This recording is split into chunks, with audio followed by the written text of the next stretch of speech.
Good afternoon and a warm welcome from all of us here in Gosforth, where we're here for our first instalment of the IPA Tour. You know, the 2023 season has just begun.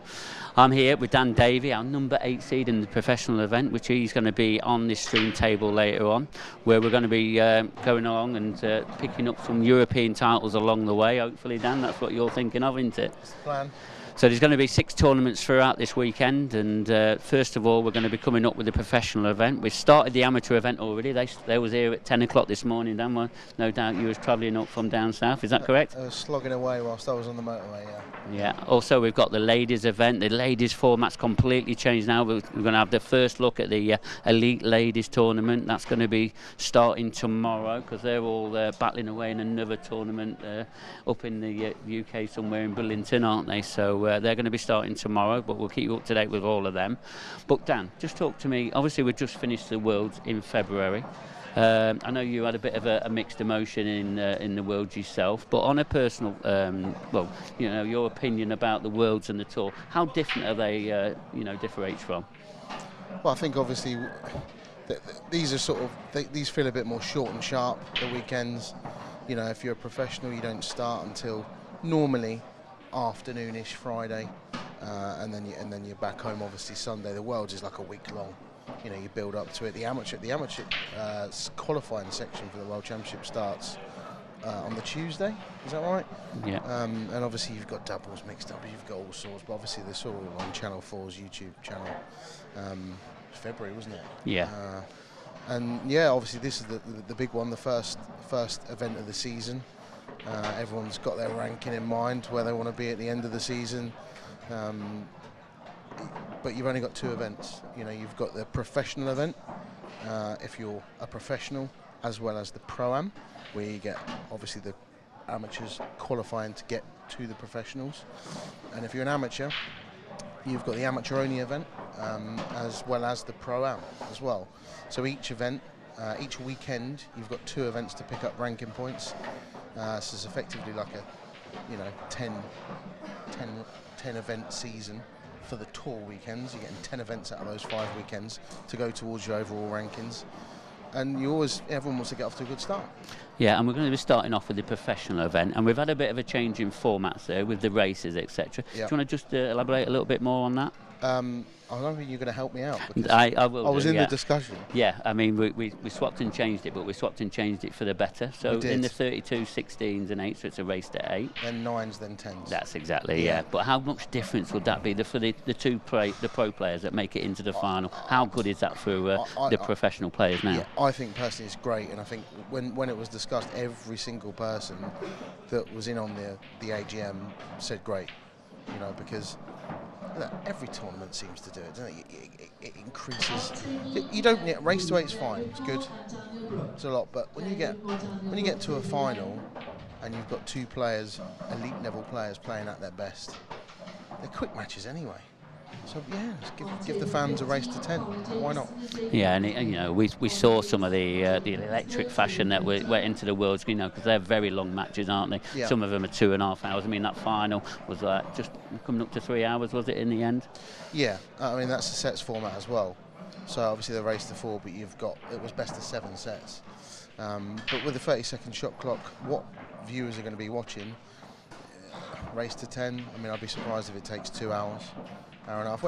When you get top level, they're often first visit finishes, so you're not getting an awful lot. You get it now and again, a little bit of tippy-tappy and covering pockets and stuff like that, a little bit of tactical play, but generally speaking, on perfect conditions where the balls are splitting well, it's fast and furious. And a little bit about the amateur games. I mean, they started off at 10 o'clock this morning. Everyone was all bright and ready. They was in here last night practicing, etc. And they're driving now to try and get onto this professional table where they're going to be up against the elite. But we've even had a format change in this, so we've got a double elimination in there. How much is that going to help the amateurs, and trying to achieve their top 16 status? Well, from speaking to them, they're all happy with it. Because the format before, they had double elim, but that was in the Pro-Am, and I think a lot of it's bad because they should come here just believing they can beat everyone, but not everybody does. They need a season or two of getting some wins under their belt to sort of build their confidence a little bit, to not all the amateurs, but some of them, to feel that they can compete against the sort of top end professionals and top amateurs even. But I think double limiting the amateur only event's a really good move, gives value for money for the players and a bit more table time for them, and they're happy with it. It was your suggestion. That everyone's happy with it, and I think it's a good idea. Yeah, and as you already mentioned, we've got a third of men's events as well, which is, we've always had 3 events, but we've changed this around a little bit, the Open. Yeah. I mean, how good is it for these amateur players to play the professional things? It doesn't separate a professional event, it lets the amateurs mix with the professional. Do you think that's good for the amateurs to try and raise their game? Yes, yeah. I mean, everyone's on the tour for different reasons. For some it's a hobby, for some it's something they really want to excel at, and they're putting 15-20 hours a week practicing, and they really do want to be the best. And in an amateur only event, okay, there's always, you get 150, 200 amateurs on the tour.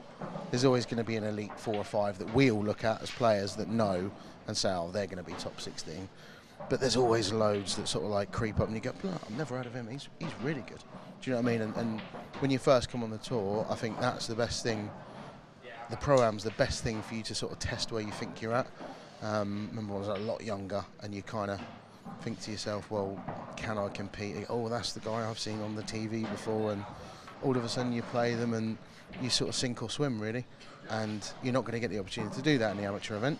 You may be playing other players that you know are really good and that you've played on the circuit before, but the Pro-Am's kind of where you get your chance to last 32, last 16. All of a sudden, oh, that's Farnsworth. That's, I've watched him on TV before. And like you say, they either sink or swim, and they find out if they're good enough or not, or at least it helps them gauge where they need to be and how much better they need to be to get to the level that they think they're at. Because there's 2 different things: doing well on the amateur tour by beating people that are your level and below. There's a different mindset playing against somebody that you know you're going to get punished against. So it's good for that. Yeah, and talking about levels, the level of this ladies competition at the moment is unbelievable. So this year we've got a new tournament starting, the Elite Ladies. That's going to be the top 8 players from last season. They're all going to be competing against each other from tomorrow. But just tell the audience that's watching at home just how good these ladies have come on from. They've come on leaps and bounds, haven't they, Dan? Yeah, I mean, I'll go from the mixed doubles event at the World Championships that you were talking about earlier. And I played with somebody from my area, Emma Reeves. She lost in the World Finals, very good player. Played against a girl, Becky Watkins, that was the first tournament I'd ever been at where I'd seen her. It's brilliant. Yeah. Played in mixed doubles with Ross Fernie, and it was a really high standard match. We were 5-3 up, lost 6-5, but it was a really good standard match. And the more you look around and you see, and you watch her, you go, she's good. She's a lot better. The general level's just going up on sort of men's and women's, I think. But I think that's what you get, a bit more exposure, people get a bit more involved. You've got all 4 now, sort of, it creates a bit of a buzz and more people want to play. And it's one thing playing, but because there's a bit more exposure now, they're putting loads more work in. They're all on social media, just posting videos, and that's what people do. Because part of it's probably because they feel like they've got a sort of a light at the end of the tunnel, and they've got a tournament where they can brag to their mates, oh, I'm on all 4, Look at me, check me out, here's the link. Yeah. Show their kids. And for the first time ever, we've recognised how good these ladies have come on leaps and bounds, and now they have got exactly the same tournament series. So they've got an open event where the amateurs will play the elite ladies. Yeah. And they've also got an amateur event going off. So they've also got 3 events, which is fantastic for the ladies. And only can be one good thing really. It's going to grow the game even more. Yeah. Well, I think it's the right thing to do because the format. To have an elite section or a professional stroke elite section, whatever you want to call it, as well as an amateur, as well as a Pro-Am, if you want to call it that, or an elite where everybody's in the same competition. Why should it be different for men and women? It's the principle's still the same, so why should the format not be the same? And that's what we've effectively done. And while I've got you in the studio, Danny, I'm just going to take this chance now, just to ask you on a personal note, how do you think your season went last season? You know, you're currently number 8 in the professional rankings. Is that where you wanted to be? I'll take it, because I haven't put as much effort in as I have. Got a bit sort of more going on at home and stuff like that, but I'll take it. I felt like there were probably 2 or 3 tournaments where I felt like I was really playing well and lost a tight match, and you never know.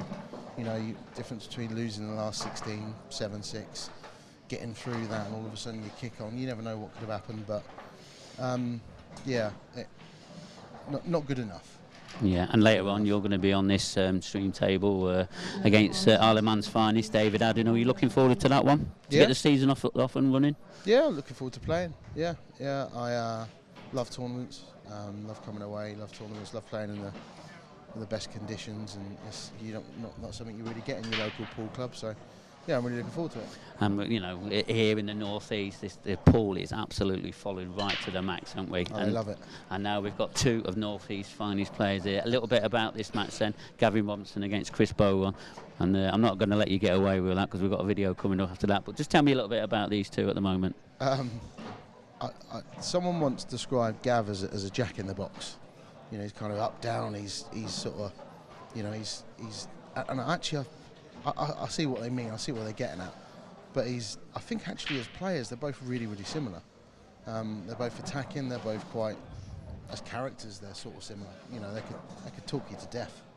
You know, the pair of them. Like, imagine them talking after the match. Yeah. They won't stop, will they? No, they won't really. No. I know we always joke, don't we, on the pro groups and all that, don't we, about the amount that Gav does his talking. Yeah, and Bowron's not much different, so I'm sure they're good. I'm not quite sure how good friends they are. They're very close, I think. Yeah, I think they've practiced a lot. They've probably played thousands of frames against each other. So is it you know, how are they going to feel? Are they nervous? Are they much more relaxed because they're playing against a good friend sort of thing? I don't know, but I think you probably have to say that Gav will be slight favourite based on current form. Chris is a new professional back this season, isn't he? So yeah, you'd probably have to say Gav's slight favourite, but Chris is a very good player. And I wouldn't be a shock to see Chris win. Well, talking about winning, I want to have another look at Clint Jansen when he won the World Championships this year.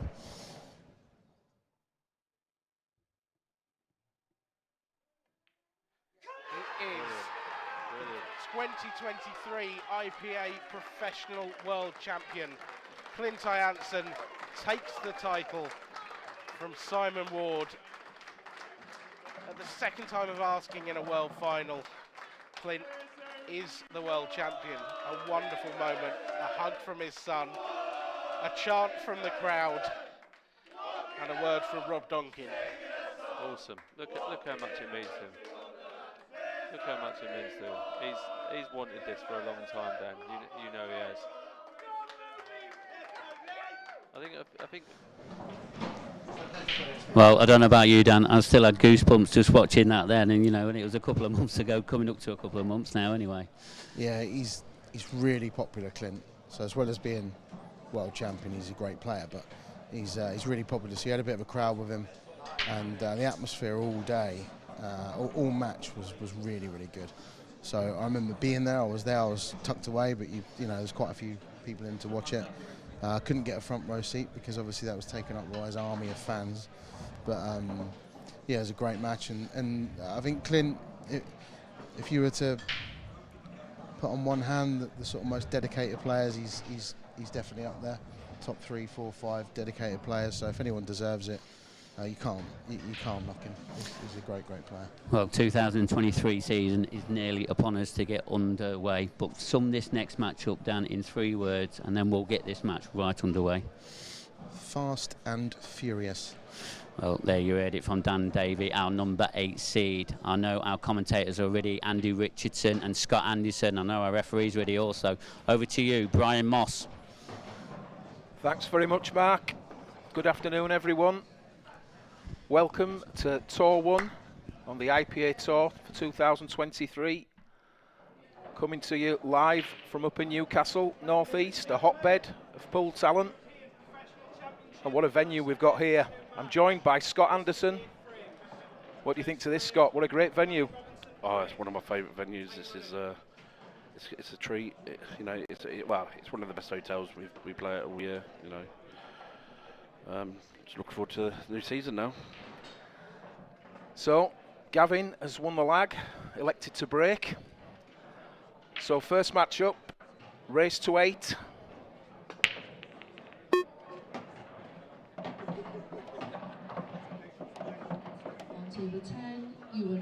So, elected to break from the side. Didn't give them much there, did he? No, he just tried to put a bit little power, not too much, but more accuracy more than anything there, wasn't it? It's actually going to be a good matchup between these two. I know they're mates off the table anyway. And like Dan Davey said, this is going to be a Fast and Furious match, I think. What colours would you take here, Andy? Let's have a quick look. So I suppose you're looking, you've got 2 awkward reds to the side. The red's blocking the yellow. I mean, first ball up, what do you take? I'm looking at the plant, the yellow onto the red. Yeah, I think he's got to be on it. Yeah.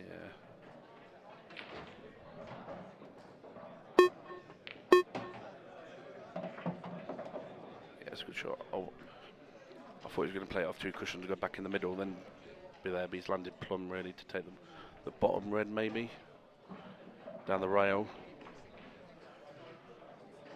Leave yourself on this side cushion. Red into the middle then. And then he should be in position to take the first frame.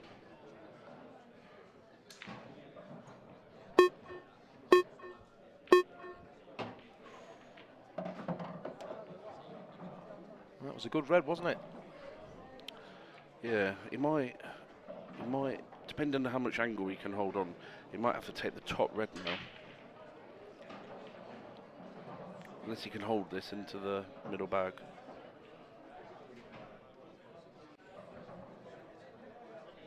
He could hold it.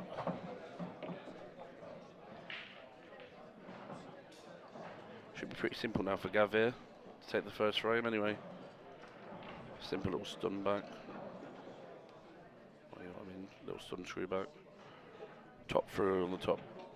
Red in the top right hand pocket. Top through. Red down the rail.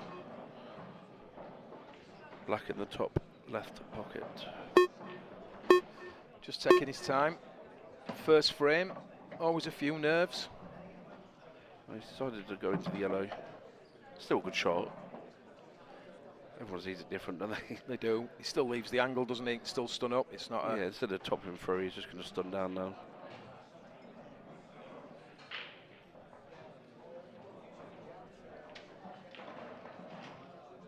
He's played into the yellow to make sure the black 100% goes past the yellow, doesn't he? Yeah, doesn't want to be straight here particularly. I'd say he's about perfect there. 100%. Absolutely plumb. Stun off the cushion, little, you know, come back a little bit, and then black will fly top pocket. So just the start he wanted. Gavin at the table, looking like a break and run. And it's such an important frame, isn't it? The first frame in a match. Yeah, you always need to get off a good start, especially on this table. You know, freshly recovered. This table plays like glass, you know, and you have to start off well, so he's done that, and see what Chris can do on his first break. Yeah, these TV tables, they really are lightning fast. Oh, last year they were just so. It takes you a couple of frames to get used to it. You know, people just think, oh, when they're down the club and they just think, oh, they just play like that. They don't. They play an extra 10 times faster than what they do down the clubs. They do, and the angles off the cushions don't play the same, do they either? Oh, no. Proper sliding. It's good, because they are the best conditions. Like Dan Davey said, they play on the best conditions. That's what we're playing on. It doesn't get better than this. It really doesn't. Referee there, just making sure he's got a good rack. So Chris Bowron about to take his first shot in this match. So he's one down, but he hasn't touched the table yet, so nothing he can do about that. So the bazooka. That's Chris's name round here. The bazooka. That's a good break as well. Chris is very good. I played him when we were both amateurs, and he can pull out some worldies in a very fast time. So, I'm a big fan of Chris, the way he plays.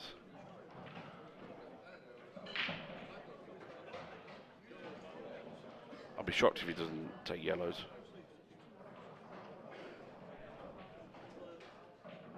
He's taking his time. I was taking reds. Yeah, there's an argument for both colour sets, I think, but I'm with you. I thought he may have taken yellows. Yeah, I just thought they were just... I understand why he's taking it. I just thought it was just easier. But like you said, everyone sees it different, don't they? They do, yeah. But this is no give me, is it, for an early stages in a match? Yeah, that's why I'd have gone yellows, to be honest. But he nailed it. Still out a bit of position here. Just needs one good shot now to get back in. This is the way. I think the angle goes into the yellow here. Yeah, would have liked that white to pull up a little bit, wouldn't he, I think? Yeah, just needs a bit more where the yellow was really, didn't he? Need to be top side of the yellow. He played the double. Oh, no, he's got him. Oh, he's playing the double. Well, confident. It's a good shot. He's back in position now, isn't you? Yeah, great position he's in now.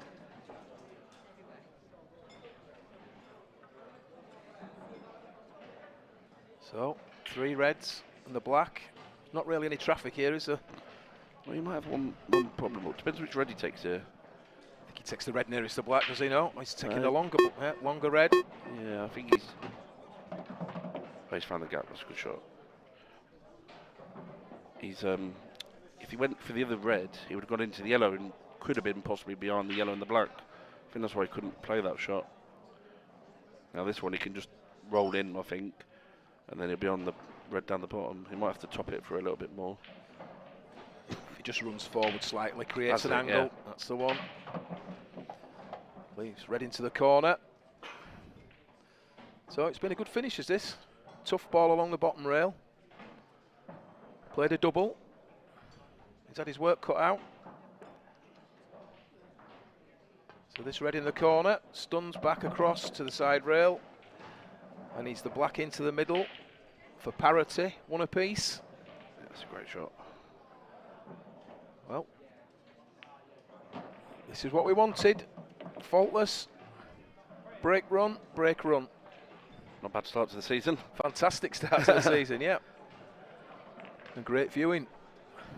I think I see on Facebook they were practicing with each other last week before the draw come out. Yeah, it can be tricky, can't it, playing people you're friends with. It's so strong at the North East. These boys around here, they love it, don't they? They love the pool. Yeah, really popular. A lot of fans here as well this weekend already. Yeah, it's good to see. Buzzing is this venue. Yeah, he looks very laid back there, doesn't he, Chris? To be fair, they both do. Yeah, both been on the TV tables, you know, they're used to it, and they Gav more recently, but Chris has been on a few times, I think last year.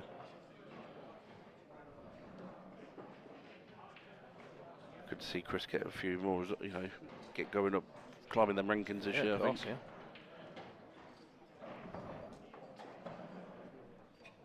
If I remember rightly, I think Gav's fighting for the top 8. I think he's just outside it. So it was a side break, cut break last time. He's sticking with the cut break. And once again, doesn't hit them too hard. And that yellow just drops in the middle. Yeah. Saviour.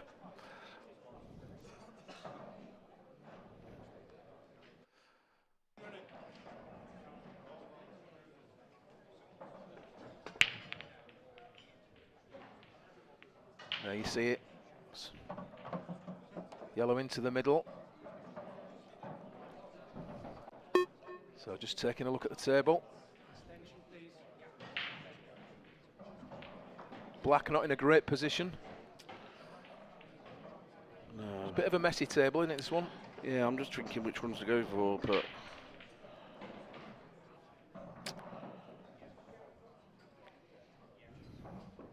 yellows are shouting at me for some reason, but I'm not.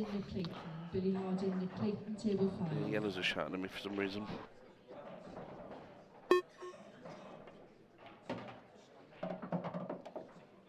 Well, he wanted to roll back a little bit further there, didn't he? Yeah, I think he was looking at the plant, wasn't he? Still on, but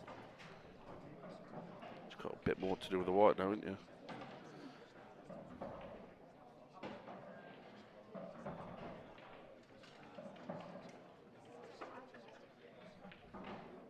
So he's sticking with the plant.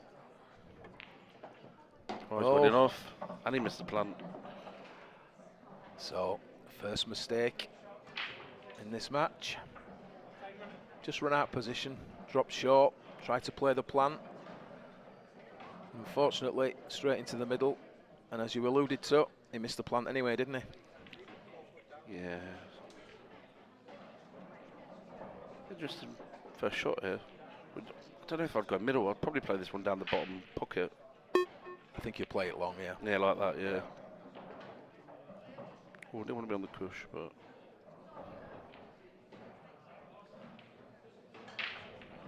it's still alright here, aren't you? He'll already be thinking which red he wants to leave for the black. That's a good shot. Probably the most awkward of his reds. Yeah, Looks like he's on now. Yeah, the red goes past the yellow then. The way he's played it then. Yeah, it wasn't clear to us here in commentary, but he's down and playing it, so it must pass.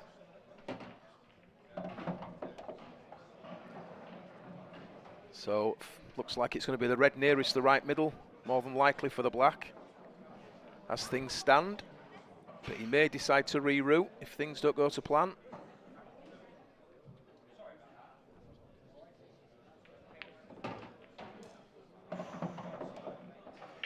Don't think he'll wait to hit the yellow. I think he's alright here. I think he'll be alright.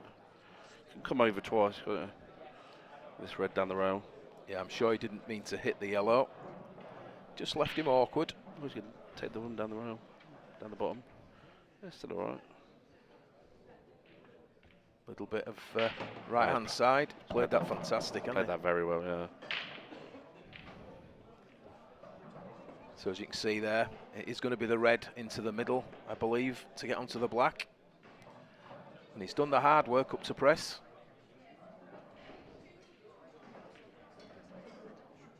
That last shot was a good shot. Just spun the ball back out towards the side rail. Yeah, it looks a lot thinner on the screens that we've got. Yeah, he played it very well. So he just wants to come out a little bit, but just got to be careful of that long yellow. Yeah, he's okay. He's okay. He's played that very well. Could have easily landed behind the yellow. Good control there.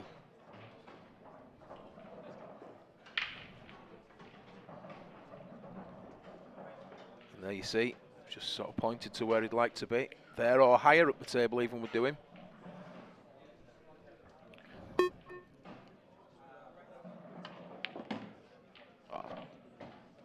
Just overran slightly, hasn't he? Yeah.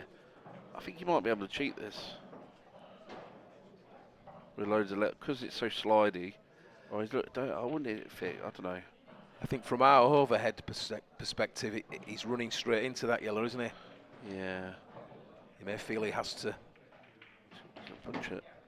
Oh, he didn't play that, I'm sure. I thought he could hit it a bit, like cheat it with loads of side, but he was a bit too thick for that, wasn't he? Yeah, I think he was trying to hit it full, wasn't he? Yeah, he's trying to hit the black and full in the face, isn't he? Chris does come out with some crazy stuff, so don't surprise me if this goes in. Probably the cross doubles on, maybe, I don't know. Kick the yellow away. Yeah, I think he's looking at the cross double. Yeah, I do as well, but the white needs to get out of the way. Yeah, that was a problem. Off the yellow, off the yellow. Close. Oh. But no cigar. Yeah, it was just the white ball, wasn't it? He just had to try and get that white out of the way. Yeah, because he was always going to double. I think he was always going to double kiss the black, wasn't he? Because you know when he hits the yellow, the black was always going to hit the white again, wasn't it? So he's a bit unlucky, really.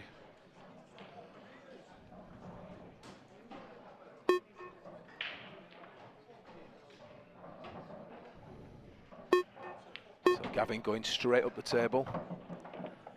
He's trying to get rid of this ball on the left-hand side. Playing it into the middle now.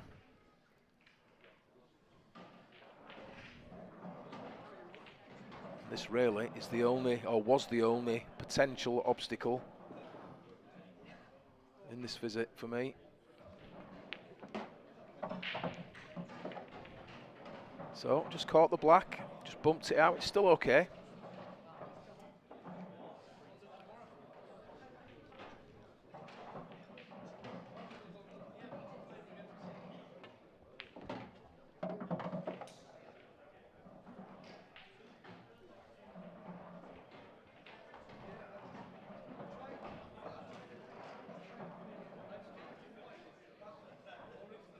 Just landed slightly awkward once again there. Yeah, I don't know if he would have gone middle or not. Depends. I think I'd go middle there. I think. Yeah, he could stun it out slightly, couldn't he? Yeah, I thought he could stun it a little bit more. I didn't realise he had to go so far up the table, but it was the better shot, better option. I think. I'm not a big fan when the two balls are too close to each other. No, my luck, I'll double kiss it. Well, played it well. Double hit it, I mean. Yeah, he's played it well, hasn't he? He has. So, black to middle for a 2-1 lead.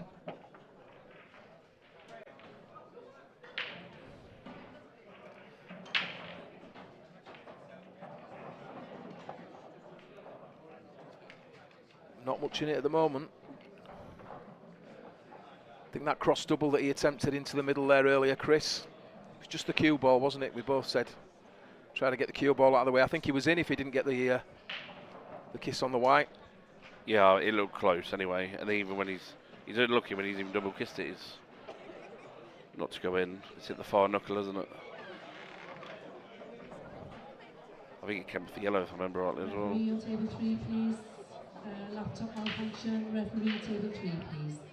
Yeah, Chris just struggled, didn't he? Position on the last ball before the black. He just drew it back out, and he was just a little bit too far. Yeah, just like I said, it happens with it. You know, easily happen with these new cloths. They're so reactive, and when you're not used to it, it does catch you out, especially early on in these early frames. So, breaking from the head ball once again. Hit them a bit harder this time. It's a bit nasty in the middle there with the free balls. So, 2 reds down immediately. And he's got a red over the corner pocket. But they're not great, are they? And that's an understatement.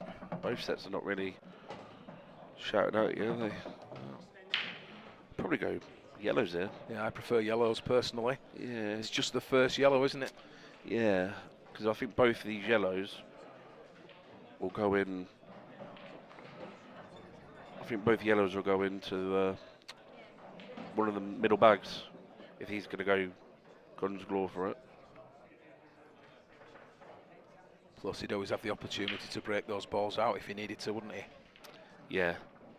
Yeah, because you could easily play the yellow nearest the sides of the cushion into him, couldn't you? You could. And then you'll be unlucky if you're not on a ball anyway.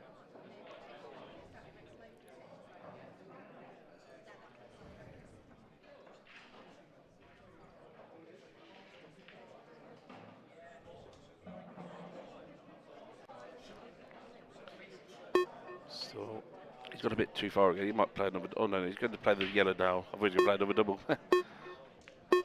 Oh, he's containing. Has he got the full pocket though? I don't believe he has. I don't think he passes directly, but I'm sure that he can manufacture something if he has to catch cushion first even.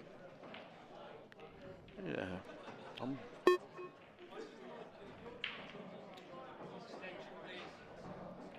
Wondering if he's going to play the two yellows, the two reds at the top. No, he's looking straight away. He's looking at trying to get this out now. Screw into the yellow. Must be able to see it a lot more than what we can. Yeah. Red onto the cushion, off the yellow, into the bottom pocket. Screw back into the yellow like that. And he's missed it. It weren't easy. No, I think he played it sort of. I mean, he obviously wanted to drop the red in, but he was hoping he'd take the pocket. And he's at least kicked that yellow high, hasn't he? So he's not left it as easy as it might have been. He's taken the pocket, but these yellows all go. Tough finish. So kicked another red onto the side. So it's probably all about the yellow that he kicked up table in his previous shot. Doesn't need to worry about the ball at the low end of the table now over the pocket, the red. He won't be needing that pocket as it stands.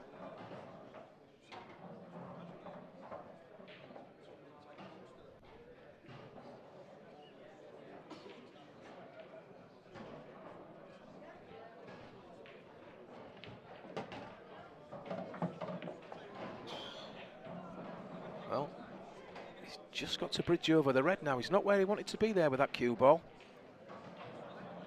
No, he's left himself a bit awkward here, especially if he wants to get on that top yellow there. He's got to play this well now with loads of top. And this is a lot harder than it looks on screen.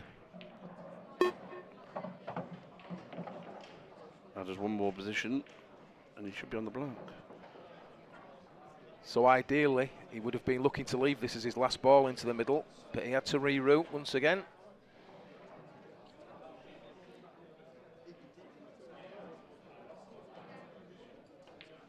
So he's elected to play two rails, could even hit the third if he has to. They're going for the middle then. It's just a bit short, I think. He's going away from the black. Yeah, it's going to be leaving distance, that's for sure.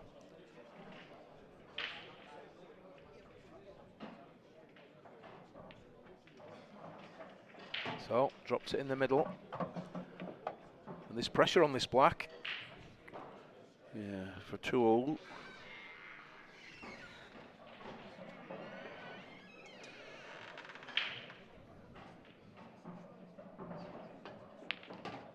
Yeah, and that's a great shot. Yeah, confident, very confident in that shot. Yeah, big difference, 3-1 down, 2 apiece. Especially after the previous frame where he'd run out of position.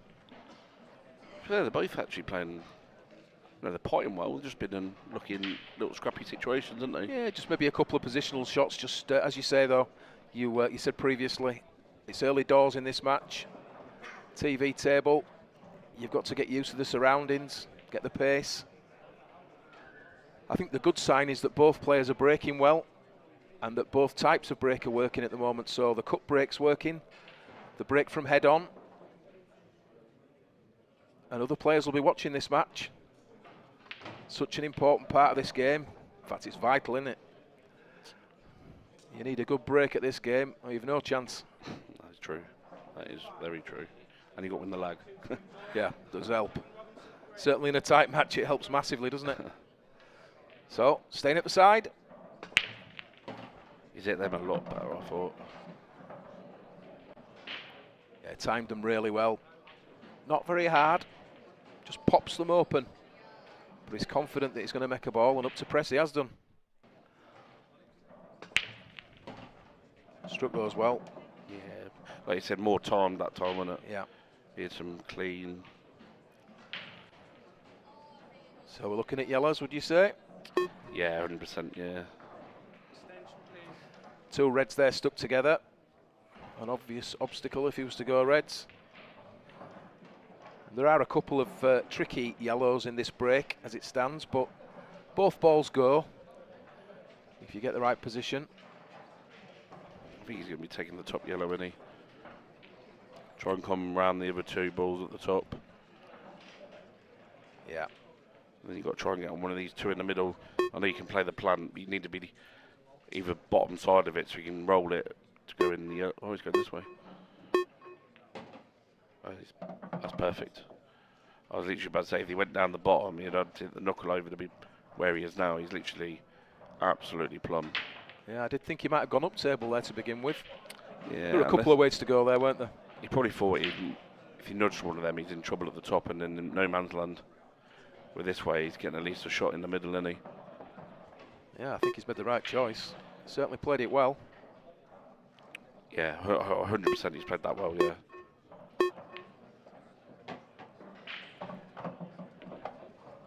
Paul Brain's definitely on today. That's a solid shot, to be fair. He's played it with confidence as well. Now this one back over and see where he goes, but I think he wants to be taking these bottom 2 out now.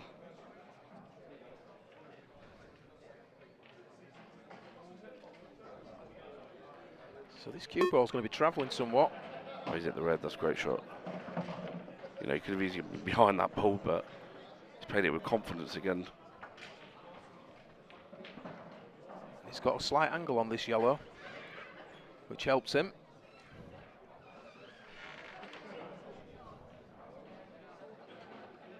The black available into several pockets. No real traffic. He's just looking at the most awkward of the 3 balls. Well, a couple of balls that are... But yeah. Oh, he's only just in time there. Stunned it up. Black goes middle. He might be tempted to take the one on the right-hand side now and then stun down, and Black goes past the red in the middle. Yeah, one on the right-hand side of the screen. He can come out off the side rail, can he? Yeah. Just leave himself a slight angle, he can stun the other one in, and as you say, into the middle. It does pass that red, doesn't it? He's got options here now. I think you keep it simple, don't you, Yeah. Scott? Keep it simple. Oh, Hold up. He's stunning down.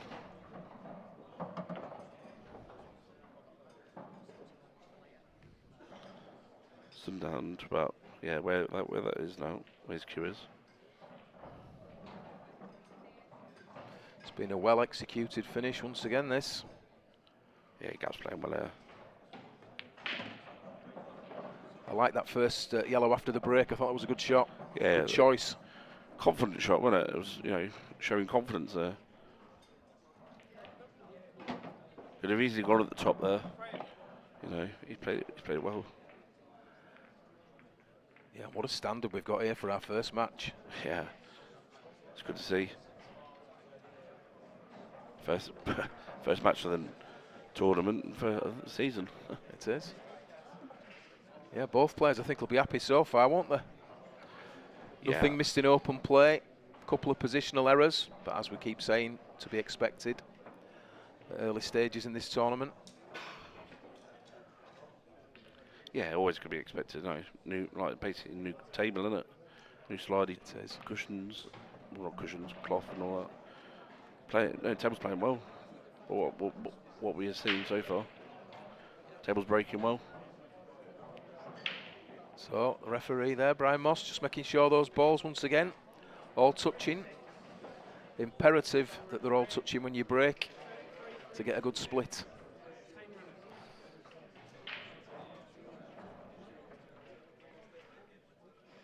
So neither player have been hitting this break particularly hard up to press, but they've both been making balls. And once again,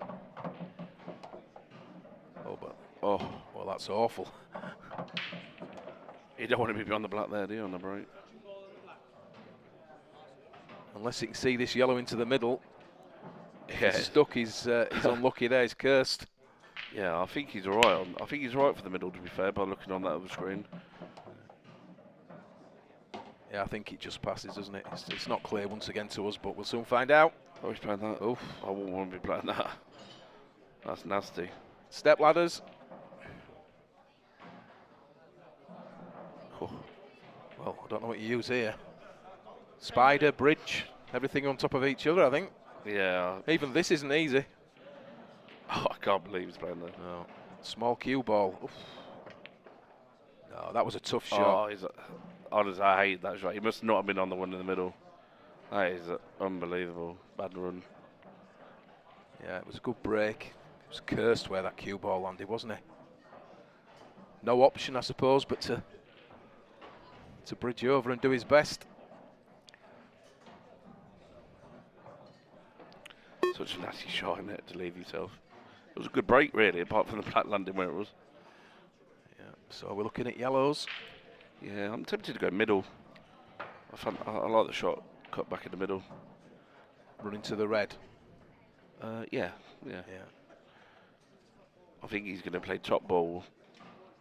To probably go middle to hold for it, so it goes down here. Oh, no, he's gone round. So a couple of awkward balls here, both near the left-hand middle pocket as we look. Just depends which way he chooses to go. He needs to take that. He needs to take that middle ball out on the other side, just not west of the black. Yeah, he's looking at it now. So he could do, yeah, could stun off the bottom rail, left-hand side. Bring himself back out to that yellow that's nearest the black. Well, he's chosen to do something else. He did look at it, didn't he? Yeah, I thought that's what he was playing, but... Do you know, I think he's okay here. Does that yellow pass into the corner?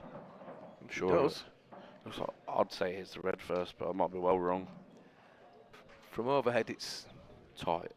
it is tight, but... Oh, he's playing it. Yeah, must go then. Yeah, perfect. Oh, he's missed the pot. Well, I'm sure it did go. I think he took his eye off it there, do you? I think he's more worried about hitting the red first, wasn't he? It was tighter than what I thought. So, reprieve. First shot. Red into the yellow. Pop the red into the middle. Side into the yellow-red. He's not looking at it. He may choose to leave that next. He'd have an option, wouldn't he, if he wanted to? Oh, he's going to play. Oh, yeah. I don't know. I think he's playing what I think. He's playing the big pocket. Is he playing the big pocket to take the yellow away from the red? Yeah.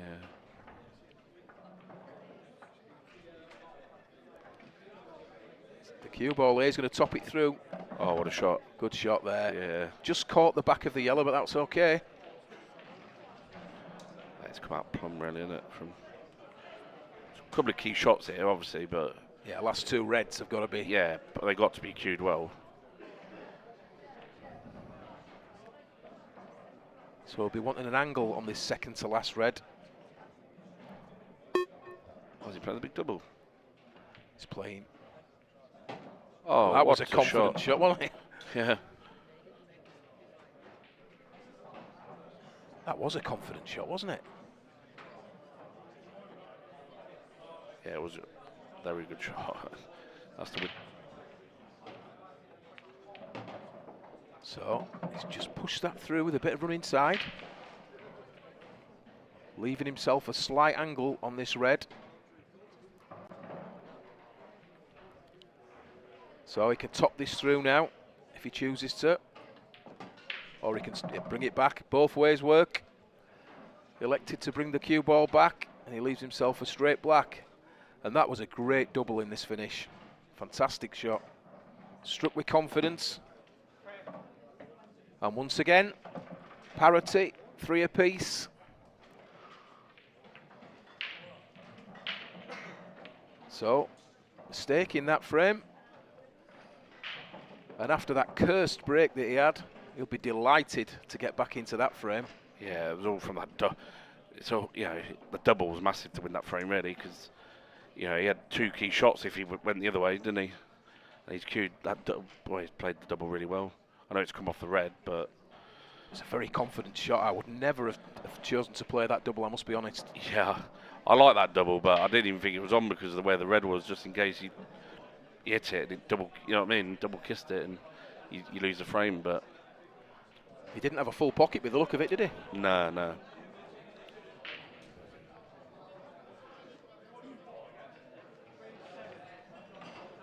So up to press. I don't think we've had a dry break, have we? Everybody's making balls. Ball down every break so far. I like this cut break, to be fair.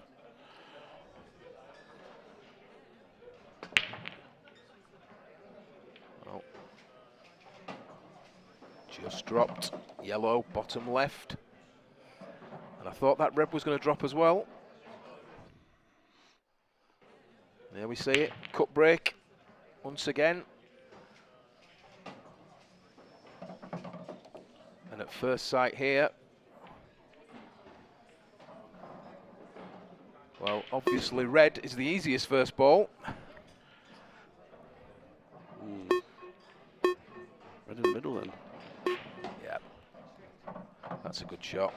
Yeah, I like the way both players are queuing, to be honest. The way they're thinking about the game, really positive.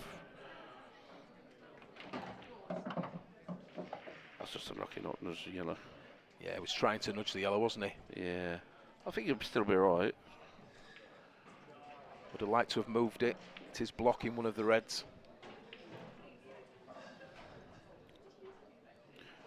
Was that a commentator's curse then? Yeah, definitely. What I said. Definitely.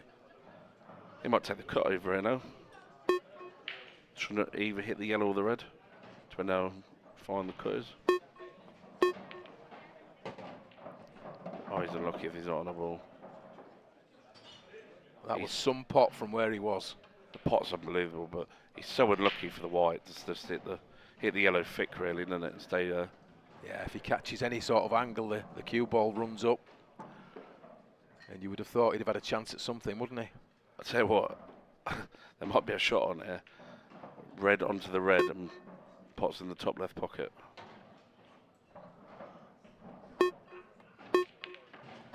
Oh, he's nearly played it as well. That'd have been some shot, wouldn't it? Would have been a great shot.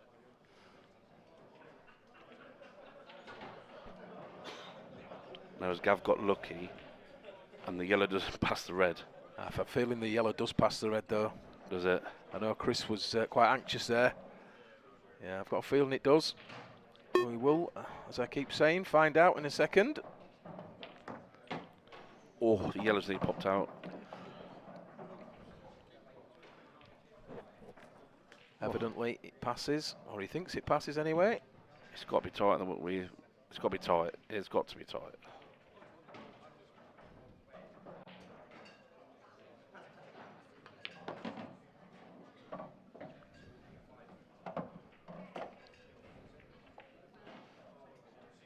So he's stunned out to near middle table. Is he the right side of this yellow?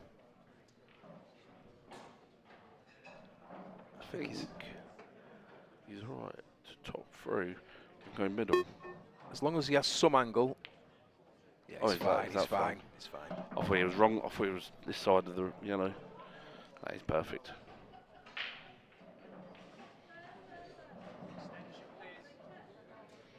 Calling for his extension. Just to take his time.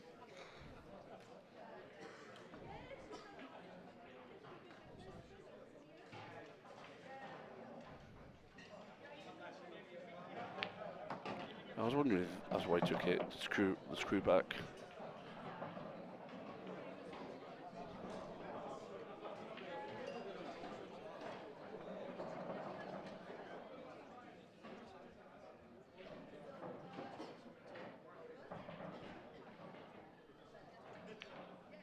So just runs it through. Would have liked a little bit more angle, I think. I was literally about to say that. He wanted it to be a little bit more. So he's going to have to screw this back, I think. I mean, it shouldn't be a problem, should it? You wouldn't have thought. Nah. Should be a simple screw back.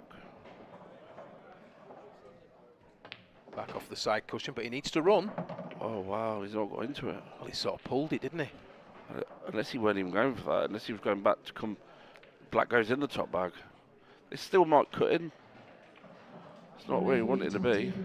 Surely he played for the middle pocket there and just didn't get hold of it. Oh, I thought he was playing for the middle. But now he's left himself a big cut on the top left bag. With no extension. This needs to drop, you feel. Oh, doesn't want double kiss. Oh, Chris.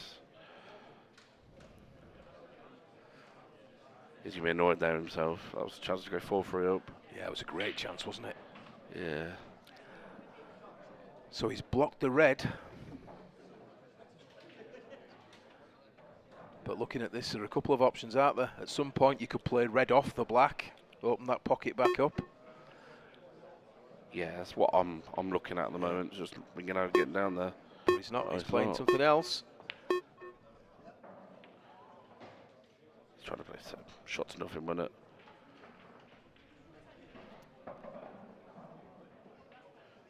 Now what do you do? This is what Chris likes, these shots. Yeah, off the side, off the bottom rail, off the bottom cushion. Back out, you need to get a thin edge of the black. But it does have to be thin to make this black. Yeah, if you hit it thick, the white could go in. If you hit it thin, you can hit the red. Oh, there's so much that could go here. Right or wrong here. Oh, he's hit it thin. Oh, Well, what chance was that you hit it too thin? oh, unbelievable. You think if you hit it too thin, you can hit the red, wouldn't you? That makes sense. I was expecting him to hit it thick and cross double over or something.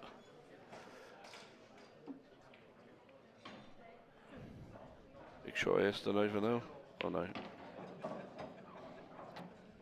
So he's left this ball, so it's a ball into the middle. Can he get back across? That's what. Red into middle. Off the side cushion. Can he get back? Can he check it up slightly? Or does he run behind it? He's run behind it, but he needs to run. Needs to run.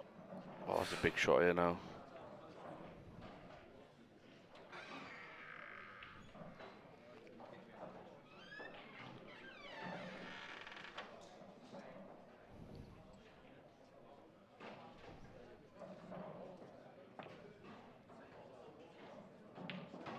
Oh, and he's missed the red.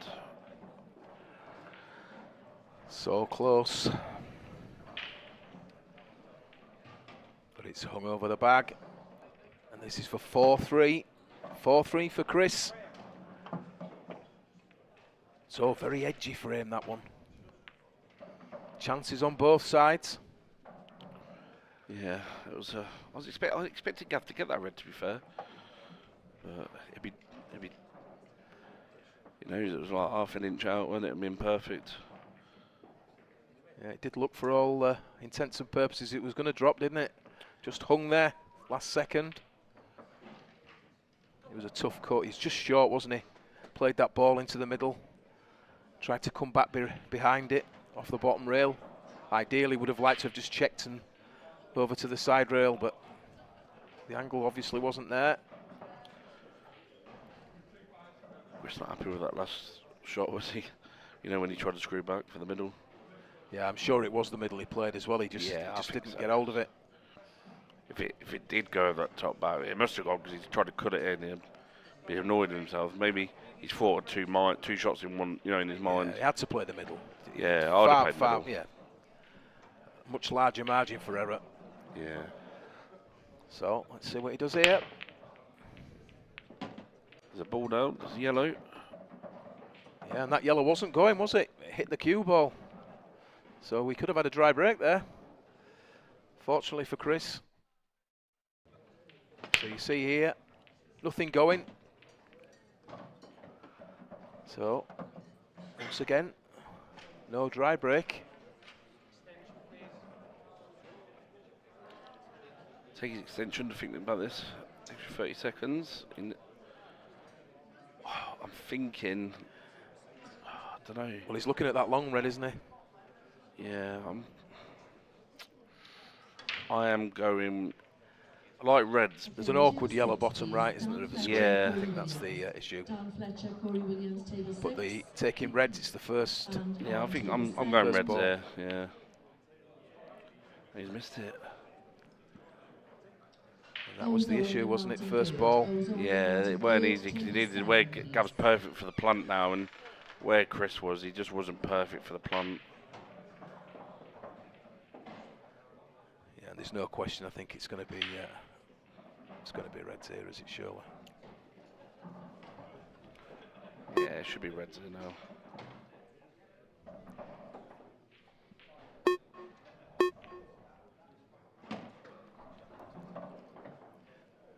Deliberately left himself an angle to play the plant.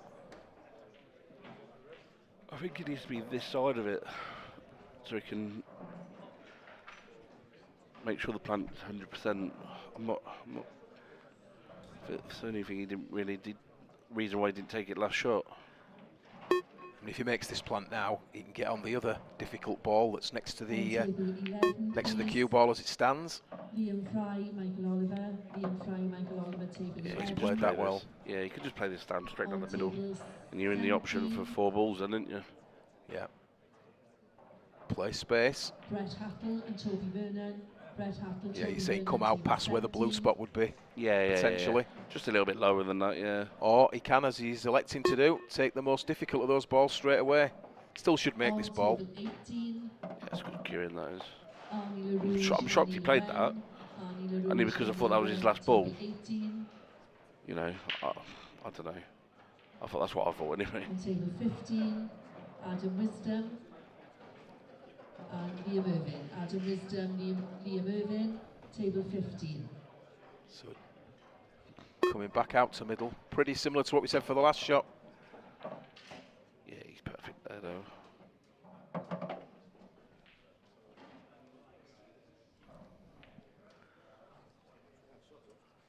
It's all about the angle on the second to last red.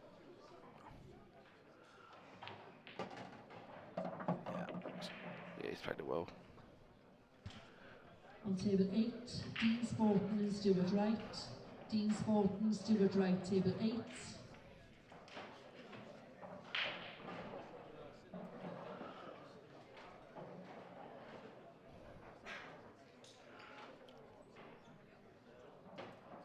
He's looking at playing the ball into middle. On table 1, John Cairns, Jimmy Bratton. John Cairns, Yeah, Jimmy Bratton, he could just table hold 1, this and then please. cut the black in the middle anyway, can't he? He's got nothing to do much with the white hair, has he? Just bring it back off the side rail. I think he can just drop this in and still take the cut on. He doesn't need to do anything with it. I think it just naturally comes out slightly, doesn't it? Yeah, like that. Yeah, just bump it out. Yeah, I thought if you tried to do something with the white there, knowing my look, white will go in the middle. You're just going to be annoyed at yourself, aren't you? Just play this dead weight so they go top bag. And you don't like want the white travelling. Oh, Gav. And that's back for all. Nip and tuck, 4 apiece. Yeah, a little bit edgy that black, wasn't it? Yeah, when it was hitting it hard, I thought, oh, Gav, what you done?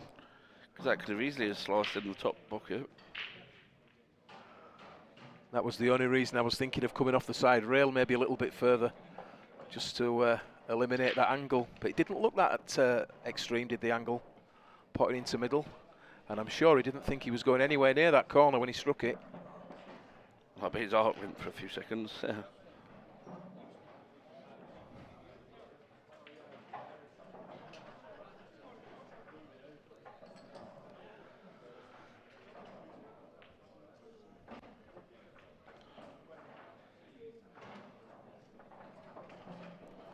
Just to keep everyone updated back at home. Some pro scores have just come in. Andy Crosdale's won against Dave Cassier, new professional, 8-3. Matty Rowland and Craig Brown, they are currently 2-1, battling it out. Tom Barley, 5. Richard Strothfield, 6. And John Herridge for Adam Griffiths, 7. The battle of the new pros there. And then a result in already, another one, is Michael Tomlinson, 8-2. Them 2 games, there must not have been many balls missed. Yeah, quick finishes. So, back at the table. Once again. Productive break, but this is a bit of a mess in comparison to many of the other frames we've seen this afternoon so far. Red and yellow here. He's just looking at the angle here. Is he looking at reds? First shot the plant. No, I couldn't, yeah. I'm just looking at what he was looking at there. He was like lining it up, eyeing it up. I think he might be looking at, if he's got the angle to stun into that yellow and then the yellow goes off the red, off the cushion. Yeah, I think that's what he's looking at. Or the yellow goes in off that. Maybe that's what he's looking at.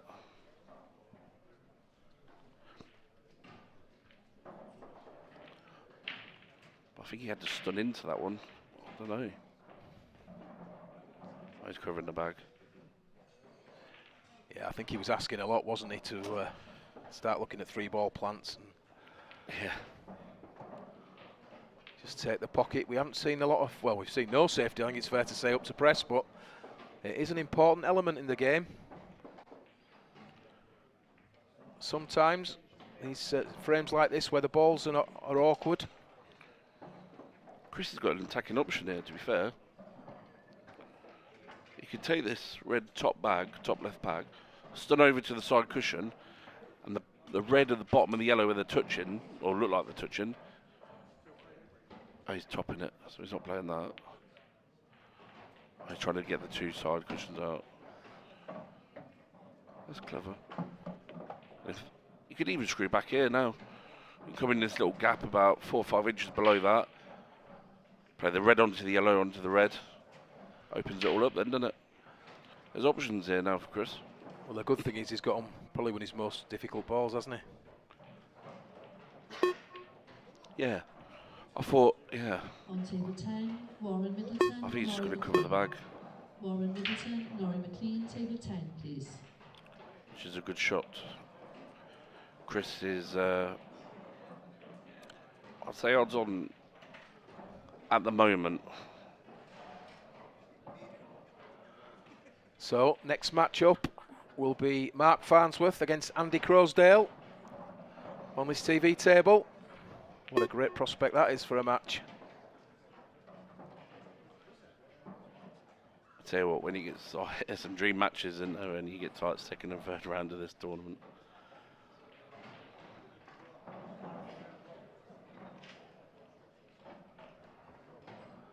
So you're thinking red's the stronger of the two. There's not a great deal in this. It's a complicated table. Yeah, he's playing the shot. I think I played. Stun it over. Play the He's gap. attacking it, he's Play the attacking it. gap. White. There's the white ball. Oh, what a shot. I think he expected to hit one of the balls at the top when he stunned it up there, but he'd have been a bit gutted if the white went in there. Screw the length of the table now. On table 12, Like, please, come back to where I say the length of the table, come back to where the white line is. Table 12, please. Well, that double there up the frame right up. I stunned over. I'm shocked he stunned over, but So the red closest to the yellow, top of the table, definitely goes in the left-hand middle as we look at it. play this and white into the black. So that's what I'm expecting anyway. So he's playing the plant. Red onto red. Cue ball out. Yeah, good call. He's a bit unlucky, really. If he hit the black full on, he's on both balls. Perfect. He's got a big shot here now because he needs to screw. That's why I'll just come back up the table the last shot when he's stunned over. I'll just come back to a white line, take the middle to win the same shot now. Yeah, but he can take this into the corner, can't he? Come out to middle of a table. He wants to keep running there, ideally. He wanted to keep running because that's where he's trying to get to for his last red. The red next to the yellow.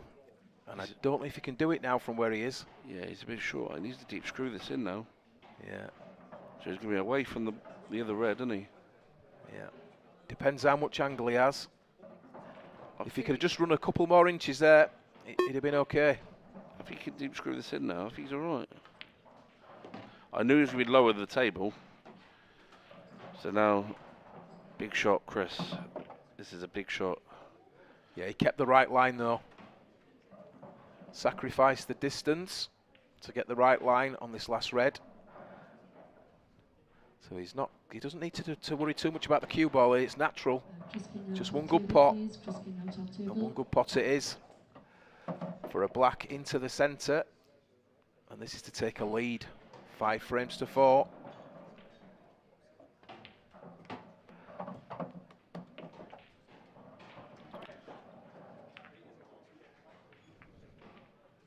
He took him out well in the end, didn't he? Yeah. Just out of position, second to last ball before the black. Yeah. Stunned down table.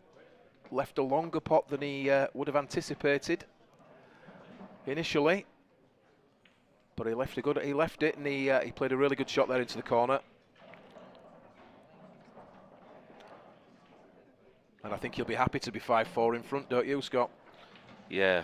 It's not like he's not played well, because he has played well.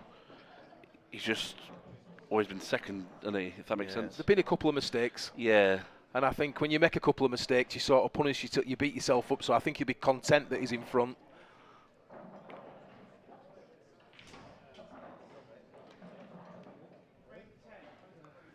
And this is a big frame. This is a big frame now. Well, especially for Gav, but more if Chris can get a 2-frame lead. And then I expect Chris to push on, but... Yeah, it'd be the first time in this match there would be a 2-frame lead if he could take this. So there's a cue ball. Right, oh no. First dry break. First dry break it is.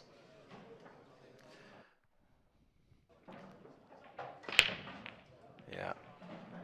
One of those reds there was tracking into that pocket where the cue ball's rested now.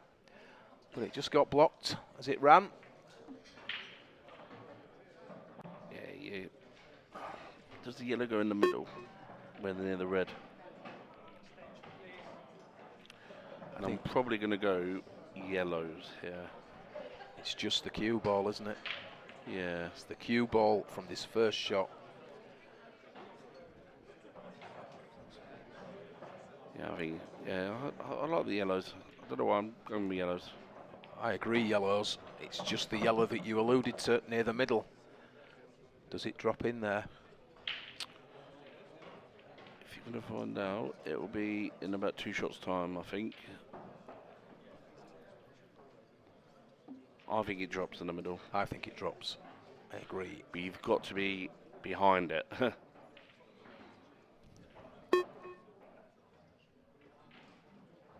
he's just going to check this cue ball up. A lot of left on side there. I think that is okay. I think he's on that now.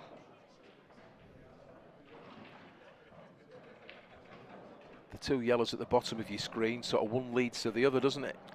Yeah. This is like a 2-in-1 shot now. It opens up for you now, isn't it? If that makes sense. You either play this with, depending on, he's playing this one. Yeah. So maybe it doesn't go. He maybe runs into it, yeah. Runs into it. Too much. Well, his face reaction. Might have to 2 cushions to get back in position in the middle. 1, 2. He's just got. He's playing the one in the middle.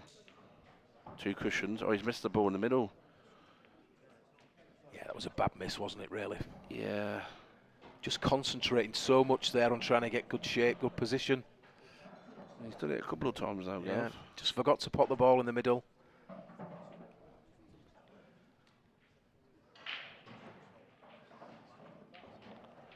Do you think Chris takes these? Well, they're certainly on. He's got no real obstacles. And the good thing I feel is that, yeah, he can get straight on this ball on the side. That would have been one of the more difficult balls in this finish. There you can see, looking at the ball into the middle. So he's got a red up by the black.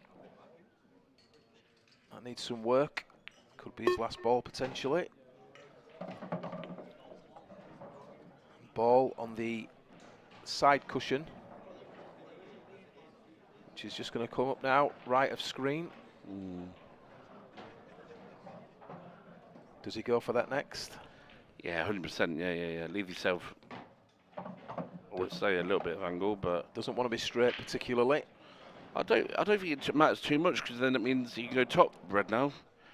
If he's too straight, I just think if he had a slight angle, he could have played the other red into corner, come out to middle, and then he could have left the ball at the bottom of the table last. I mean, he's got several options here.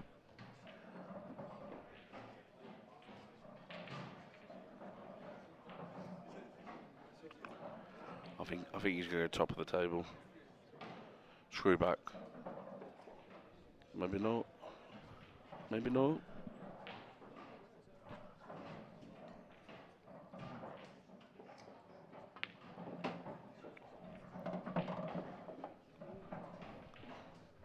Well, he's going to take it last.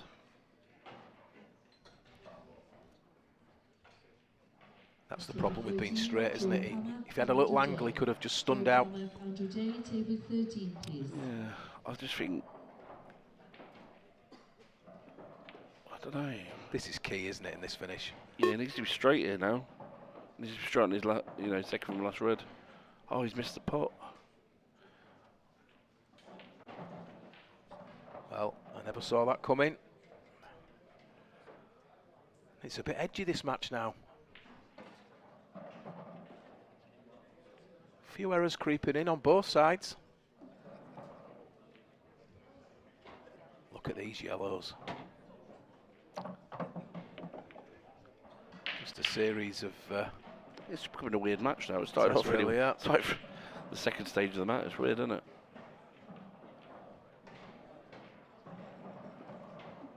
Yeah, it can't get any closer, can it? Backwards and forwards. I'm going with an 8-7 to someone. So these were easy, weren't they? Just what you want when you come back to the table. Series of drop-ins.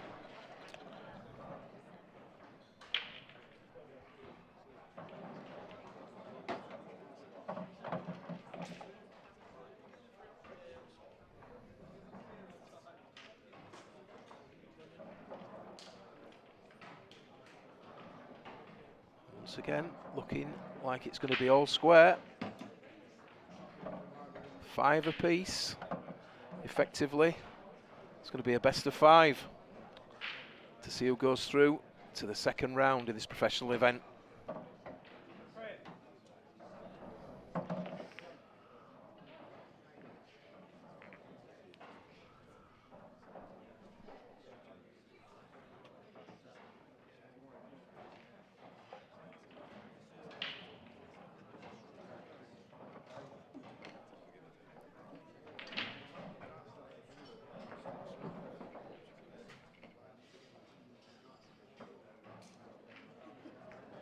Both players just taking a sip of water. Be hot out there under the TV lights.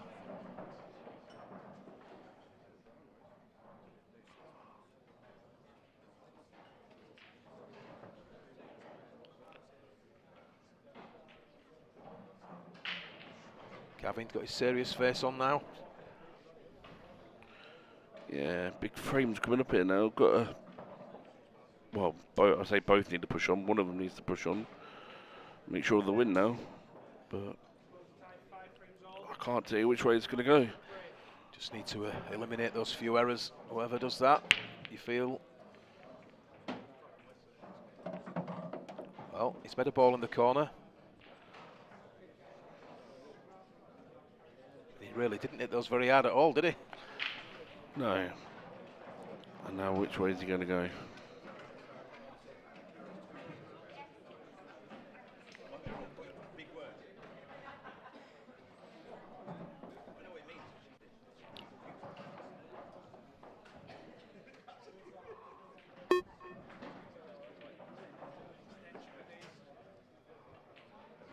Just calling for his extension.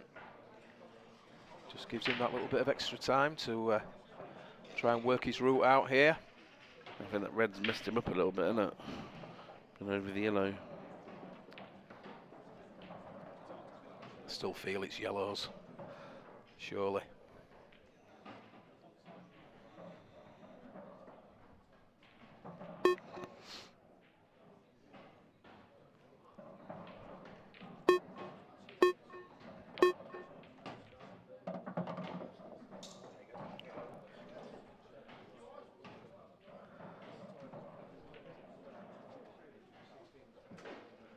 So he's taking this yellow into the corner, moving the red, and he needs that yellow to travel up.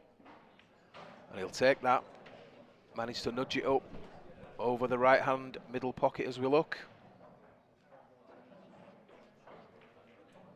Open things right up. Just took his time there, took the extension. That was a good shot to move that awkward red away.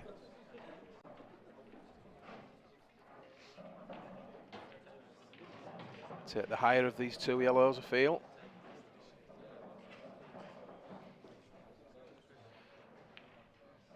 Yeah, back out.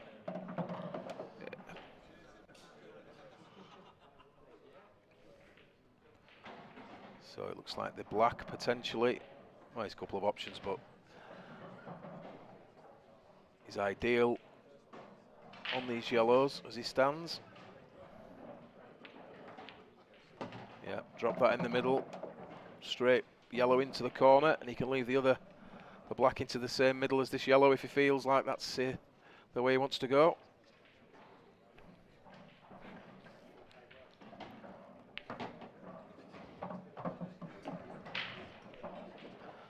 That's what he's doing.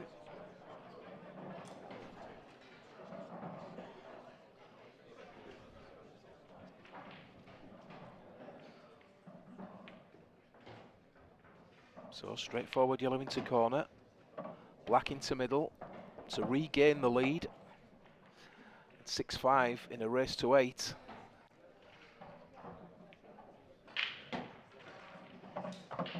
Break and run.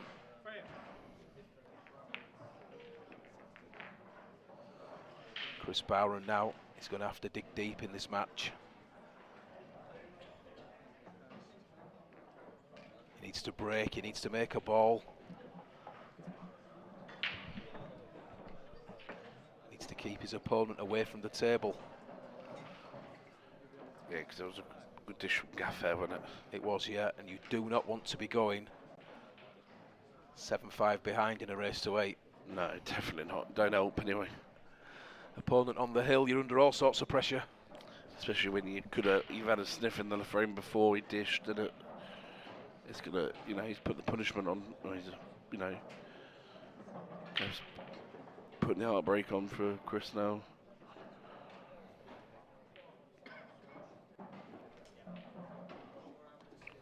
Big break for Chris now. I wonder if he's going to hit them a little bit harder this time.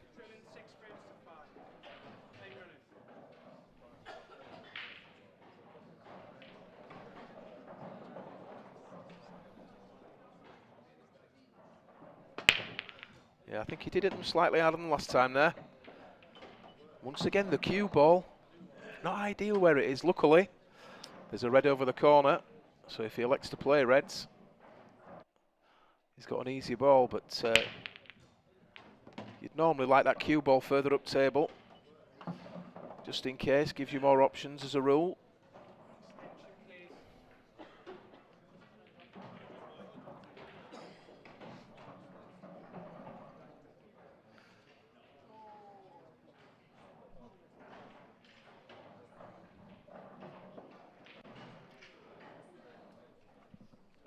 Chris just having a good look here. I think he was looking at that yellow bottom of screen on the side rail, wondering whether he could develop that pocket at the corner at some point. Once again, far from straightforward. So he's looking at this yellow.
So sorry guys, I just had to pop out there for a minute or two.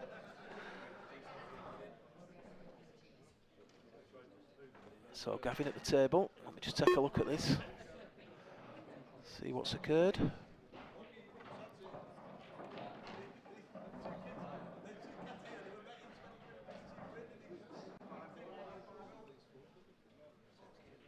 Yellow's got complete control of this bottom right hand pocket.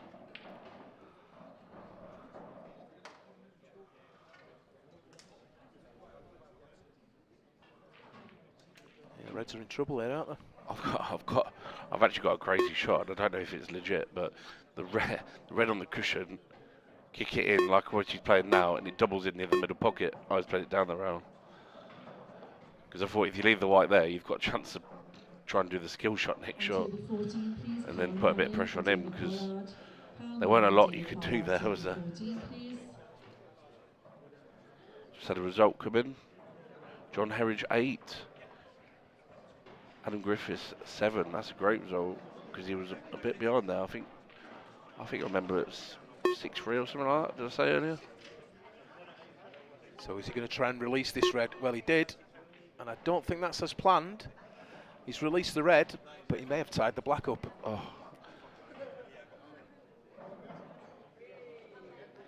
So he's taken that, released that red away from his yellow, but he's tied the black back up. Oh, he's tried the skilly as well. Oh.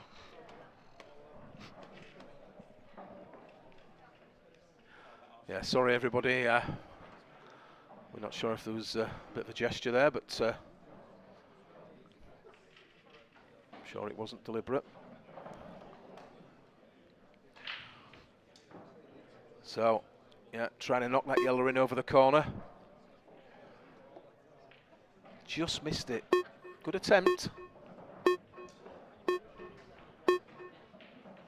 On table 4, please, Danny Turner, Ian Guthrie. Danny Turner, Ian Guthrie, table 4, please. So this is probably the longest frame in this match, Scott. Yeah, and probably the most tactical one going now. You know, this could go on for a little while because he's covered the black. But no, I don't know. I think Chris might go for this, you know. If he doesn't go for it, he can certainly move the red away from his yellow. Yeah, I like that shot. Oh, I see what you mean, yeah. I thought he was going to play try and do both. It's clever. But he's only going to put the red back on the yellow now, isn't he, surely? Yeah, I think he was trying to keep the cue ball closer to the side rail, so he couldn't do that. Oh, right, I got yeah.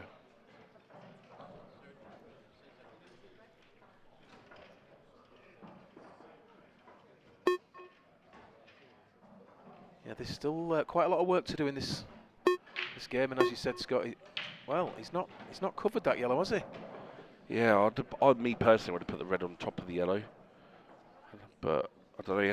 I think he thought he didn't have enough time, but I know the thing was going, but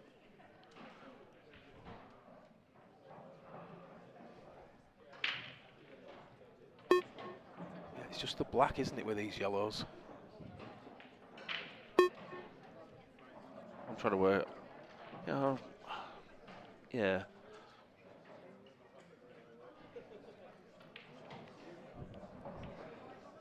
It's just got a bit messy this frame, really, isn't it? It has, but he has got an opportunity here, don't you feel? He could play. I mean, the red that's tied up behind the yellow over the pocket. If he was to land on the other red that's somewhere near it, I think he's going to try and play the skill shot. Yeah, oh, the script. That's a good shot. Oh, it's bounced Brilliant out. shot. I think that's bounced out. Well, I thought the ball had gone in the corner there. Too busy looking at the plan. And did it bounce out? Might need a We'll have to see. replay there, yeah.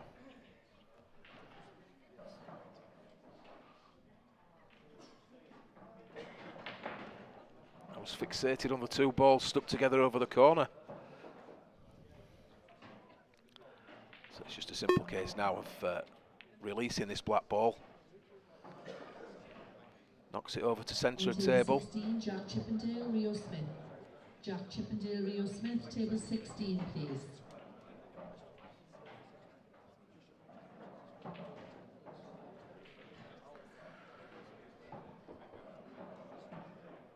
Just going to top this yellow through. Make sure that he gets the right angle onto this yellow into the middle. And the to-in and throw-in continues.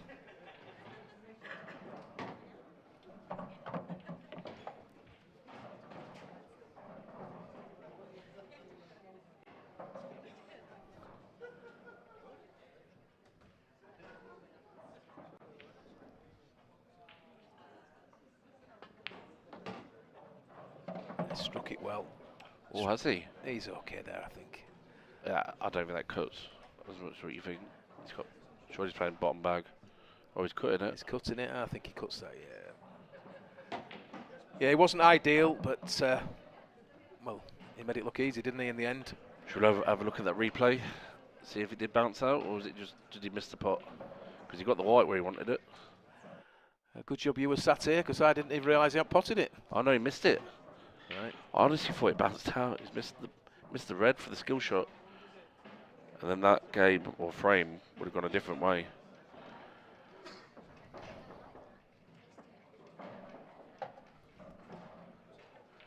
Yeah, Chris will be delighted there, wanting to get back to the table. Played a great skill shot, but forgot to pot the ball in the first place.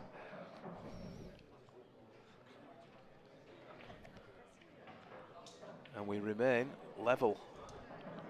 Best of 3. I was literally about to say it's turned into a best of 3.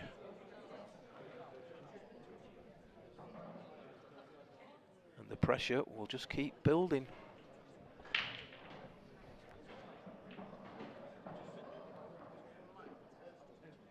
And having the break next is massive at this stage in a match. As Scott alluded to right at the beginning of this game, the lag is extremely important in this game of pool. Gives you the first break, and if these matches go tight and you ever go to the hill, it's so important that you've got the break in the last frame. Dry break. So towards the back end of this match, we've had more dry breaks than the first half. And they're not easy open tables either.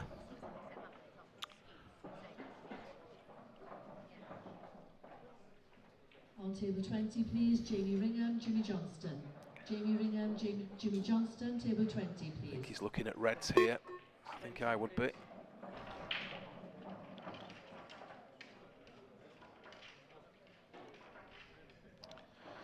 Yeah, it's just about that first shot now.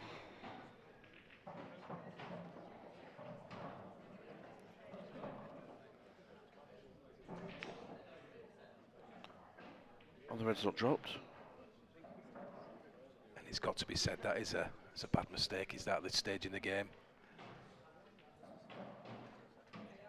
So both players have missed balls effectively over the hole in the last couple of frames, and that just shows you the pressure these players are under at this level.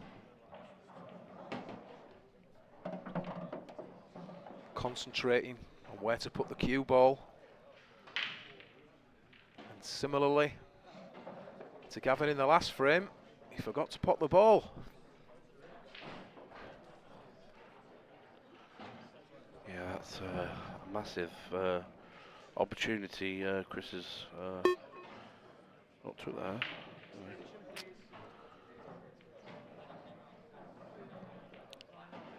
So I think the key red here is the red just above the timer that's counting down on screen.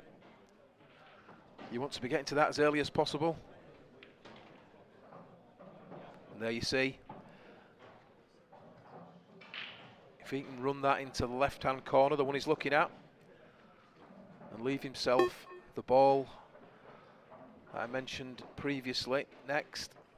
Well, looking at, is he looking? Attempted to play it off the yellow.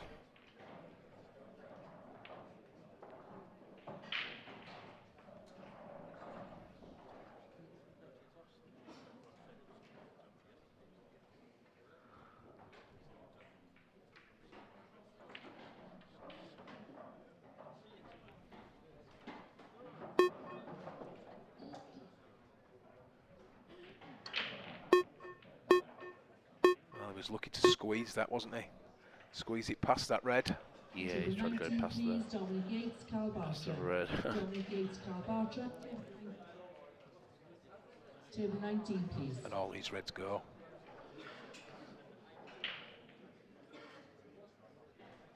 No clusters.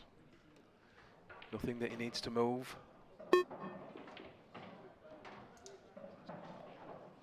It's just this first shot. Looking for a good cue ball.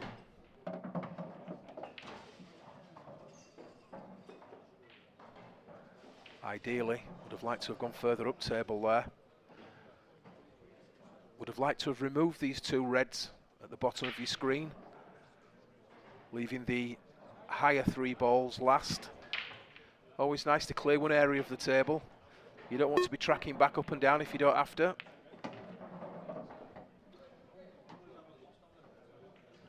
So, changes his route.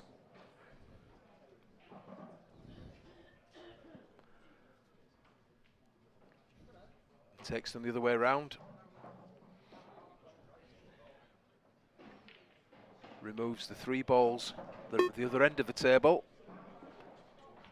Leaves these two lower down to get him to the black. Just drops that in the corner.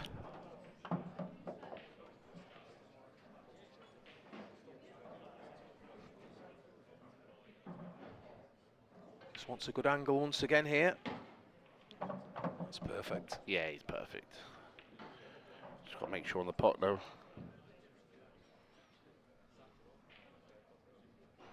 Just leave a good angle on your last red.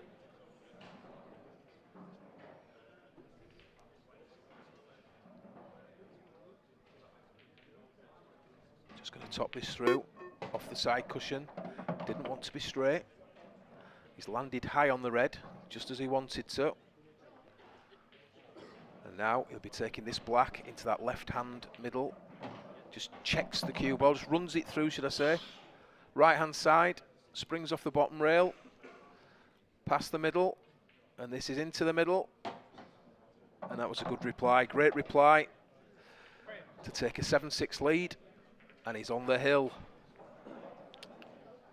He's took them out well. Pressure finish. Yeah. Didn't land ideal early doors in that finish. Wanted to take the two bottom of table. Landed awkwardly, but as the great players do, he rerouted, took his medicine, took the three balls higher up the table, and came back to take the other two. And that black in the middle gives him a huge advantage. I say a huge advantage. He's on the hill. Just needs the one more frame. But he's got two bites at the cherry if should he need them. So, no time for mistakes. You need a little bit of run here. You want a ball off the break.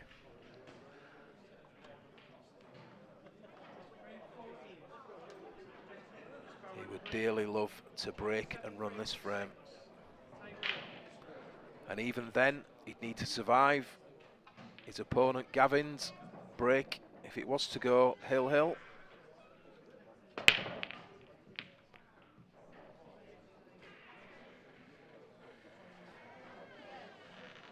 So, well, dry break.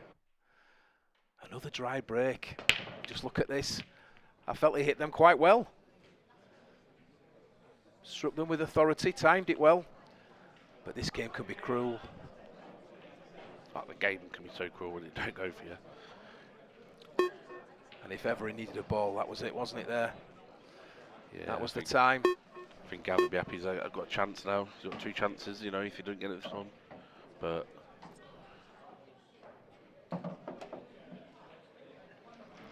yeah, just that ball that's sort of near the middle pocket on the right hand side of your screen. Just needs some attention. But he's got several options there. Last yellow. The yellow that's I think he might cover the bag. Yeah. Oh, I think he'll go. I think he's got to go. Yeah, he's going. He's got to go for these.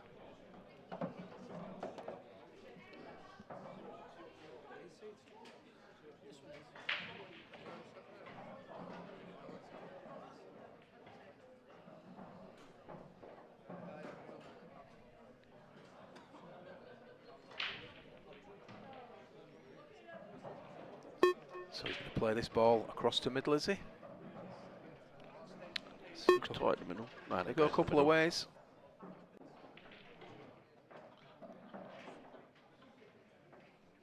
Yeah, ideally, when he played the top one, he wanted to be a little bit more higher than where it is now, the white. So he could have played the yellow into the top right pocket, screw back again, isn't it? But now he's probably going to have to go middle, work your way down, isn't it? This is the thing, the ball that I mentioned earlier, that ball near the right-hand middle. And he just wants to hold up again.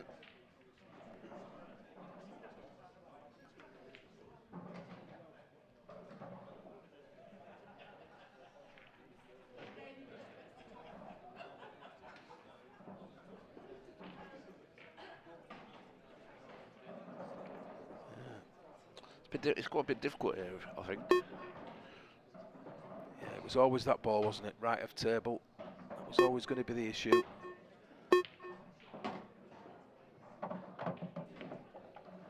Yeah, he needs to be in between these two reds now, if that makes sense. So he can top through the middle when he gets through here. I don't know if he's got the angle.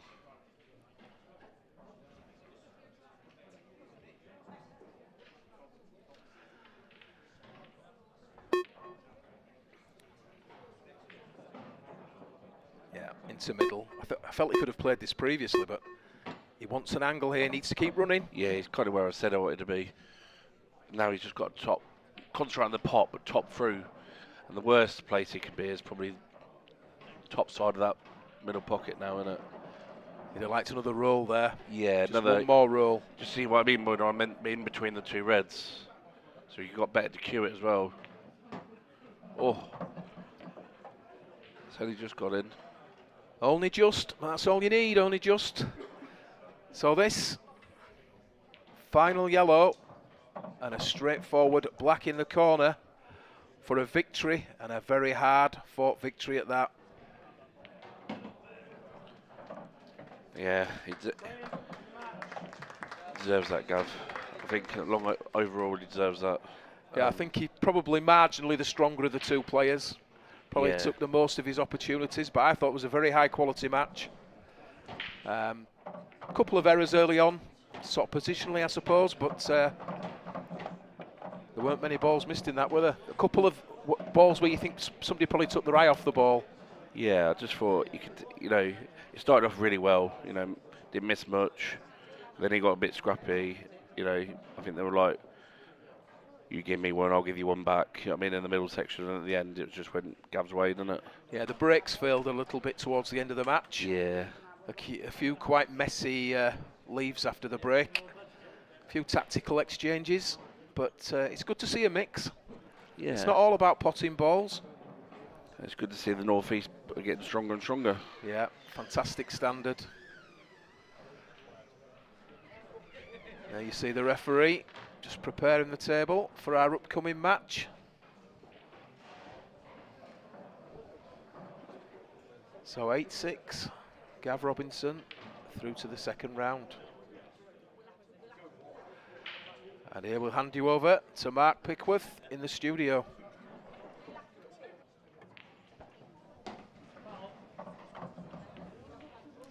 Thanks, boys, and wow, what a spectacular match of, and here's our winner, and what a match to be part of, that one. It went toe for toe, didn't you, right from the, just couldn't even get away from each other. Yeah, I think I was half a roll short on the ball to go 4-2 up when the black was over the bag. If I get that finish and I'm settled in, but then I've ended up 4-3 down, and I was chasing a little bit. He's let us off massively to go 6-4, and then I just thought that we've got to kick on now, but I felt like I played really well, but the clock was catching us out a little bit when I haven't, obviously first two were back, I haven't settled in that match properly there. If I can build on that a little bit, I felt like I was hitting the ball lovely, and I'm picking the finishes nice. I made a ball on most breaks, and I found I wasn't getting really.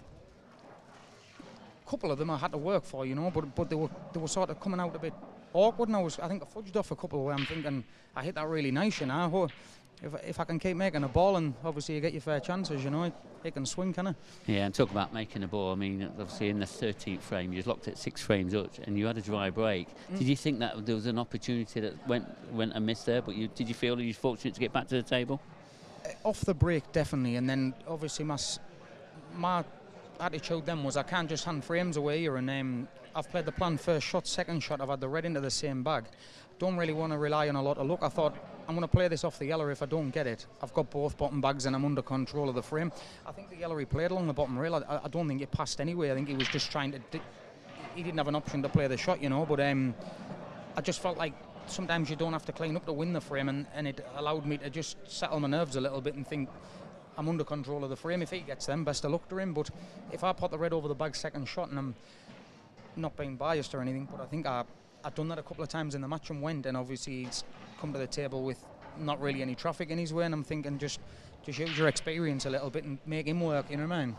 And, you know, you've been one of the most improved players over the last 2 years on the IPA Tour. And, you know, playing your friend, Chris Bowron, because you're mates on and off the table, aren't you? You've been pals for, well, it seems like forever. I mean, does that make it a little bit harder? You know, you mentioned the word nerves. Do you think he was feeling the nerves as well as much as you? Oh, without a doubt. I just think first two are back, you're both going to feel the nerves. And I don't think it matters who you're playing, really. You're nervous, but it's never nice playing... I mean, obviously, I've practiced with Chris for years. I don't practice with him so much now, but him and Mark, between the two of them, it's not someone you always want to be playing, is it? But you've got to take whoever's in front of you, isn't you, and win. And Chris Bowron, I mean, we didn't see the best of Chris Bowron last season. You know, we've obviously had a few other commitments, etc., out of Paul, etc. But it's good to see him back because, you know, I saw some really brilliant glimpses of what he can play because he is a phenomenal player. Yeah, I think he just missed a couple of pressure balls under big moments there, didn't he? I don't think I missed any pressure balls. I just a 6-5 up. I've tried to make a bit of an angle to play the skill shot off the top rail and back into them. Took my eye off the pot a little bit. I don't think I give too much away, really. I think it was a fair score, you know. And the 2023 season, we're up and running. Does it give you a little bit of excitement? You know, you really need to shift on a little bit. And what's your aspirations for this season? Well, I want to win an event. I wanted to win one last year. I want to win every event I play in, you know. I'm not here to make the numbers up, but I think once I get one, then I'm sort of took the pressure off myself, and it's like, I'll win more, you know what I mean? And I think I've got the ability to win. Obviously, it's just putting it into being out there and doing it, isn't it? It's a bit, you know? Well, you're going the right way about it, Gav, because every time I've seen you on this TV table, you've always done pretty well. I know you've had a couple of very close matches that you've lost, but that, you know, with this standard at the moment on this professional ranks, it is very, very tough, and it is just one ball here or there. Yeah, it's. I think people say pole's not down to the break, but I think at this level, if you're playing a club level, and I agree, it's not down to the break, but obviously you've still got to take your chances massively and play well. But I think if you break well, you can beat anyone in a race to 8, can't you? I mean, I think I've had 3 or 4 or 5 maybe off my own break there and only won 8-6. Yeah. I think he's had probably 3 or 4 off his own break as well, so there's not much left thorough-wise, is there, to capitalise on, you know? Well, you're into the next round, Gavin, so well played to that. I'm going to let you get off now and prepare that. I'm going to have a chat with Clintos, who's in the house now, but well played, and hopefully we'll see you again soon. Thank you. Good luck. Thanks, mate. Well, there's the Rocket, Gavin Robinson, safely into the next round. And before I talk about professional events, next round, the world champion is in the house. How does it feel being the world champion and picking up that trophy back in February? Does it seem like many moons ago, or does it feels like a lifetime away? Yeah, it feels like a long time ago now, to be honest. Obviously, the first week or two it was really nice getting, but now it's time. You can't really dwell on it too much. Obviously, the first IPA event of 2023 is here, and I want to win this as well. So. Yeah, well, I'm going to try to see if we can get that coverage back, because as you was travelling up here, we showed some coverage of the end moments and that. I just want to talk a little bit about that. I'm not sure if we can get a bit of coverage again, but we'll see what we can. I'm getting the nod that we can. But, you know, that towards the end of that match, you know, how did that feel? Just want you to talk me through some of that. You know, look at this moment here. One to remember. I can remember this. Tells you everything. I still get goosebumps now, Clint. I really do. Somebody made like a little video of it with a song on and like some writing and said about my son, like Riley will be so proud. Yeah. Obviously, I must have watched that little clip about 10,000 times. Yeah. And every time it's quite emotional, to be honest. And how many times have you watched it back? The final? Yeah. I've only watched it once. Yeah, yeah. Yeah, I just watched it once. They're long old matches, aren't they? They really are. Yeah, because obviously the sets, and it was best at 7 in the final one. I think 6 sets, 4-2. Obviously, it's a long old stretch in it. So, and I know we're only 4 or 5 weeks after the event, and how much things have changed so far. Obviously, I mean, it must have took you days, weeks. Probably still replying to people now. You know, the amount of reaction you got on social media, etc. All the nice comments and private messages were amazing. To be honest, I was on my phone yesterday, and I'd scrolling through. I don't know how it come up, but it's where people have tagged me in. Like when I won it, and I hadn't even liked it or commented because there was that many. I just didn't have time to get back to everyone. But I did like them when I seen them. The ones I didn't like, but yeah, I'm just back to reality now though. Just want to do well this weekend and try and get another trophy. Yeah, because that was your only second chance you've ever had of lifting that crown. Back in 2014, you had the first chance, didn't you? Yeah, unfortunately, I was playing the GOAT. Yeah, it really is the GOAT and that. But 2023 then, Clint Jansen, what is your aims for this season? Let's tell the audience. It's probably not doable this year, but I want to get the #1 spot back. Obviously, I was #1 back in 2017. I'm quite a way behind Farnsworth. Obviously, I think I am. I think he's quite. It is closing up a bit. It really is. Yeah. You know, Mark had a bit of a struggle towards the end of the season. Didn't have the best of worlds, etc. Yeah, for ranking points. Well, like obviously, it's 2-year ranking system. I think 2 years, like 2021, or I think Mark won. Yeah. 4 or 5 events or something ridiculous right. like that. So obviously, them points are going to be dropping off, and I didn't have a great season, so I'm not going to have loads of points dropped off, to be honest. So I think this is a massive season for me if I can win 2 or 3 events and get the distance, close the distance, and hopefully next year I can try and get a #1 spot back. A little bit about you again. How much more time have you put in since picking up the World Trophy? Obviously, you're going to be busy with obviously personal commitments, etc. But have you been putting a bit of time in for this 2023? Because it's exciting times for us here at the IPA. Yeah, 100%. I've been practicing the same as I normally would, to be honest. Probably like 3 times a week, playing for 2 or 3 hours a time. So yeah, just you can over practice, and I've done that in the past. And it's no good for you, but 3 or 4 times a week, 2 or 3 hours, I think, for me, that works well for me. And the pro #1, he's up next. You've already mentioned to him that he's the man to catch. How do you think this match is going to pan out between Mark Farnsworth and Andy Crozier? It's going to be a great match, to be honest, because Andy Crozier is a fantastic player, and his break is gigantic. Yeah. So, and obviously, Mark Farnsworth is not world #1 for no reason. I think. Andy's just beat David Casey 8 frames to 3 in less than 40 minutes. Yeah, that's what I'm saying. Andy's such a fast player as well. As total 2 different complete players. Mark's he's similar to me, like not slow but reasonably slow, and obviously Andy he's a really fast player and fluent. And I think it could be close. I really do. If Andy gets his break working, I think it could be 8-6, 8-7 either way.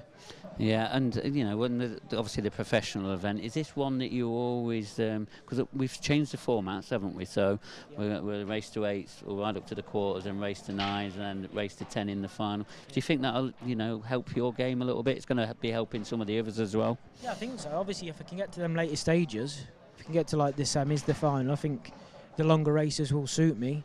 As probably 8 or 16 of the other players, they would probably think the same. Do you know what I mean? But I think the longer the race, the more comfortable I am. So.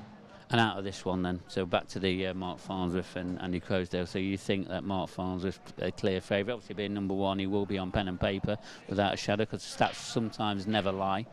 Yeah, Farnsworth is favourite. I'm going to say Farnsworth 8-6. Yeah, well that's a big old call and that. Well, it looks like Mark Farnsworth is about ready. I mean, it sounds like you're quite ready for this season. Are you really excited for this 2023 season? I am, yeah. I think, obviously, a lot of the players that have won the World Championships, I think the following year, or that year, they haven't done so well, like on the tour events. So I'm hopefully going to put a stop to that and hopefully have a good year and try and win 2 or 3 events. Yeah, and a little bit about the venue. There seems to be a good buzz about the place. Everything seems quite positive and that. And do you feel that there's a bit of a vibe like that at the moment? I love this event, to be honest. I don't want to jinx myself, but the Newcastle event I always seem to do well. I think I've won 3 IPAs in Newcastle, so it's always been a good event for me. But yeah, it seems like there's a lot of people here. It seems a lot of players here, more than last season. I don't know if the numbers have increased. There's a lot of people that stayed last night. There's a lot of new faces as well, isn't there? Yeah, there really is. A lot of new faces. You know, obviously there's quite a few challenging areas within the pool circuit, etc. But everyone seems to be following the IPA. It seems to be like the place to be, and you know, one day somebody else is going to be picking up that trophy. I mean, you don't want to be releasing it. You don't want to be partying with that just yet. No, definitely not. But what about this one here? Would that be one to be picking up? You know, that would be very nice to pick up. Yeah, very nice.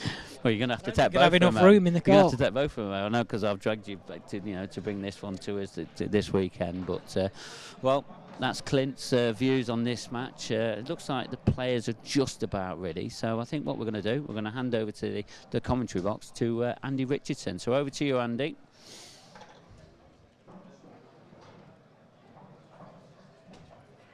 What another fantastic lineup this is. Appreciate that, mate. I think Mark Farnsworth against Andy Crozier. Both superb players. And I think this could go close. I know Clint there said he thought it could be 8-6, maybe 8-7, something like that. I think it's a good call, good shout. If Andy Crozier starts to fire, I promise you, fireworks. And Mark Farnsworth, we all know how good he is. How do you see it going?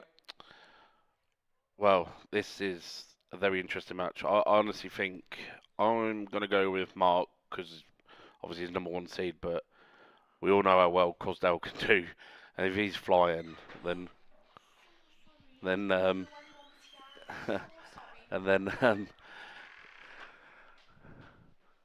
sorry, I nearly fell out of my chair. He got knocked out of my chair. And then yeah, if Crozier's flying, and then this could be a good game. Whatever happens, it's going to be a good game. Let's get it right. But yeah, I mean, on paper, what you're saying is Mark Farnsworth would be favourite. I think everybody'd say that's a fair comment. Andy Crozier, though, previous match, 40 minutes. Well, yeah, what a performance that must have been. And Dave Cassie, I know he's a new pro in that, and I played him over the last weekend on the tour.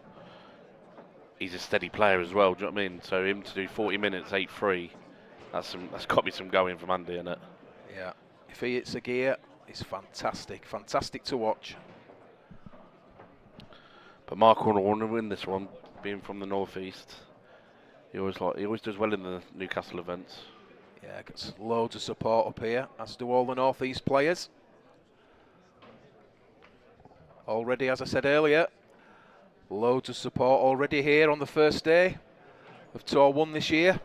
Yeah, it's good to see, isn't it? Like Clint has just said, there's so many new faces here. A lot of them stayed up last night, apparently, which is just amazing for the IPA moving forward, isn't it? It really is. Apparently, there were people in the building at 2 o'clock this morning playing, practicing hard. And there's me setting off at 5 o'clock this morning. Yeah, long train journey for you. So, Mark Farnsworth to break first in this match. And Mark will know he's up against it here. He knows the pedigree of Andy Crozier at his best. Mark needs to get a good start, good break going.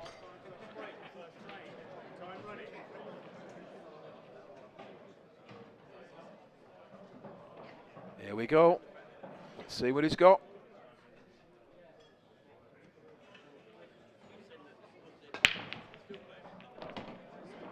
He hit them hard.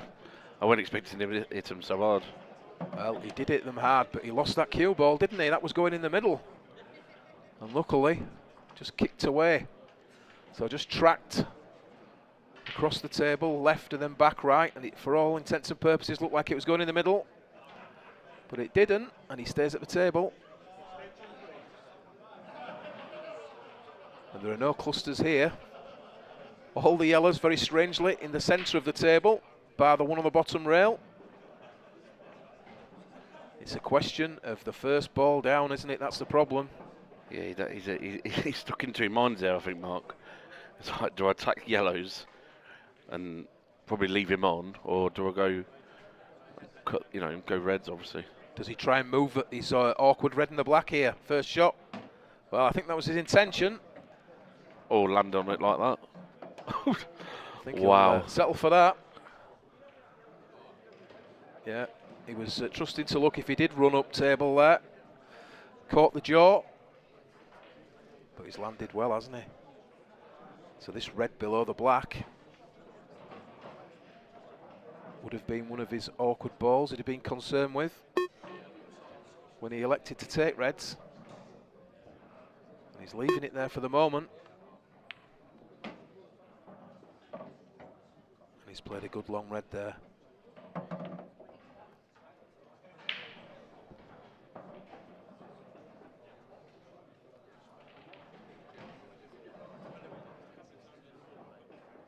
Just taking his time.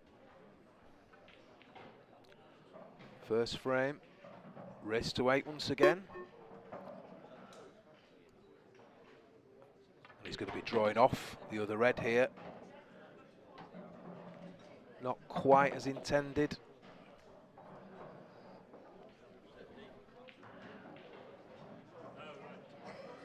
Would have liked to have brought the cue ball higher back up table. Or at the very least, he would have liked the red to have stayed lower.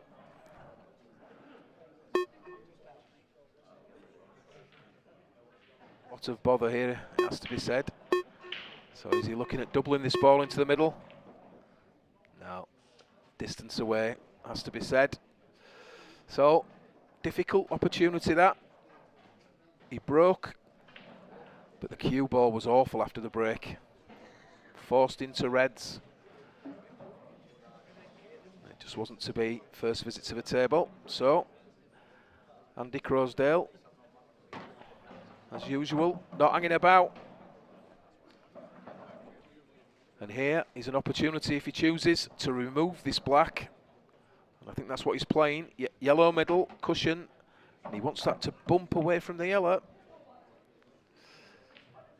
So, hampered the yellow, unfortunately. But he did get the black away from that red.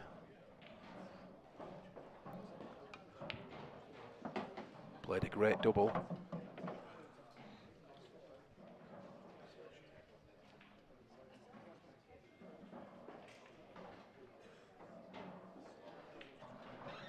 Yeah, I didn't know before he played the double, could he cut the yellow over him, but obviously not. I don't think so, no.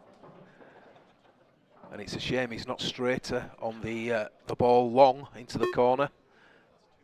Could have potentially screwed back into the awkward yellow or the black. Do you not just think leave the white where the yellow is now, bounce the yellow out? I think it's probably the right shot, yeah, definitely. The only thing you're leaving is a big double in the red on the right hand side. I think he's wanting to be aggressive, isn't he? But I do agree with you. There would be value, wouldn't there?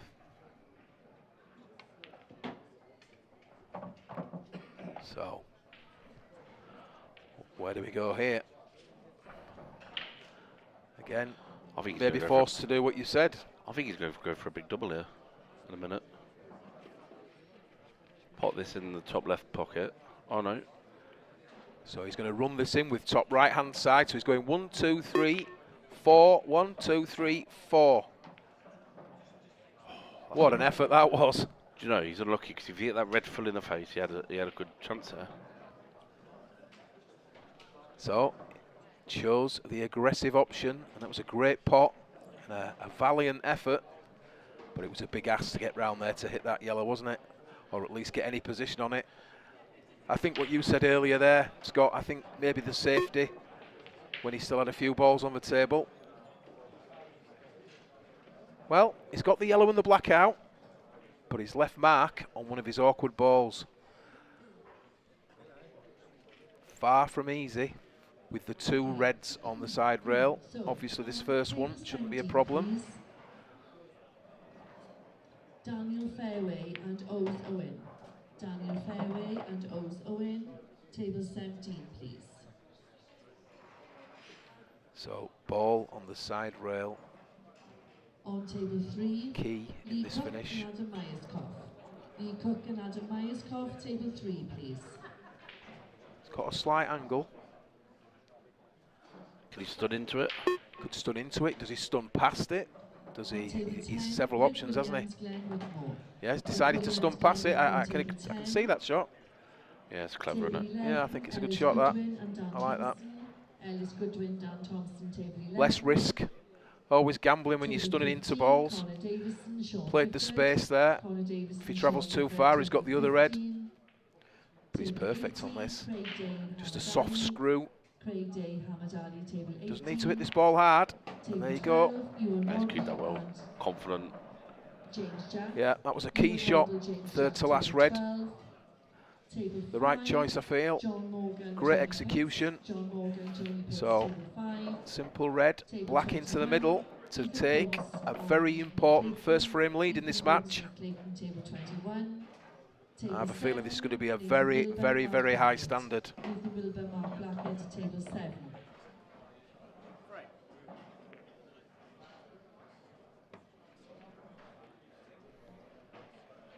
First blood, Mark Farnsworth.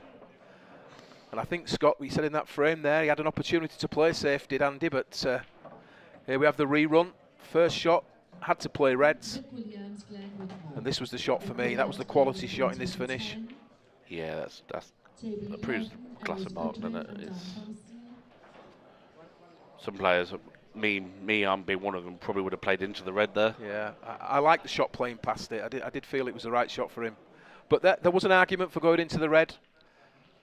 You're just always gambling. It's position after the contact. No, he's played the percentage shot. I need to win the frame, and it's good thinking, isn't it? Because he could have always played the ball down the rail last if he had to. That was the good thing if he didn't get where he wanted to be. Yeah.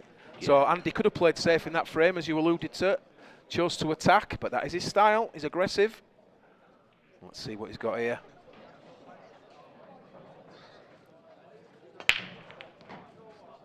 Wow. That's a controlled break. Yeah, struck those really well. I don't think these are going to take long, and I'm going to go with yellows. I certainly can't go in yellows with you. And I agree, absolutely. I don't think it'll take long. I think that's the best break so far this season. Yeah, and it's certainly a great leave, isn't it? Yeah. Probably the only awkward shot. Well, he's not landed where he wanted to land, but he's perfect. He'll settle for it. I was just going to say, that was the only shot really, wasn't it? He just needed good position off the first ball, but he had so many options there. Yeah, he's just tried to pop one of Mark's balls safe, I think. Now then.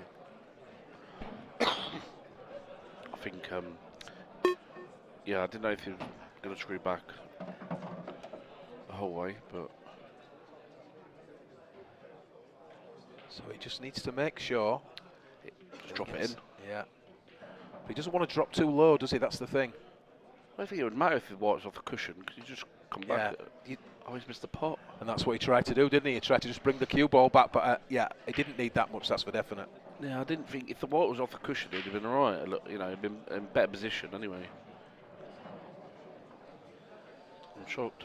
Yeah, I'm shocked. Very unexpected, that. Well, we both said it'd be over in the blink of an eye, didn't we? I think we cursed him. Yeah, commentators curse that 100%. Once again. Extension, please. So, Mark just taking his extension. Not an easy finish, this. Yeah, he's got a couple of big shots here. He needs to land plumb on the top cushion, I'd say now. Where are you rolling this in? Are you screwing back? That's done it to the top cushion. Gone too far, I think. Yeah. Yeah, he has gone too far, and there you could see him mouthing, shot, sarcasm. Is he playing off the cushion, botting it? Looks like it. That's the shot. Just drifts slightly out after contact.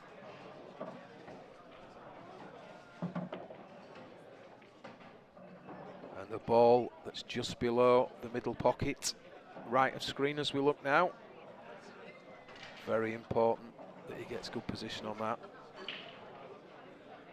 And of course, let's not forget, he's got this red bottom end of table on the bottom rail. Tricky finish, this.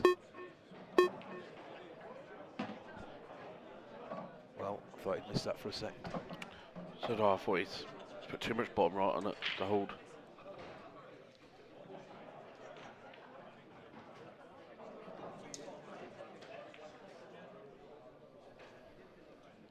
It's an easy shot. You know, he's got a top through here to go down to the bottom now. This is far from easy. Or is he's going to go at the top ball after this shot? Oh no, he has dragged. Oh, I thought he was studding it over. Well, he made it look easy, didn't he? Yeah. But I can assure you that wasn't. No, them slow drag shots, I hate them. Right. And on table 13, Dave Stratford. Just showing you there where he's looking to place the cue ball. Table 13, please. So he's going to take this ball, run through, up to about middle of table. Just past, that'll do him. I would say just about perfect. Plumb. Yeah, perfect. And this was a difficult finish, but he'll be so happy he got the chance. Because we were sure, weren't we, there, that the yellows were nailed on. 2-0 already, a considerable lead. If Mark gets his momentum going, he's looking good here. Yeah, it's hard to, when Mark starts running away with it, it's hard to slow him down, isn't it? Yep, you don't want too many mistakes like that.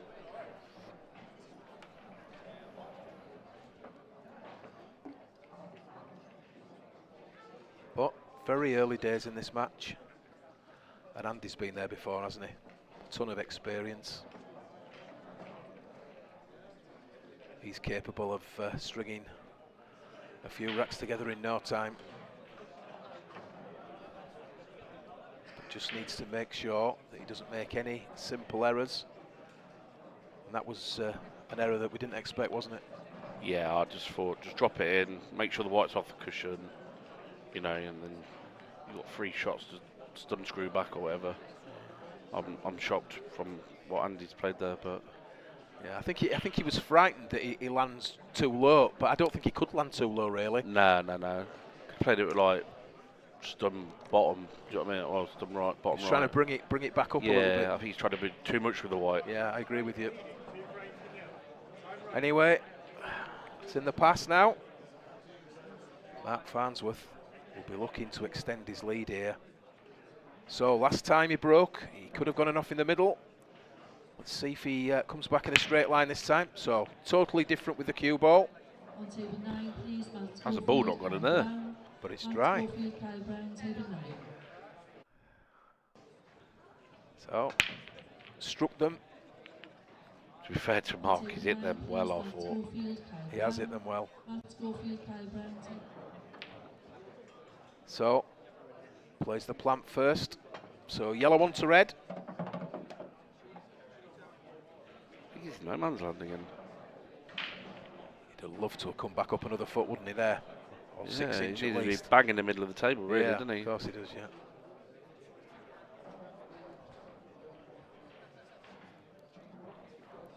Big cut. And this is some cut. Yeah, that It ended up thick.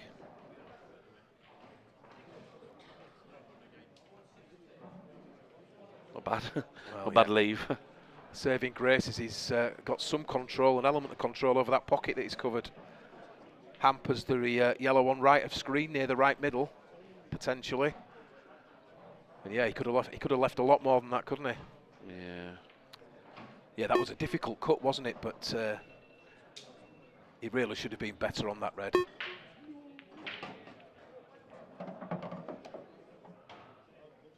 That was a great shot. Better shot than it looked. Played it thick into the pocket, didn't he? Yeah. Used every ounce of the pocket there. Yeah, he's got like a 2-in-1 shot there, really. You know, he either hits the yellow, he's plumb in the middle, he hits the red, he's plumb in the other middle. Yeah. So it's good thinking, that is, to be fair.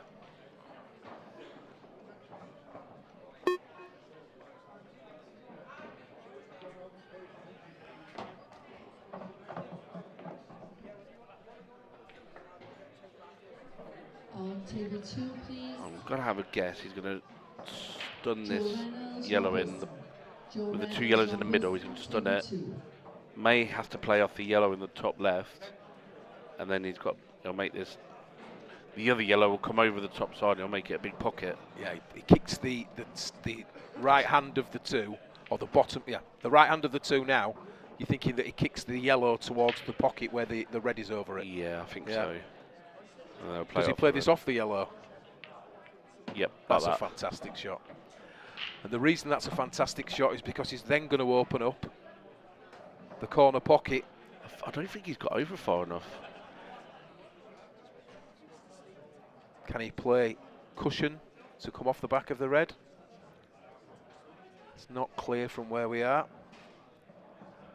But he would dearly love to move that red, wouldn't he, near the pocket? I tell you what, as a shot, he might have to top this in.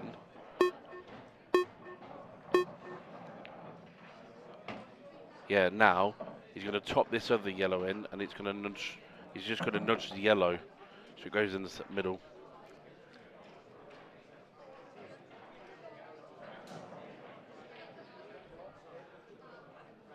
If he's got the angle. If he hasn't got the angle, does he go middle? Does he go middle? Yeah, there you go. Yes. He's going middle. He's going middle. Literally, yeah. This is the shot. Yeah, and he wants to hit the red here if he can. Be nice. That's the one. He's happy to kick the yellow down, but he just needs to nudge that red. Doesn't want to be too straight here now. No, he really doesn't want to be straight, does he? Worst case scenario, I suppose. Back 2 cushions. Doesn't want to top it because, well, you could slide, sorry, be behind the 2 reds and the black. He's stunning it, so he must be taking his punishment and leaving it top. Yeah, a little bit of Don't angle, go beyond the didn't he? red. No, No, it's okay there. Yeah.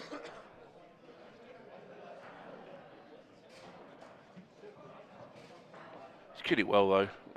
He has cued it well, and the fact that he's stunned it up, it means he's in a better line. Not quite as an acute angle as it would have been, so you just drag this ball in, don't you? Perfect. Takes the pace away, widens the angle. And he's plumb on this black for a 3-0 lead, and it's a commanding lead at that. Solid, as always, from Mark Farnsworth. Solid as a rock. Yeah. And Andy Crozier, he had first bite there, didn't he, after the break? First opportunity. Played the plant into corner, but he just didn't come back up far enough, did he? And as you said, no man's land, tried a difficult cut. And from there, well, Mark's pulled a great finish out there, hasn't he, to be fair? As you would expect him to pull at this level. You don't get many chances, do you? It's not the start Andy wanted, really. It's not like he's not had a chance. No, say he's not had a chance, he's just not taken them, has he? He just landed awkward there, didn't he? Yeah, he's landed awkward a couple of times now, hasn't he?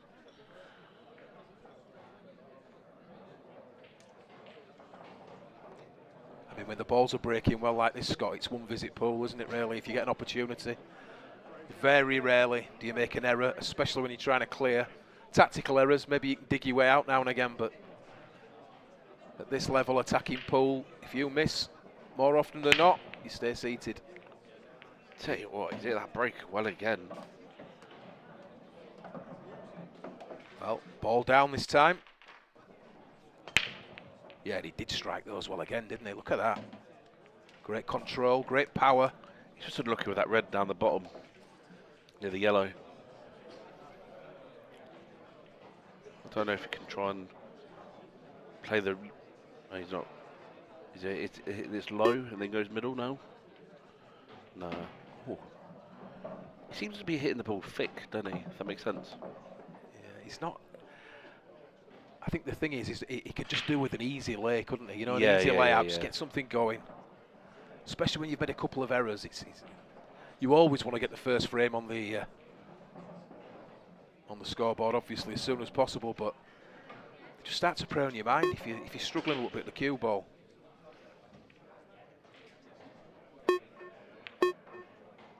Right, you can see what he's got here. He's left himself the angle. So that difficult red that you can see just behind the yellow. Just topping through, isn't he? He's going to top through, and he doesn't need to hit this hard.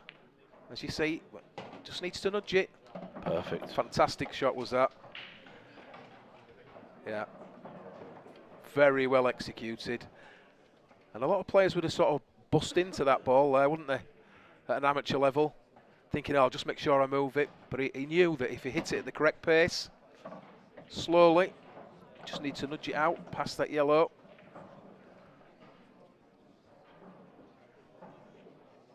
So, 2 reds remaining. Not ideal on this red, it has to be said. Would have loved to have been straight. Just draw it back. Doesn't really want to be leaving too much of an angle on this last red.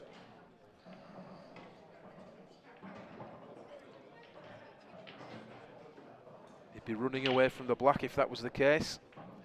So he's just weighing up his best option here. The 2 yellows close to each other near the left centre, just hampering the path of the cue ball for him now. So he just needs to bump this out. Now he still has a considerable angle here, I feel. Do you check it? Yep, loads of right hand side. Or do you screw behind? Yep, loads of check. Well, that was a good shot, wasn't it? It was a really good shot. Yep, and we're off. He's on the scoreboard. And he trails 3 frames to 1. But a much better effort from Andy Crozier. Couple of really good shots in that finish for me. I love the little nudge to release the red that was hampered by the yellow. And that final ball he played, the final red, with an extreme amount of left-hand check side.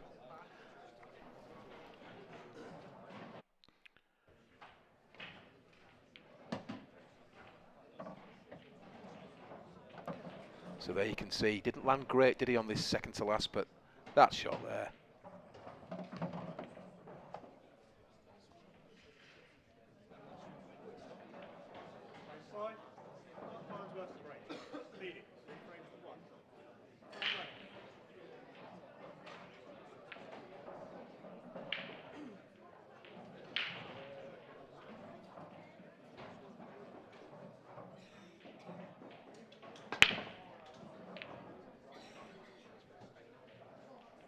Dry break. That's probably what Andy needs after the that last frame.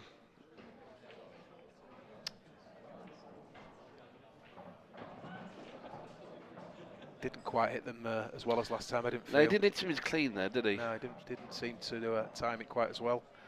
But yeah, Andy was 3-zip down in this match, wasn't he?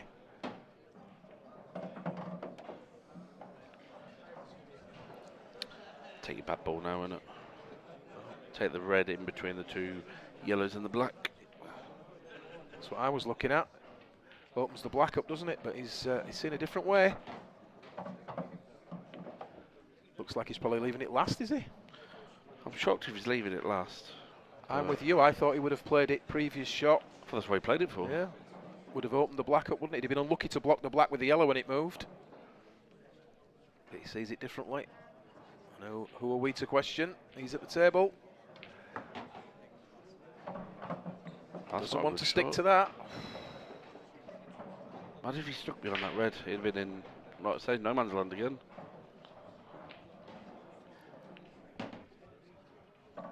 Playing with a lot of side, isn't he? Yeah, it goes back to what I said, like in the first match, that like it proves how like much the outside tables to the inner table, this inner TV table plays.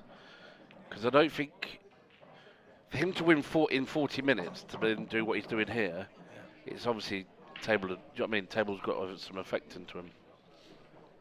But yeah, you're right. He's leaving it last. I was shocked because I thought it was perfect, just to stun it in or whatever. Yeah, I think I would have moved it earlier. But yeah, I could see it. You could leave it last, couldn't you? Obviously, has done. And this, I suppose the black must go to centre, does it? Yeah. Stuns onto the yellow. Or top bag. Yeah, luckily he's got the top bag as well. But that was the worry for leaving it last, wasn't it? You know, the cue ball. But he's perfect here. Long, straight black. Fantastic cueist. As are all the top professionals at this game. Unless I curse him. Yep, there we go. No, he got that one. So, dry break from Mark Farnsworth, punished by Andy Crozier. And he's back in it, 3-2 down. Be highly delighted with that one from where he was a few moments ago. Yeah, that dry break's come at the right time for Andy. I think, you know, if Farnsworth got a dish there, you know, or ball down and got a dish, 4-1, you know, now 3-2, he's like, oh, I'm back in there now. My break, let's see what I can do.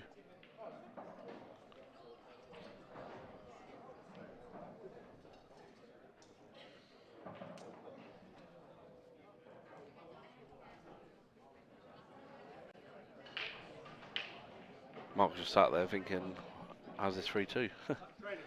Yeah, dry break punished him there, didn't it? So Andy electing to break from the right-hand side of the table. Head ball once again, and let's see how well he hits these, because he can break when he's on form. Hit them well again. He's hit them very well, and he took a little bit off that, didn't he, for control? Yeah. And I'll tell you what, I think this is 3-all. I don't want to curse him again, but... If only it was that easy, Scott. Yeah. Yeah. There's certainly an opportunity for 3-all here.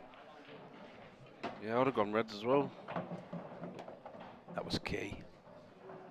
So he can get to the difficult red at the bottom of the table, can't he, from this?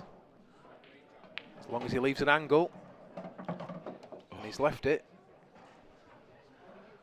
So now he'll be taking this ball into the right corner, and the cue ball will be heading up to the right of the red in middle of table, and that gives him potentially, well, he's drawn short of there, but he was always going to be on something there.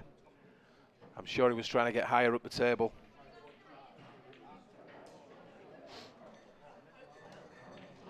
I think he'll be right, yeah. So he needs to hold up. Well, he got a good kiss there, but I'm sure he judged it. Just made things more difficult with the fact that he didn't get high enough off the table. Fourth from last red. But that was a nice nudge on the yellow. I'm sure he calculated it. And he wants this to straighten as straight as possible. But you can't play it better than that, can you, Scott? No, he's played that absolutely perfect. And it's very noticeable how much he spins the ball, don't you think? Yeah, he's hitting every shot, nearly every shot's beside. Well, 3 apiece on a very high quality encounter.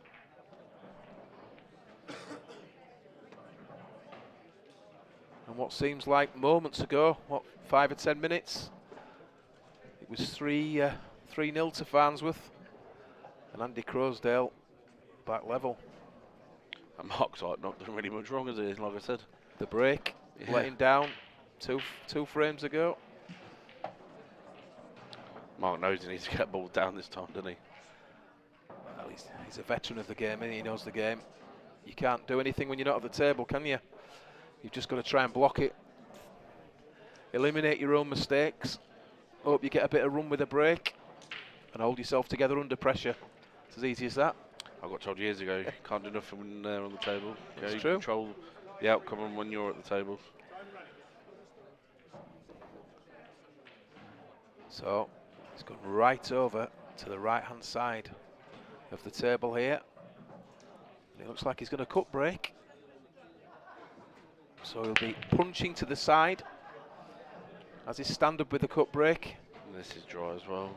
And this is dry, and it's an awful mess he's left. But yeah, I was really about to say this is a very, very scrappy table.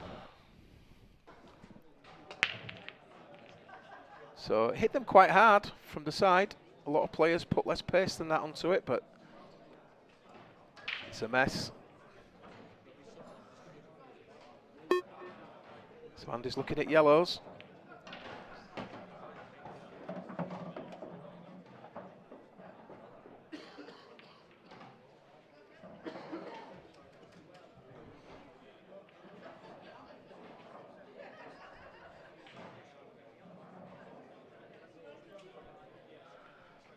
So, first safety shot in this match from Andy Crozier, and a tap on the table there from Mark.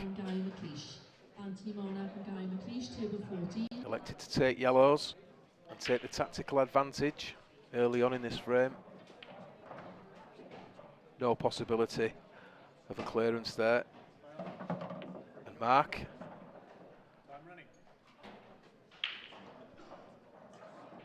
Well, it's a foul.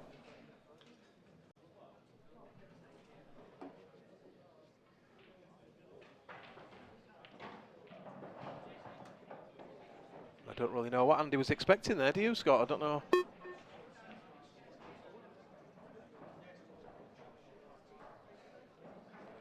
So, does he cover the pocket here? Does it pass? Yes, going to take the pocket. Don't want it to drop.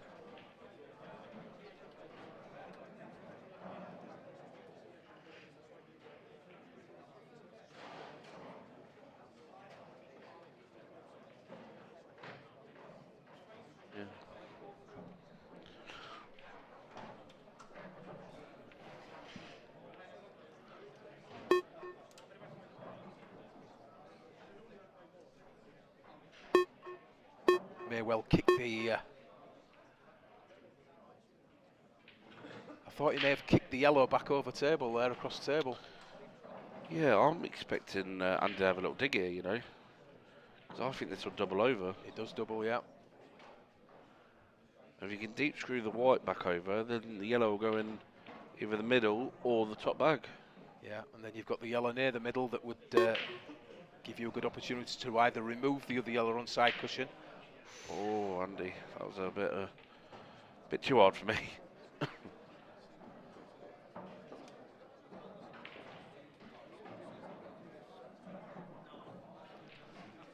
So his yellow's tied up once again. He hasn't really left Mark a lot here, has he? No, he's left an awkward cue ball, that's for certain. I actually think you've got to put the red onto the yellow to stop him from doing clearing up, I think. I might be well wrong here. Oh, no.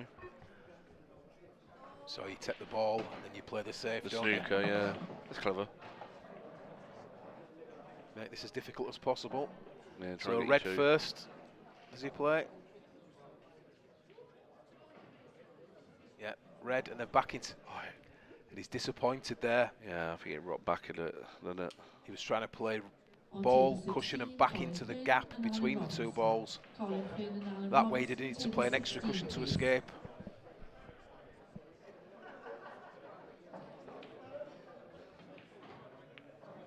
Oh, the white's the gone cue in ball. anyway. Oh, the white has gone in. So, what would you do? Well, it was a little harsh, I felt there, don't you? Yeah. So, he's got a couple of options, hasn't he? But he's going to play the black. Yeah, I'm playing the black onto the yellow. And I like this shot because he also takes the pocket, doesn't he? And he hampers the three yellows. So he takes total control. No skill shot it, imagine. Yeah. Well, the only thing there is I think the yellow would pass the black now. Oh, he's going for these now, surely.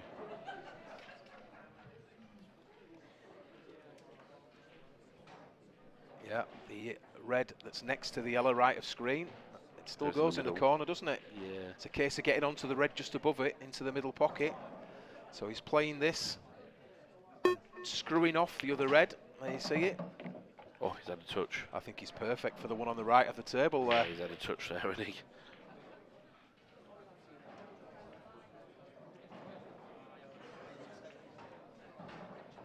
Now, do you stun into it and make sure it goes? Oh no, it goes from that other TV angle. It looks like it flies. Just drag it in, I think. Yeah, I'll drag it in. That's the one. Just top through a bit now.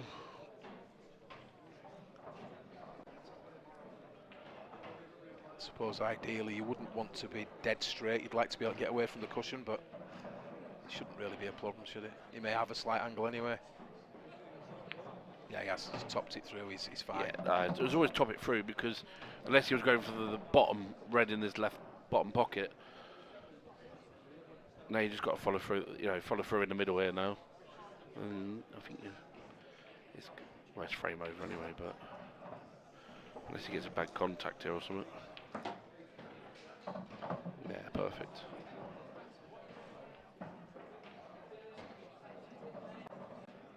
So the free shot that he had there, the first shot where he played black onto yellow.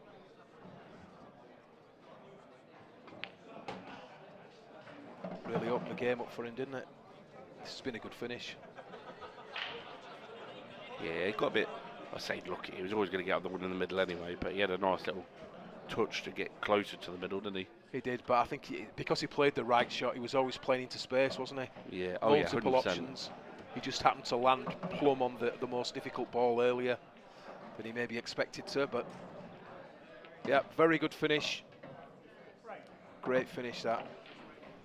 And Mark's back in the lead.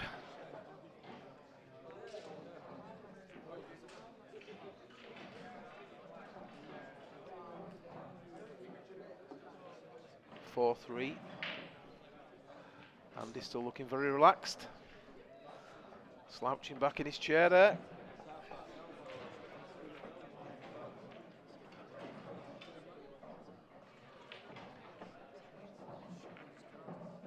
And I think that prediction early on, 8-6, 8-7,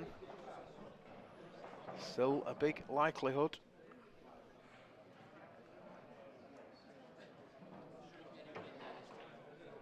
Can't afford any more dry breaks here, Andy Crozier, I feel, though. Mark Farnsworth, he's not really making any errors. Had a dry break, but extremely solid at the table, as you would expect from a man of his calibre. So, pool gods be with me, please, as I break these balls. Andy's saying to himself.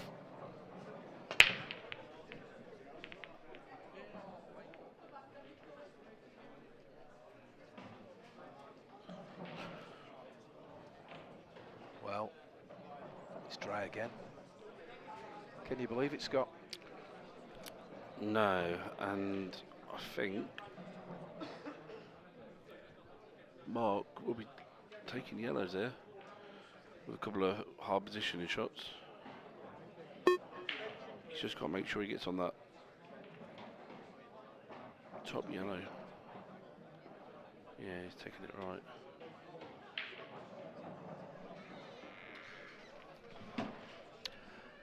So he's dropped the yellow into the corner, and straight away he's attempting to get down for that difficult yellow top right of screen as we look, but I'm not sure he's run far enough. In fact, there we are on the overhead as I look now. He's the wrong side of this yellow, so it's going to have to wait.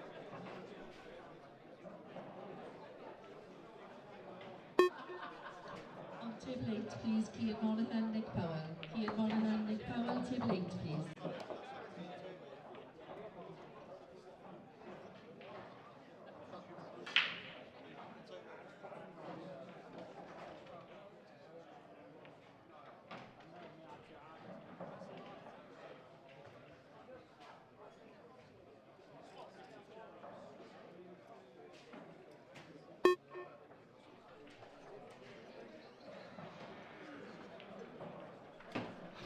Mark plays the plant.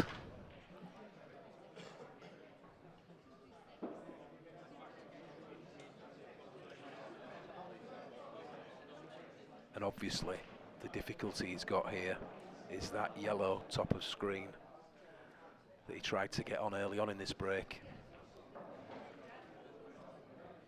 He's forced to play the plant here.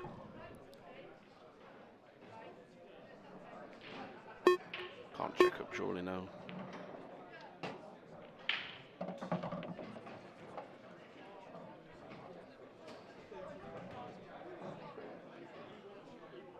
You think he's going to stood up to it? The problem if you leave it last is look at the black, it's by the side rail. I know, but if You he want to gets get somewhere closer near to it, don't you? I think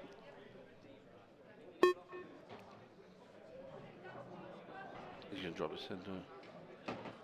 He's going to go for the gap one cushion, isn't he? Yeah, it's one or two cushions out, isn't it? Yeah. Just don't hit the red, the one nearer the black. On table 1, please. I mean, ideally, probably two cushions. If he just catches the second cushion, I think he leaves better shape for the Oh, right, oh yeah, position, yeah. I just meant Yeah. So yeah, just try and catch, but he doesn't want to go too far. He's just a little bit either straight or the wrong side, isn't he? I think you can screw it back.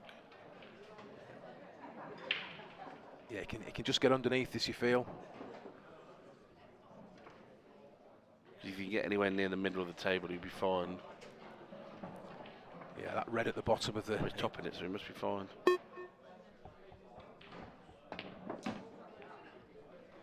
I didn't like that.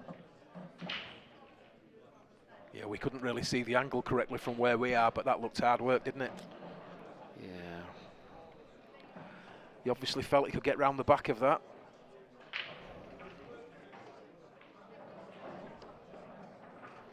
With it being a lighter cue ball, it effectively arcs, doesn't it, when you put a lot of top on it? So he felt he could get round the back, but just caught the back of it.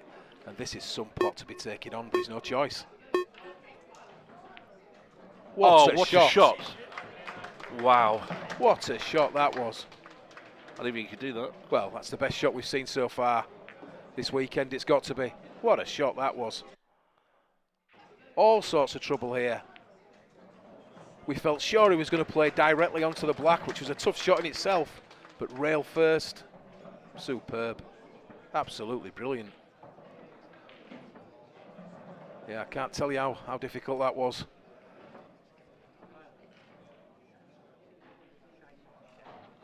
Yeah, that's... yeah. Some shot, though. Yeah. That's a shot and a half, isn't it? I mean, I think he could see it full ball, couldn't he? There was no problem seeing it. It was a clever shot because if he I don't think he could. I think do you think he could? Do you know, even if he could, I could sort of see the value. I was expecting him at the cushion first and go bottom right or something, but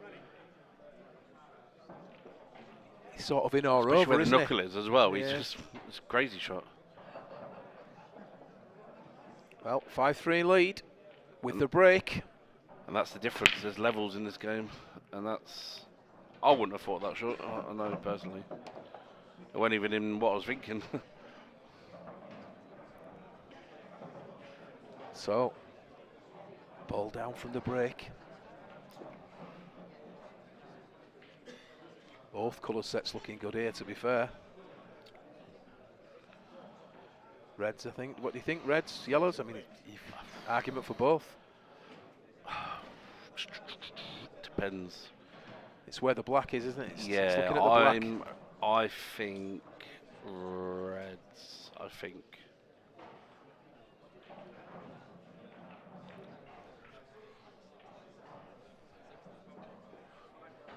We're wrong. Well, there's an argument for both sets, as we were saying. Yeah. It was always about the black, wasn't it?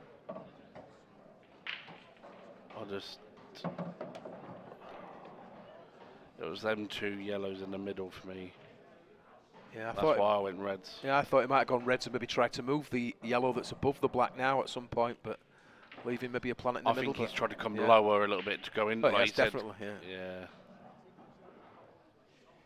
But we all know what shot maker he is, Mark. I'll tell you what, if he's too short on that, the yellow off the red.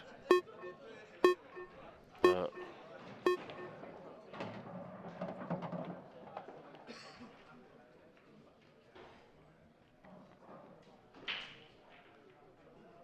so he's managed to hold for this ball into the middle, but these are far from easy. Those two yellows above the black there, Scott.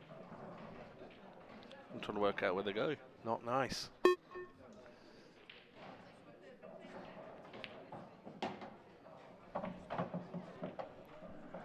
there you see it. He wanted the top yellow, didn't he? Yellow off the yellow. That's the first thing I looked at. Looking at the main screen, it doesn't look on, does it? But from the overhead, it does. Yeah, I know. I think it's on. I think it's on from the overhead, definitely. And then top it through. Yeah. Because I think if you hit it thick, it might go off the other red. Yeah, I know what you're saying. Don't need to hit this too hard either, did it? Well, he's decided. He's playing. I don't know what he's playing. Well, he didn't play that. Surely he was trying to get in front of the red there, wasn't he? I'm shocked that he's not had a little dig at that. I think that shot you picked out there off the yellow, maybe not similar pace in effect. Didn't need to hit it hard, did he? No. Just run through straight. would have had a similar outcome if he didn't make the ball, you'd have thought. But this is a good chance for Andy. Yeah, he just needs to be on the cushion when he plays the top one, the top right area. He needs to be on the side cushion so he can stun into the red and yellow if he needs the yellow anyway, but more into the red. If that makes sense. I'm quite surprised he's taking it that way. Can he screw back to it? Oh, can't see the angle he's got here now.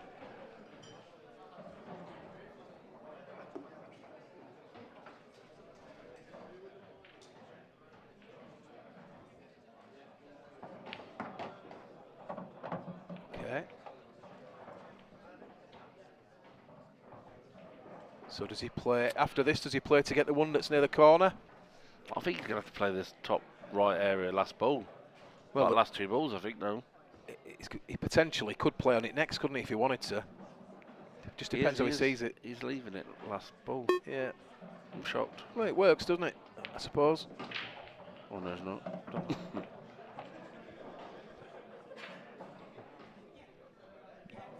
I thought he'd have been trying to leave it straight so he could just drop it in, play the other one into the middle. That's why I said if you leave it on the side cushion here, you can go into it and screw back. Yeah. He's played it well. He's played it well, but you don't want to be bumping balls if you don't have to, do you? No. But he has played that well, has to be said. And this was a finish he had to get, wasn't it, in this match for me? Oh, 100%. So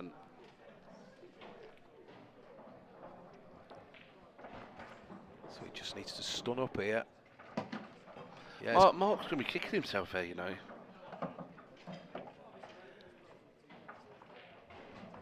Yeah, it was certainly Mark's weakest shot, wasn't it, that? Yeah. At the very least, he should have taken control of that pocket or made the finish more difficult. It's a light Mark as well.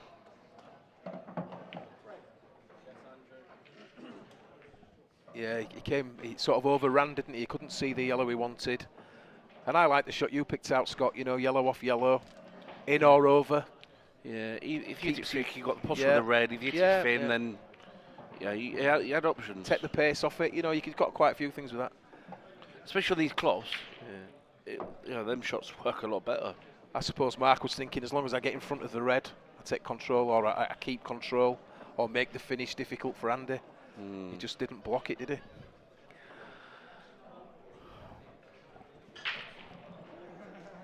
So, 5-4 Mark.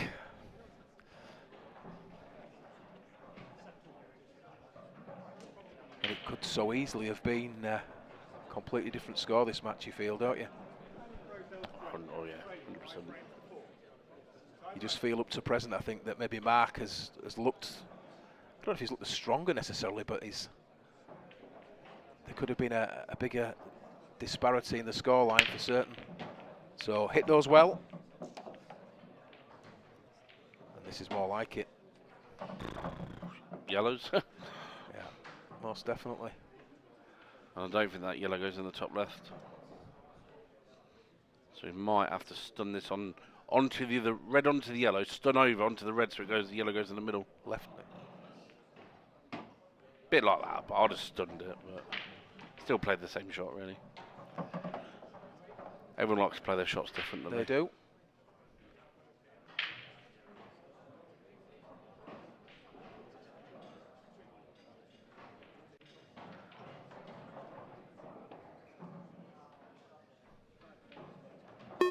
The two more awkward balls, the one next to the black and the one next to the red. Just needs to make sure he's just got to cue this ball now. He's got to keep it simple, hasn't he? That's what he's got to do. Yeah, I wouldn't be taking unless take this one over on the left hand side, just a shot. Or take this one ball he's taken, but dead in the bottom pocket here. Great shot, great confident shot. Yeah. Punched it in. Yeah. I was a bit worried he was going to cut it and he hit the red, but he still, that's a good shot. He's playing the right shot. It's still all about those two balls though, isn't it? The two balls just above the black and above the red. Yeah, he's still got, I think he could chop this one in, the one on the left hand side now. And you'll probably hit the black and yellow and the gap will open up. And well, it looks like he's going the other side maybe. this has surprised me. No. Just top this through. I stood in it. He's trying to hit the black off the rail, is he? Or is he coming back? So he's coming back. Yeah, that's actually a clever shot. Because now he's going to take the red near the yellow. Yellow near the red, sorry, and come back round again. Oh no, he might stood over. It's a little bit more angled maybe than he would have liked here. But he can still do it, yeah. That's a great shot. Just needs to run. He does need to run. Does need to run. That's why I thought he was going to stun over.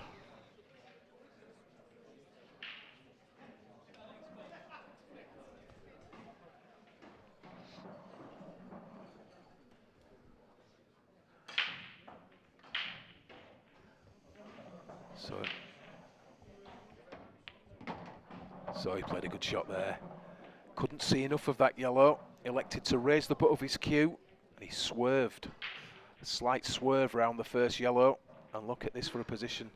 Just needs to cue this well into the middle. We're back. Well, we should be back to 5-all. What a great recovery that was. Swerved round the first yellow. Kept himself in the game, and it's 5 apiece.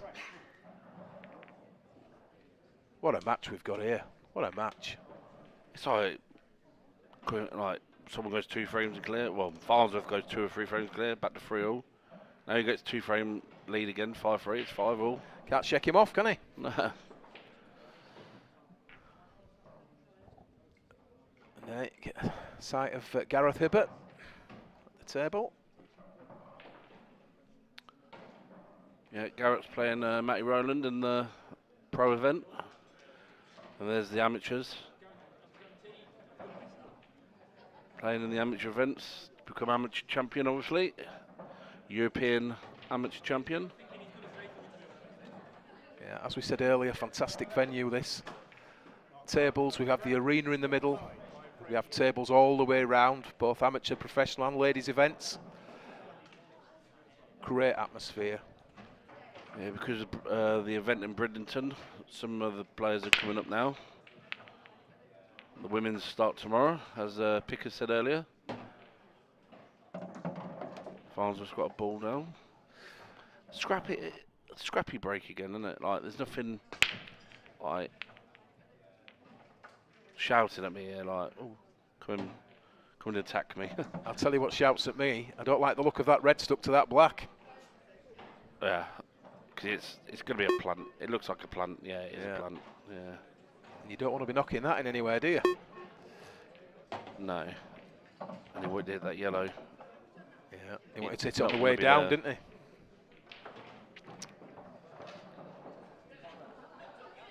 Was looking just to nudge into the top of the yellow. He's missed it and hit it on the way back up. And it's no man's land.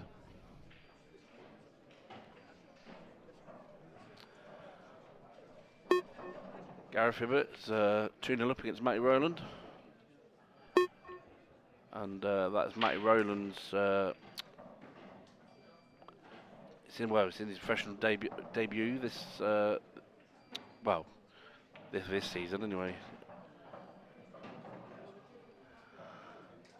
So Matt Farnsworth was in all sorts of trouble there, and even though he was in trouble, he played a clever little shot there. Just nudged one of the yellows, and it was all about the cue ball. Kept the cue ball awkward, and Andy attempting to just sort of double kiss behind the yellow on the side rail. Very creative, but didn't quite get where he wanted to be. So as I said earlier, the problem here is that red next to the black. It's not going anywhere, and if you run into it at any point, there's a high probability that that black could get knocked into the middle, which, unless you make that red behind it as your last red and make it at the same time, would be game away. I know he didn't want to pop that red, but I think he's going to be better off for it, surely.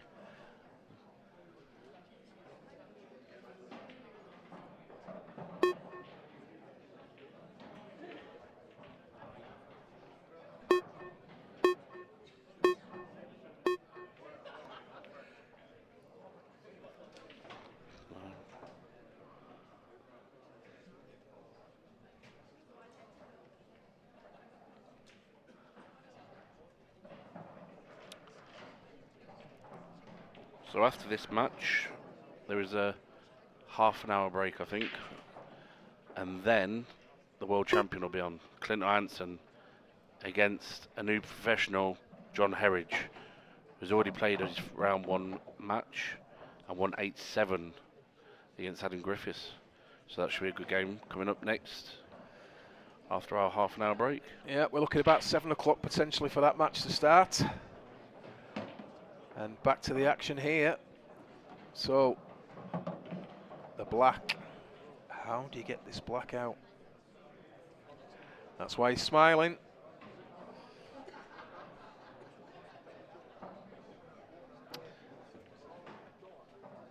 I don't know how he's going to get this. I wonder if it hits near knuckle, but it don't look like it hit near knuckle, does it? No.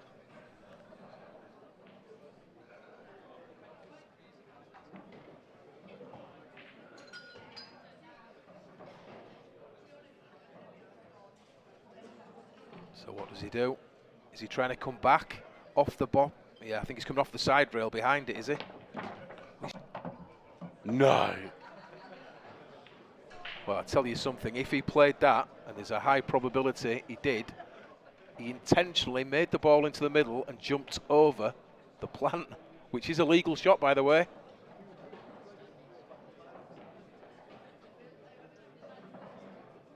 Oh my God. I don't know whether he played that. I don't know what I he did don't there, think Scott. he's played Dio knows that, it well. It's surely. unbelievable if he did. It certainly looked the part. We're going to see it again after this frame.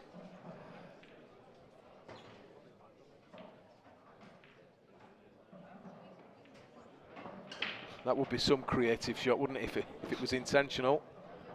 It's unbelievable. Watch the middle. No, he needs to be on the cushion, can screw back. Oh, He doesn't want to be straight. he needs a bit of angle. And I don't think he can cheat the pocket that much. No, he's going to have to... Screwing into it, we need to slide past it. Wow, what a shot. What a finish. Should he get this in the middle, what a finish. And to take the lead for the first time in this match. Oh, and he's missed the double. What did he cut it? I don't know why he didn't cut it. He's missed the double. Can you believe it, Scott? Unbelievable. Honestly, after all that, and then he missed the black. I thought he was going to cut it into the middle, didn't you? Honestly, I just thought it was a simple cut in the middle, yeah. But I also thought it was a simple double. He's so good at doubles, isn't he? Yeah.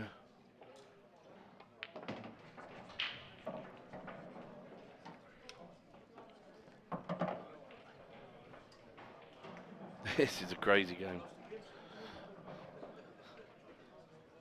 It's like the first one again, isn't it?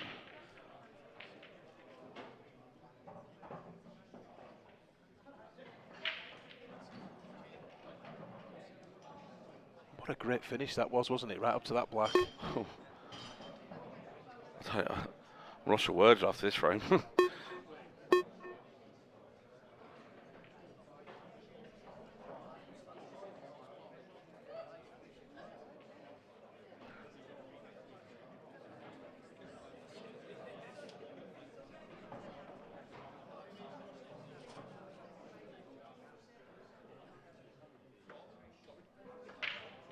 The issue here is the two balls right of screening. I think Scott Dio is just... Yeah.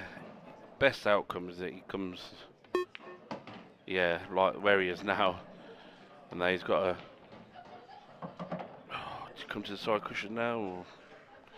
Yeah, I'm going side cushion after this shot. Yeah, I think yeah, Marquez as well. But effectively can play both balls, can he? If one goes wrong, he's on the other. But yeah, I like that shot. I think that's really the right shot, isn't it? Play two rails now. He's solid down the rail, and so I think he fancies nailing it down the rail and screwing back in it. Even if he leaves it a little bit short, he can cut that ball in. So he's just checked it up. He just wants that to hold if it can. Would dearly loved to have been a bit straighter on this. But there's no better single ball potter in the game, for my money.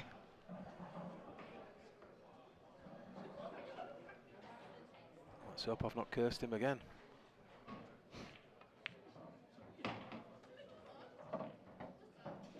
Well, he'll need to be a great single ball potter, because that is far from ideal on this black.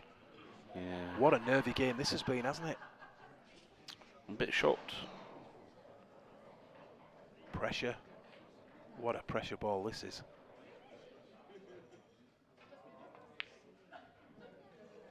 What a pressure ball this is. Oh, when do you ever see Mark?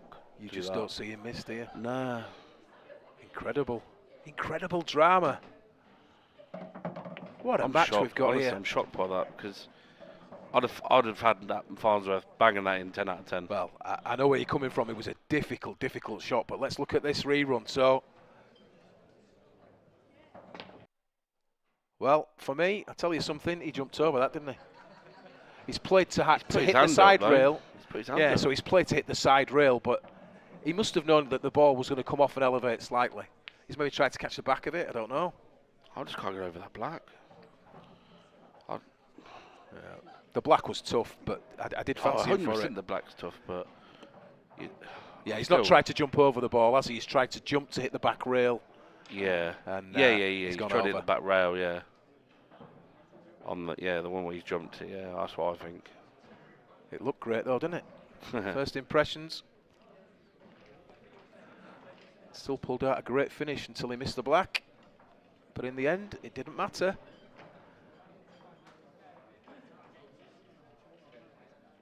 So, Andy Crozier, 6-5 in front.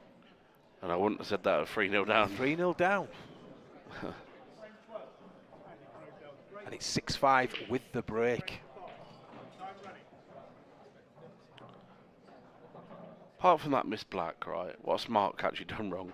Well, he's played fantastic, hasn't he, let's be honest. Struck them well, thankfully, for Andy. And that red. But there is still a yellow available.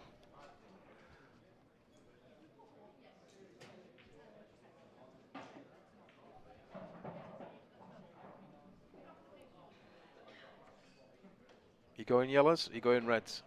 I am going reds. It's all about the opening ball, isn't it, really? Yeah.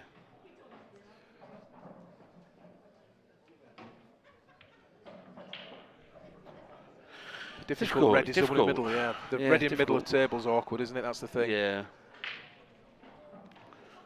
I'm probably going to go yellows now. Yeah, it's the opening ball, so yellow to middle. Yeah, and I think if you clip the yellow in, you're going to be on a ball, I think.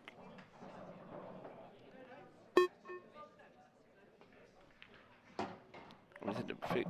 Still a good shot. Bounce. Yeah, it's a good shot. Yeah, it's a great shot. Could have done with another inch or so.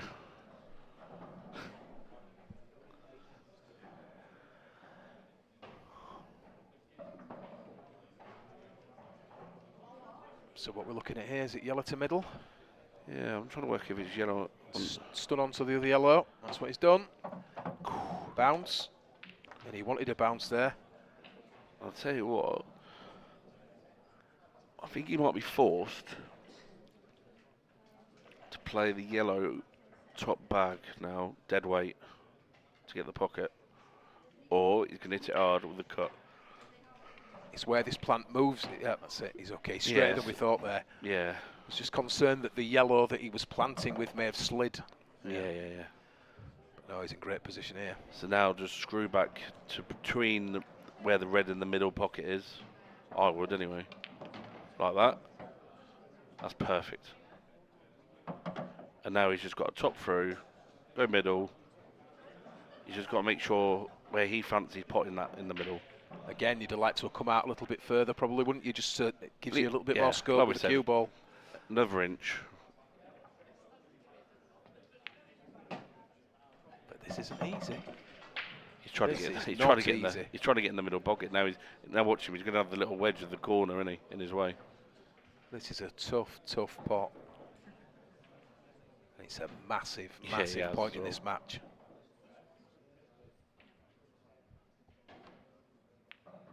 Got it.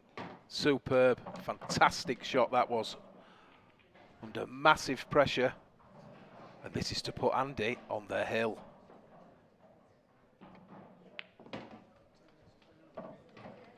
Fantastic clearance, superb ball down the rail, followed by the ball into the middle, I can't begin to tell you how difficult that was.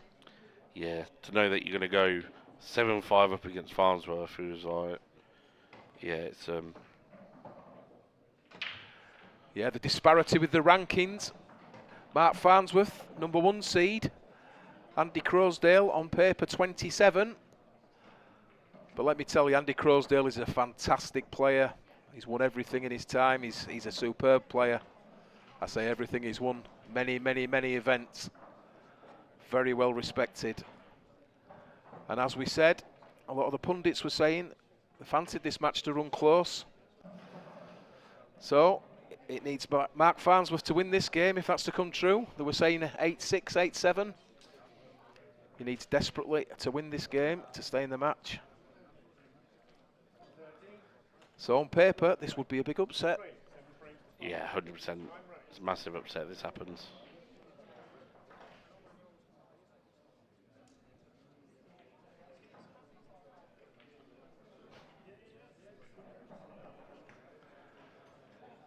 So yeah, if he was to go out first round here, that'd be 2 events on the trot with the World Championships where he's not gone the distance or anywhere near. But that's the level at this game, isn't it? That's the problem. There's so many great players. Yeah, I think the IPA is getting stronger. People might not agree with that comment, but I honestly think there's some people who are coming through now. Oh, Scott, the standard is phenomenal, let me tell you. I mean, you know, you're looking at people like Gav, Crozier. You know, I know Crosdale's been here for a little while now, but for him to come back and do it again, do you know what I mean? Even look at the young lads. Clint's still young. Do you know what I mean? I've said it many times. It's a strength in depth. Yeah. The new players that have joined the tour, still in the amateur ranks, you know, they'll work their way up. The potential, standard of play on this tour is phenomenal. Yeah. It really is. I was looking at some of the names in the amateurs again. Oh my god. It's going to be a hard, long year for some of them. Jamie Farrow and Amy Griffiths, table 17. On table 18, Daniel Massey, Wayne Yeah, very noticeable that we have quite a lot of former snooker players that have turned to the beautiful game of 8-ball. So, fantastic cueists. And with these rules, this rule set, you know, very aggressive. Rewards the aggressive cueist, good cueist. So the future is very bright, in my opinion, for the IPA and the game of 8-ball in this country. And this is a fantastic response from Mark Farnsworth. He was in a hole, wasn't he? Yeah, and especially after he's had a couple of dry breaks and breaks what have not gone very well. For him to come back like this it'll give him a bit of confidence, and they'll put pressure back on Crozier to, like, I must get a ball down. I must get this, you know, it's one less chance I'm going to get. He's played that well. Very clinical finish. Yeah. Under the utmost pressure. In the first round, believe it or not, of this event. For Mark, this is Andy's second round, due to him being in the prelim today. Yeah. You know, this is Mark. Yeah, this is Mark's first round proper, but yeah, second match for Andy Crozier, well spotted. Yeah. But for Mark Farnsworth, first match. Tough opponent, Andy Crozier, for him. He knew before this match, don't you worry about that. The rankings, 27 and 1, won't have meant anything to Mark, he'll have known. He needs to be at his best to beat Andy. So 7-6. Yeah, I bet he's had a few battles over the years, these boys, I'm sure, yeah. Both massive respect for each other, as you would imagine. And Andy Crozier looks so relaxed there, Scott, doesn't he? Look at him. He just looks like he's at home, doesn't he? Chilling. Yeah, Mark looks, of the two of them, I mean, Mark always sort of looks focused, doesn't he, like that, but he has a different kind of focus than he. He's got different composure. Yeah. Very focused, very driven. Yeah, he don't really give much away, does he? No, a lot of confidence. Yeah, it's like he's very confident, focused, isn't it? It's very different with him. It's quite intimidating for an opponent at times. Yeah, I'll go with that. Yeah. Whereas Andy Crozier just looks, like you said, he's sat in the front row. It's another game, isn't it? Yeah. You think he was watching, wouldn't you? Is it my turn? Yeah. Right, here we go. On the hill. Andy Crozier to go. Watch that white. Dry, Scott, and for me there, he took something off that break. Yeah, it looked like he took longer. He actually took, when he was like he was going to hit it, he took longer. He give it a pause, and then he whacked it one, didn't he? I got the feeling he was thinking, I just really want to control the cue ball, get something down. He didn't hit them with the authority he has been doing. That's not to say it was a bad break, because it was far from a bad break. But nothing down. There's Gav at the back there, eagerly waiting and watching, because he gets the winner of this match in the next round.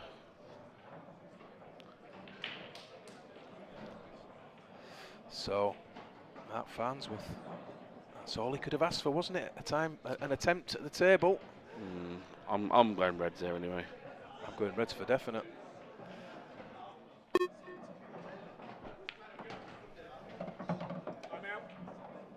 So, two difficult reds top of table, above the balk line. One passes to one side, one passes the other if you remove it. The ball near the middle of the table, hampered by the yellow. Shouldn't really be a problem, should it? There's a couple of balls he can get on that with. So, on table 19, yeah, he just needs the right angle for the top two balls. Yeah, those top two balls are the key, you feel, to this rack. And I think he's going to try and take it now. Yeah, I'm with you. Which I don't blame him. No. Just think he needs to finish a little bit higher than on the top red, so he can go off one, agreed, yeah. One cushion, a bit aside, and he's on in the other pocket. Yeah, at this level, you're always looking to try and alleviate problems as early as possible with as many balls on the table, just in case things don't go to plan. And yet what? I think he's dead straight, but yeah, as you said, he'd have liked to have been a little bit higher, wouldn't he? He'd like to have left an angle. I don't think it really matters because he can deep screw it back if he's like, he's or he might be able to stun it over to hit the yellow. The most important thing there was that he got on this red, wasn't it? Really? Oh yeah. And by the look of it, he's deep screwing it.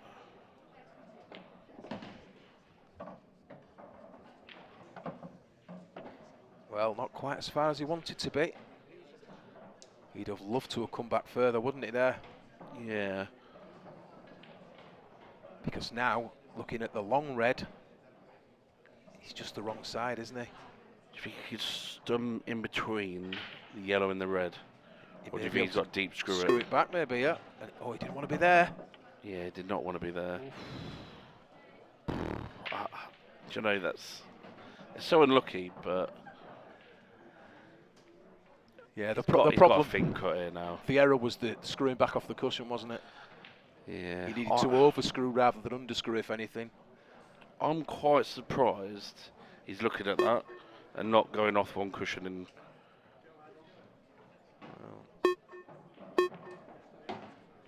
I'll tell you what. It needs to hold up. It needs to hold up, though. But he's done well to have any shot at this red, I suppose. I think it's natural angle. It's a natural angle if he pops it. He's unlucky if he clips the yellow and goes behind the yellow, I think. I mean, let's be honest. He's trusting to look with the cue ball here, isn't he? But he's got no choice. Off the yellow? Just needs to avoid traffic. Off the yellow? No, straight in. No. Look at this for a shot. Needs to hold again. What a shot this is if he holds up. Oh my God. Well, what an effort. I think he's unlucky. It was very hard to hold that ball, wasn't it? Yeah. It was difficult to hold the cue ball. He played the right line, which is about the only thing he could control, wasn't it? If he hits it full in the face, he's good. If he drops short, he's good. if he runs past it, he could double it, couldn't he? But he's playing a cross double, is he? Cross double? Yeah, I don't like that shot. Well,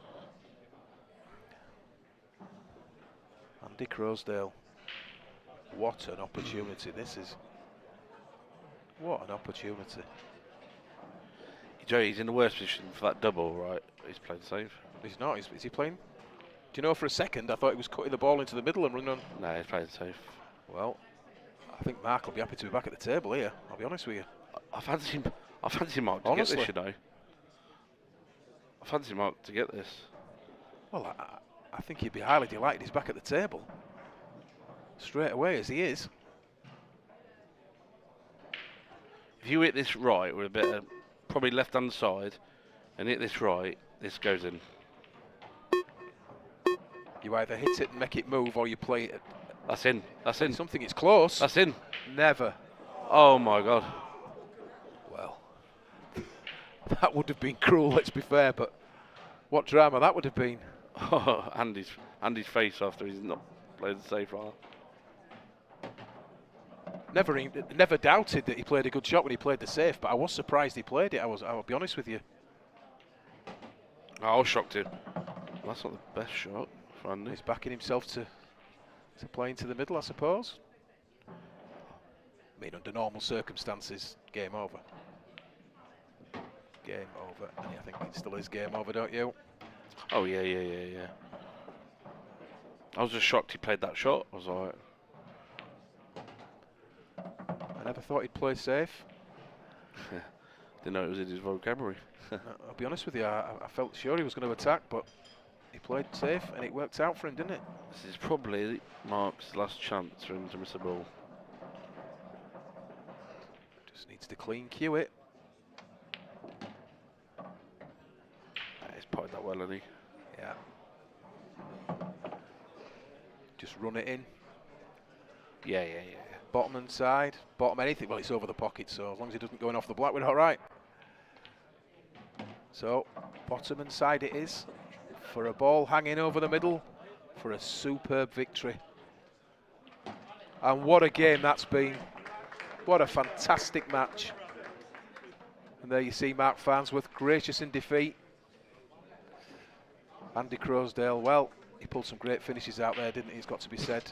Shaky start, but what a fantastic victory that is.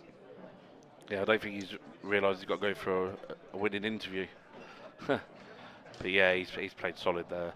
I mean, most people, well, some people would have lost their art at 3-0, and then the performance to come back from that, you know, that's 8-3 win technically there from that. That's unbelievable. When you looked at the start of the match, you could have never foreseen that he would get to that stage. But what did we call at the beginning? 8-6, 8-7? Yeah, well, I had Farnsworth, were right. but you lot well, it's funny. No, Farnsworth definitely on paper was the favourite, but I just, like I said to you, Andy Crozier, he's such a class act. Such a difficult person to play against. And if he gets flowing, massive shot maker. So, fantastic match, and we're handing over once again to Mark in the studio. Well, I'm joined by the winner of that match, Andy Crozier. Obviously a bit of an upset, you know, probably to the audience at home, but you've been on the circuit a few years, Andy, and you seem to be playing some good stuff at the moment. Yeah, if that had been probably 20 years ago, it wouldn't have been an upset. But yeah, no, I played well. I was breaking well, which obviously, as we all know, helps.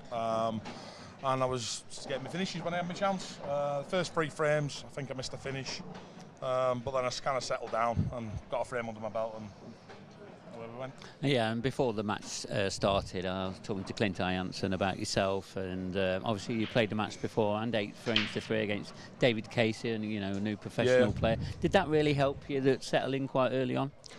Yeah, it certainly didn't do me any harm. You didn't waste any time winning that match, by the way, for about 40 minutes or something, wasn't it? He potted 2 blacks against me, so he gave me 2 frames. Oh, right. But yeah, it certainly didn't do me any harm. And yeah, it gave me a hit of the balls just to see what the top was like, and it helped. And this is what, second year as a pro since you took Since the I've come status back, to get yeah, that's right, yeah. since you come back. I know you're professional, years ago on the 3PO, etc. What's your aspirations for this? Is it just taking it each tour as it comes? Have you got some expectations? I enjoy coming away for the weekend, if I'm being brutally honest. If I win a few games, then great. If I don't, then I don't. I do think there's one more win, left in the tank. A tournament win. So yeah, hopefully, you never know. I mean, setting off against it, obviously the pro #1 Mark Farnsworth. Did you sort of think, I've got a chance here? I thought I played quite well against Davey Casey, and you really thought that you had a chance of beating Mark? You've just got to take your chances. You take your chances, then you've got any chance of beating anybody, regardless of it being Mark. But more so Mark, you have to take your chances, because if you don't, you'll get beat. Yeah, and you're quite an experienced guy on the block, and just sometimes that really help in that arena, because obviously Mark's got a bit of home support, if you can put it as a North East guy, into it. I mean, does that put more pressure on him possibly, and a bit less on you? A little bit. Again, as him really, it's not really. You don't miss a ball because of pressure. You usually just maybe took your eye off the ball. I mean, the pressure is what it is. We're both experienced players, and like I say, you've got to take your chances. If you don't take your chances, you get beat. And you mentioned that that one of your first sort of visits settled you into that match early on. Even in that last frame there, you could just see Mark was always struggling to control the cue ball. Was that pretty much the story of it? So in that match, he seemed to struggle a little bit later on in the match. Early doors, he was pretty good, to be fair. But later on, he just seemed to struggle. But again, I was taking my chances, which puts a little bit, of where he's got to take his, and maybe that played into it possibly. But it was a good game, to be honest. It was there was a lot of breaking dishes. Yeah, well, Andy, you're into the last 16, and no doubt you've got a little bit of break now, and we're going to have a break as well. We're going to have a 30-minute interval, and we'll be right back in around 30 minutes with our next match, and it's going to be the world champion, Clinton Jansen.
Good evening, and we are back here live in Gosforth. Got a bit of a different opening to the show here, and I'm joined in the commentary box by Andy Richardson, who you've had his pleasantly, lovely voice pretty much all afternoon, and he's joining me here this evening. Andy, been pretty impressed with it so far? Yeah, been a fantastic standard, Mark, it really has.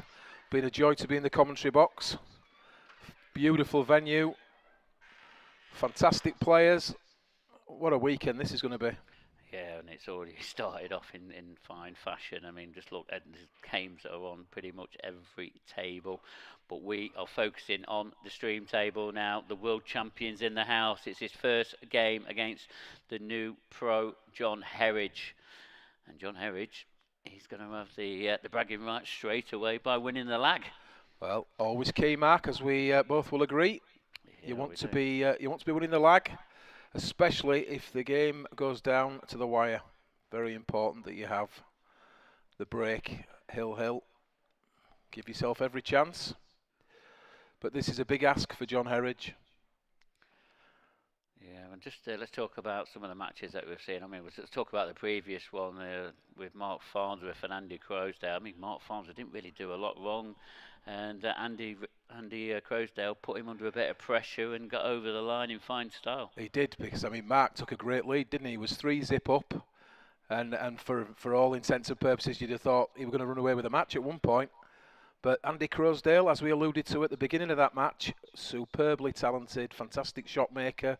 He's used to the pressure, been there, done it, and I just thought he played fantastic in that match. He came back really well, stayed strong, and pulled out some fantastic shots, didn't he, in the process? Yeah, and he's in the last 16, and you go on about, hold his nerves and dealt with the pressure. What pressure is on Clint Jansen being a world champion, coming, the first time he's been world champion, and now he's coming back to the 2023 tour. I mean, that's got to be an added pressure to him, surely. I'm sure it's an added pressure, but you interviewed him, Mark, didn't you? He's absolutely delighted to be here as world champion. Yeah. And he looks like he's walking tall to me. I had a quick word with him just before this match. He looks really relaxed. He's really enjoying the fact that he's finally got that title. And we expect, as always, great things from him this season. Yeah, absolutely. And John Herridge, he's a new pro for this year, and he's a very confident player. He really is. And that were a bad old stroke on the break. We don't see much of John on the TV table. Going through the amateur ranks, you don't really see too many players, amateur players on the TV table. But this is a great opportunity for him, and what a start to play the world champion. Yeah, it can go one of two ways, can't it, Mark? But I think I'd settle for it if I was him. Guaranteed the TV table, basically, isn't he? Under the cost straight away, but I think it's a good thing. He knows he's going to have to play his absolute best to make any match of this. And as you say, very confident. Clint, I mean, he played so well to win the World Championships, didn't he? When obviously, he's going to start this match as a considerable favourite on paper. But that was a decent break from John, wasn't it? And you don't see many blacks off the break. So, re-rack. Once again, he struck him well. He's got a ball, and you've got to remember, John Herridge, he's already played a match already. He had to play a prelim. Played Adam Griffiths, another new professional player, won that match 8-7. So, he's in good stead here, and he's already used to the tables, the environment, the arena, whichever one you want to look at. And I think Clint could have a bit of a tough game, because, I love the way that John's looking at the moment. He looks very focused. He seems very calm out there, and he looks pretty good. He does. You see some players when they first get onto the TV table sort of look like rabbits in the headlight, don't you? But yeah, it was a confident break, and winning that first match will have made a big difference for him. I feel it'll have settled him. It's a big thing. First professional tour event. It puts a lot of pressure on you. So to have already got through a match, especially an 8-7 mark when you're down to the wire, you've got to have the minerals, haven't you, to get through? Yeah, you certainly had, and no doubt there'll be one or two matches like that along the way for John, because the strength in depth here is endless. And John Herridge, though, he can make a bit of a name for himself here. He's got a little bit of work to do on this clearance, definitely now that yellow's just nudged up to that red. Yeah, he's just tied the red up, hasn't he? but I think he's looking at the possibility here of playing this red down towards that pocket, off the other red he played there. Now, he did sort of take control, but the problem is he's left Clint behind the yellow, which is going to give him the opportunity to open this pocket back up, you feel. Yeah, you feel if he does strike this nice and he comes off the red lovely, he could just open it all up. I mean, he's still got, I think he's still got work to do. I mean, can he clear both reds out in one shot? I'm probably not too sure he can. Oh, he has done. He's played it absolutely perfect. Yeah, you felt he had to clear them both really there. The way he was playing it, the ball he was hitting was bound to move the other. And the cue ball, look at the cue ball. Played perfectly. On a bit of string. He really looks like he's in the moment straight away.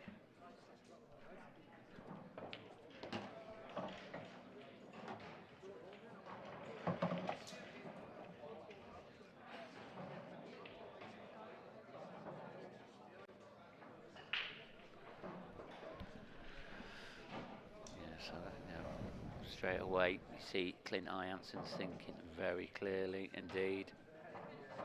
And knowing Clint, you know, being the world champion, he'll take it with both hands, and he'll thrive on this situation. He really will. Such a confident presence at the table at the best of times, hasn't he? Very smooth. And just as I say that, he lands awkward on the yellow. We'll see a lot of expressions from Clint. He really does leave his heart on his sleeve. He really does. But well, this is some stretch. He's not the tallest chap. Similar to me. He's a bit taller than me, obviously. But yeah, bit of a stretch, as you said. But executed it lovely.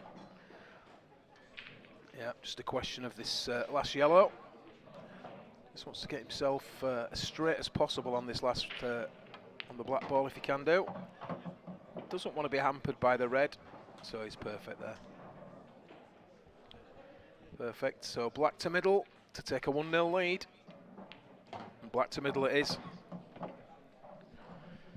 Yeah, just that one loose shot there from John Herridge, and that gives Clint the opportunity to clear up in that first frame, but great start for the world champion. We're going to have to address him like that all the time this season anyway, Andy, aren't we? We are. Yeah, small error there from John, wasn't it? Just tied that ball up, but look, he's enjoying himself out there. He knows he's up against it, doesn't he, obviously. Just going to enjoy himself. He's already got a match under his belt. I'd say it's a little bit unfortunate. I mean, it could have been, you could like address it as being a little bit careless as well, just making that yellow just drift up, but get it to the back of his mind. As it felt like he started the match quite well. Clint's just looking over there just to see if he can read him in any way, shape or form.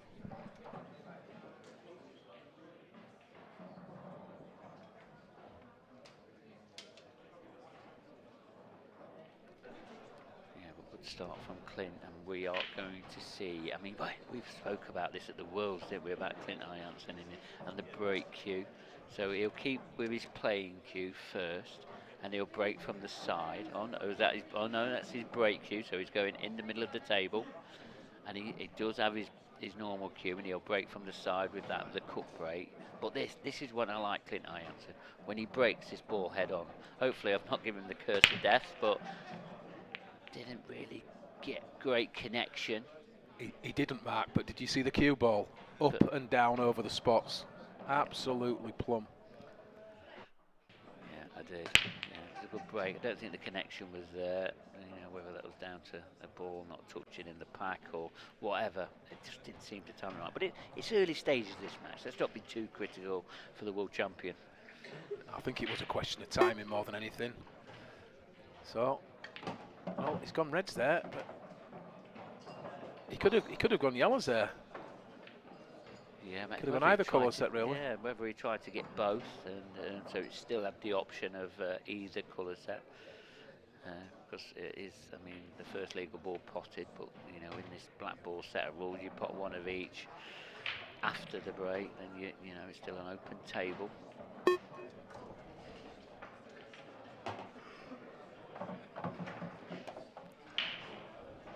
So he's just got a problem with the red that's at near the middle pocket there, behind the yellow. There is a possibility of opening it up with the other red that's close to that yellow. So he has got options here. Just a little tricky, and it needs a good cue ball. Yeah, and you say tricky, Andy. I mean, if this yellow does deflect out and goes towards that red, where will the red go? But I feel like it's going to hit the jaw and bounce back straight, possibly. Oh, it's a little bit careless. It's nerves, just nerves. Big occasion, it's a huge occasion, isn't it, for him? Let's be honest.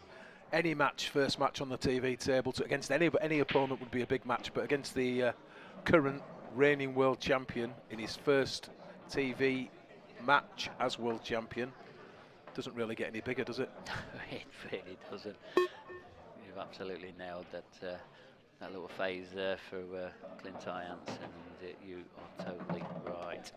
But Clint Ianson, I mean, you've got to say though, John Herridge has had chances already against the world champion, so that's all you want, don't you? A chance. And he's had a couple already. So Clint immediately, well, at first sight there, I thought he was looking at this yellow over the middle. Can he see enough of it? I believe he can. And he's going to move that red away. Oh. Good shot. Yeah, but missed the yellow. So, but the red, you know, he had an idea where that red was going. So it was a bit of a containing shot as well. Obviously the pace kept the yellow out, but it all depends on whether he had enough angle to pot it anyway. He probably felt he did.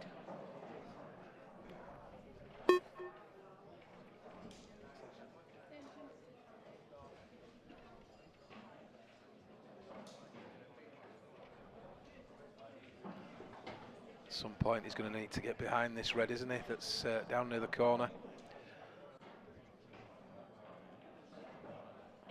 Does he try and swing round the angles here? That's what he's done, and I can see the value in that shot. If he misses this yellow, valiant effort, it has to be said, but just not quite the right line. Difficult shot. Now, does he have a shot here, Mark? What about in off the yellow into the middle? What do we think? He's gone for it. It's quite a way off that, to be honest. But he's thinking straight. He took the right shot on there. Just the execution, and it's nerves.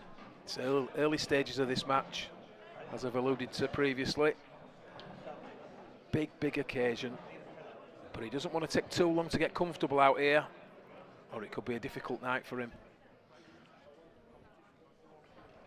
Just get the free shot as well. So one free shot, one visit for Clint. Just opened that up nicely.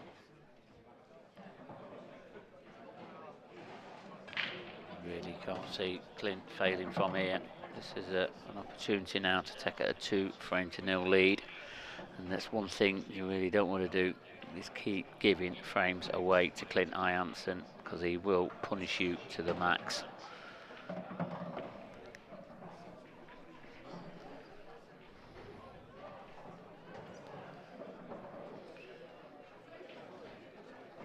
So this yellow passes the other yellow into the corner if he chooses to go this way.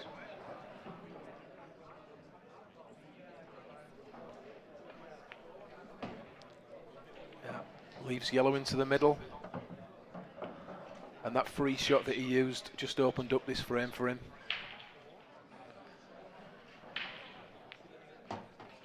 And the one thing that John knows in this match is he's going to get punished if he makes errors. So we've had a couple early doors. He just needs to knuckle down and take every opportunity that comes his way.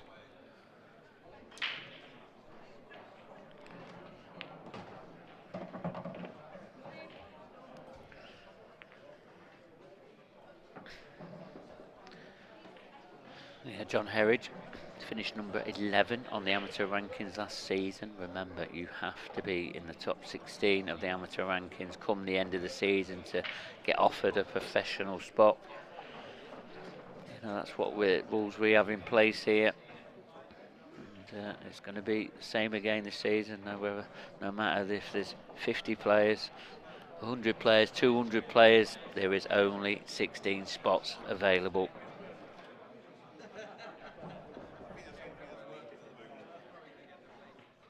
Well, John's certainly enjoying himself still out there, despite the scoreline. Chatting away there to his mates, I would presume. While the referee just makes sure these balls are racked up correctly. No gaps.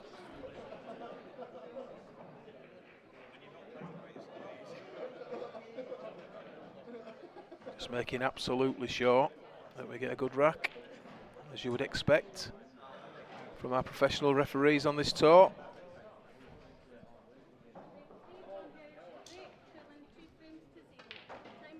Clint looking extremely relaxed in his chair. So, here we go. John Herridge to break. And thankfully for him, it's a red into the middle. So, ball down, stays at the table with this rule set. As always, it's the next ball that determines which colour he is on. And he may well look at playing this yellow long off the red into the corner, which would open up all the rest of the yellows lower down the table. But he must get this first ball in if that's his option he chooses. So it's paramount that you get the first ball in to choose the colour set. He has to decide whether it's worth the risk. I think he's going to take it. He's taking it on. And that's a good shot. He's played that well. So took the yellow long off the side rail and just moved that red away. So looking at the table now, the difficult ball for him is most definitely going to be the ball middle of table. On table 5, please, Simon Ayres and Mackenzie Brown. Simon Ayres, Mackenzie Brown, table 5. On table 21, Tony Griffin, Dan Fletcher. Pockets available Tony for all the Griffin, other Dan balls. Fletcher, table 21, please. You would think without too much problem, but this game's all about position.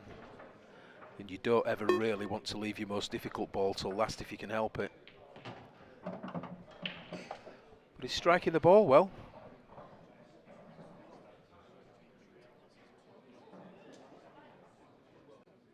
Looks quite confident at the table.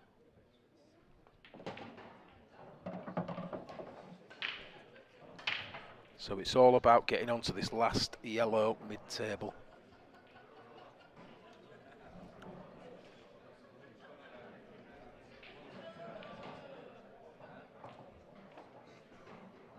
Does he go up to it now, or does he play and leave it last?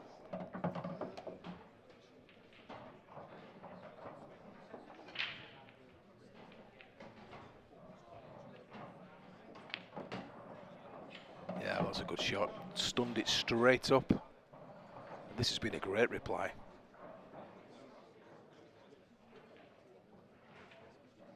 Off the side cushion and back out for the black. And that was a quality finish, it has to be said. Under big pressure there. What a fantastic clearance that was, all things considered. 2-0 down, you see him wiping his brow. He'll feel a lot better after that. He really will. And he's enjoying it out there, there's no doubt. Great finish. Took his chance there. Decided to take the first ball, the yellow long, off the red. It was a risk, because if it didn't drop, he'd got no colour set and would have effectively handed the game over to his opponent. Well, he's still smiling as well, that's important. Yeah, good finish that. Life's latest score up there. Look, Corey Reese, he's in the building now. He's had a flight delay from Bristol against Richard Swaffield, and he had a very good win earlier on, Richard Swaffield, against a very informed Tom Barley. Yeah, that is a good win, isn't it? Great player, Tom. Yeah. So that's given the world champion something to think about. You know, Clint will be looking over there just to see how he's reacting and how he's dealing with this new environment for him. But yeah, it's been a good start for John. Yeah, that was a good clearance he just made there, Mark. It wasn't simple at all, especially with him being 2-0 down. Held himself together well.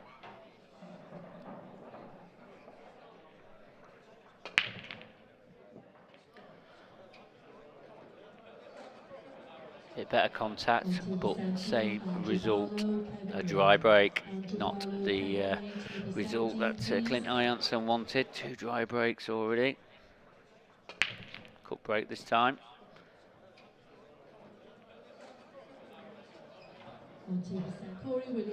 So he's back at the table. Just called his extension, as players often do, first visit at the table. Especially when it's a particularly open layout, you tend to make sure you make the most of that extension. Oh, and he's played that badly, has to be said. Didn't want to be anywhere near that red. Yeah, even though he looks very happy and relaxed, there's definitely some nerves out there for him. The latest score there, Andrew McKee against Ryan Clark, 1 frame apiece. It's only just started, what, 15 minutes ago.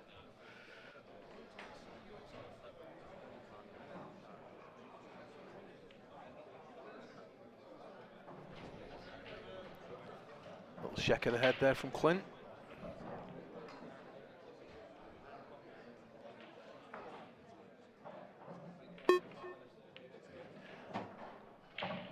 Good pressure pot there, because that wasn't easy.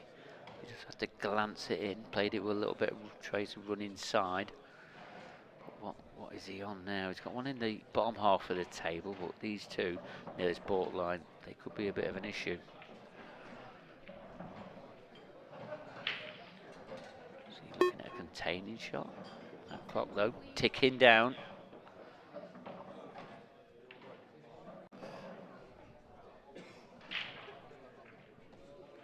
Yeah, I think that black's tied up with the yellow, isn't it? So he plays, yeah, and that's a good attempt at a good shot anyway, definitely. Plays a good cue ball, was trying to kick the red towards the corner, take control. Just looking at that, I mean, one good long pot here from John could give him an opportunity, because I think that yellow next to the black, that definitely passes in the top left, and I'm looking at the yellow that's tight on this right-hand cushion into the middle pocket. Does that pass as well? But he's missed the long yellow. So Clint is back to the table. He's going to have the problem with the black as well.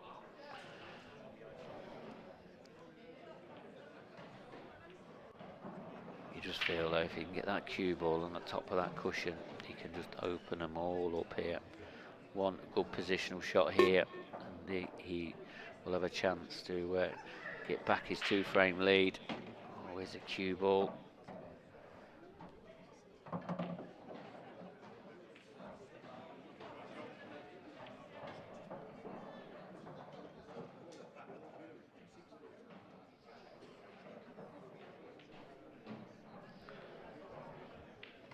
So Clint there would have liked to have run forward a little further, and he would have had it. Well, he's done it anyway, so he's played a great shot anyway. That was a very clever shot. It was a very clever shot, yeah. We weren't sure he had the angle to do that. We thought he needed to land lower. But straight away, he knew if he came in from the back and hit that yellow, he'd have been very unfortunate not to land on another red. And he's landed on probably the most awkward of the 4 remaining balls.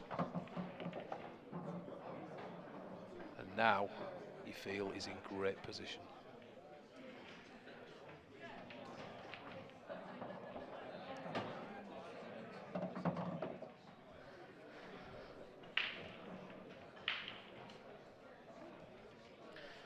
Checking his line. It's all about position on his last red to get up to that black. Electing to go long.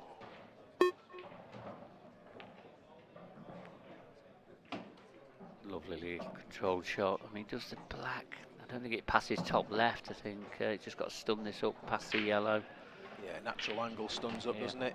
A little bit more perfect, but yeah, he's fancied this all day, don't you? Yeah, and that shot at the top of that cushion there to open up the black, that was key to this clearance. This black then to extend his lead again to 2 frames, and he has done that. 3 frames to 1.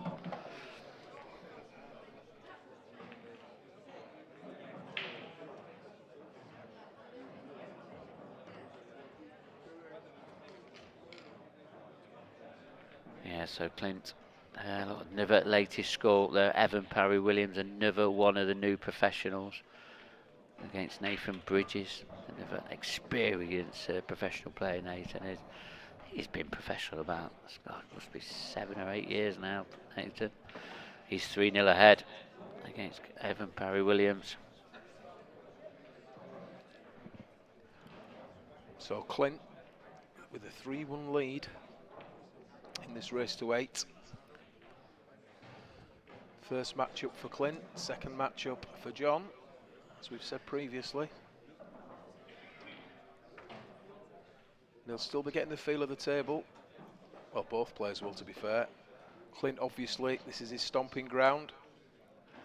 He's used to being out there, used to playing under these conditions, but for John, I can assure you, when you first play on a TV table, the ball doesn't go where you think it's going for quite a while.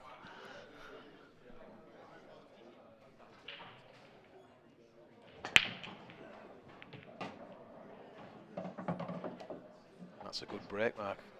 Yeah, I quite like the way that John breaks. He's just very relaxed, and he just pulls the cue back and sends it down. Yeah, good timing. He looks confident with his break, doesn't he? Yeah, it's like that's what he's set his sight on, that's what he's doing, and he just executes it like he's been doing it for years.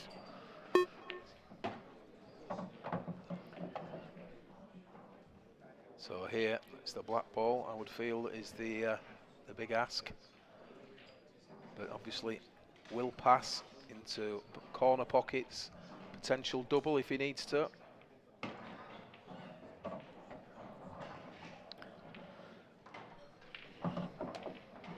He must have a plan. Yeah, I mean, the black, you know, that's got to be, obviously, going to be pretty much the key shot. I don't think he can get it out, not without jeopardising his position. Yeah, the problem if you bring it out is trying to get position onto your next ball, isn't it? You can't guarantee anything. And at this very highest level, it is rare that people take risks when they don't need to. I'd love to travel the 6 inches probably. I mean, he's got a bit of an angle on this red into the right centre, but he's going to have to play with a bit more pace. When you do that, it makes the pot a bit more difficult. Done it well. He struck that very well. Picked up the pace a little bit. I don't know if you've just noticed that, Andy. He seems to be, you know, a lot more. I know we've always said he's been quite confident around the table, but we're settled down.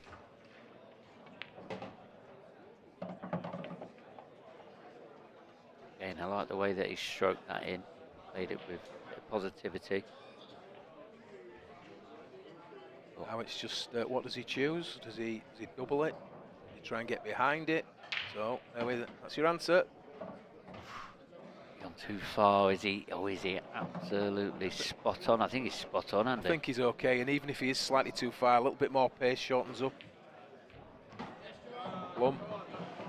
Well, that's another great finish from John Herridge in this match. 2 fantastic clearances he's done under pressure. And he's here to play, isn't he? He's not just making the numbers up. No, he certainly isn't. Just the odd frame behind against the reigning world champion. And he's loving it. Laughing away. Very relaxed.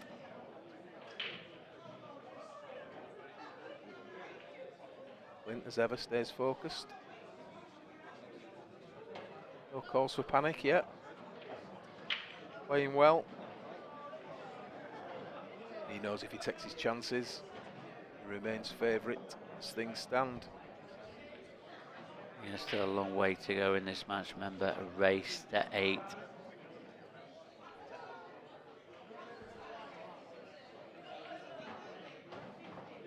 Definitely, definitely suit Clinton Ianson this race to 8.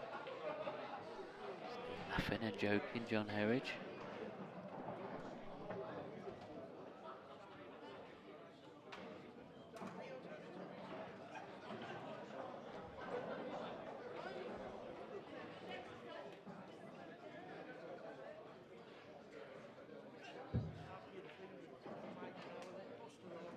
On table 11, please, J. Dewar and Carl Egger.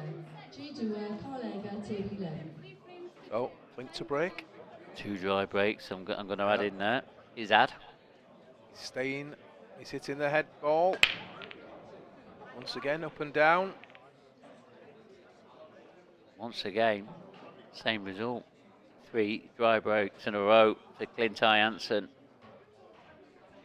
He's leading this match 3 frames to 2. John now get level. You certainly can't continue to break dry like this, can you? You won't get far in this tournament if you don't start breaking, making balls. That's for sure. Johnny has got his opportunities here, hasn't he? Couple of errors early on, couple of great finishes to follow, and he must feel he's in this match. He must do, Mark. Yeah, I mean, he's had chance in pretty much every frame, so he could be 4-1 up, 5-0 up if he'd have taken his chances and a bit of hindsight, etc. But yeah, he's had chances. But yeah, he's going to start getting a little bit more confident around the table. He's gonna, sooner or later, he's just going to start wheeling around. And Clinton Ianson, the world champion, would also be in trouble. Remember, we've already lost the pro number 1, been knocked out by Andy Crozier. Previous match just before we took that slight break.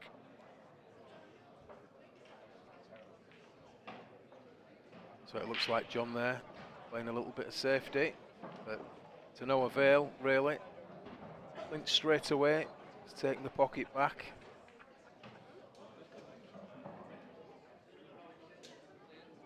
Reds have control of the black as we look at the table.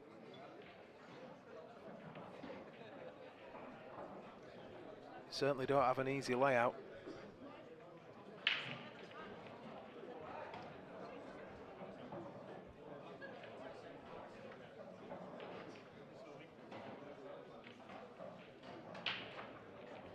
Clint now, I feel he'll be trying to move this red that's over the corner, which is what he's done.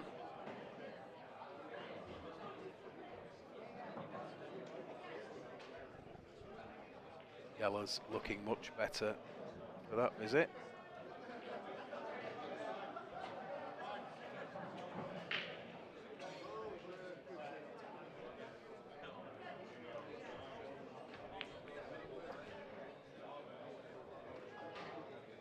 Have a shot there from John. Just give Clint a little bit more to think about. Yeah, move that black over. A little bit of traffic now, isn't there?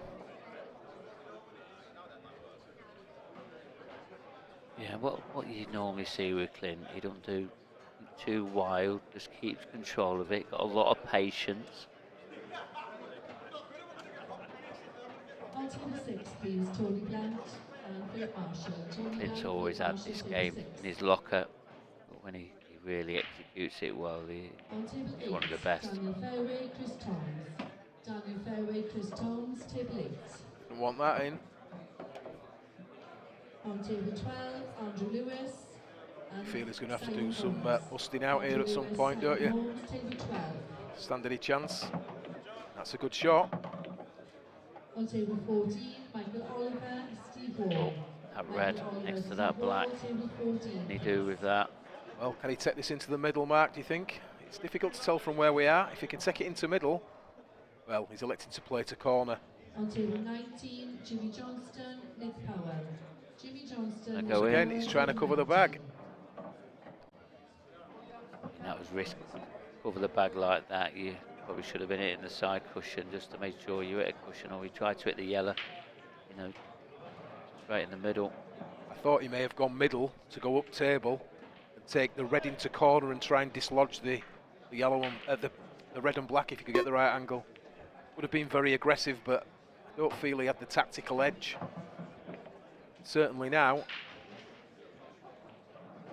I mean, do you try and play red off the yellow? But even then, you're not going to open everything up, are you? No. So he's playing a containing shot. Okay, but he's going to be in. World of pain. Yeah, world of pain. World of pain. Yeah. World of pain from the world champion. Coming up. Really tight in the screw here, though, getting in glued to the yellow. Not quite. Feel like not that easy to hit. Is there a one cushion escape with a little bit of swerve, maybe? Easy to hit, not easy to control. No. You feel that whatever he does with this red, he's going to sort of develop the yellows. Once again, simple safe. Play back to the yellow over the corner. It's all about the cue ball in this situation more than ever. Stop your opponent. There you go. And even if he escapes, what can he do? Yeah, latest score, top left-hand corner there. Corey Reese was 2-0 down in that match against Richard Swaffield. It's now 2 frames apiece.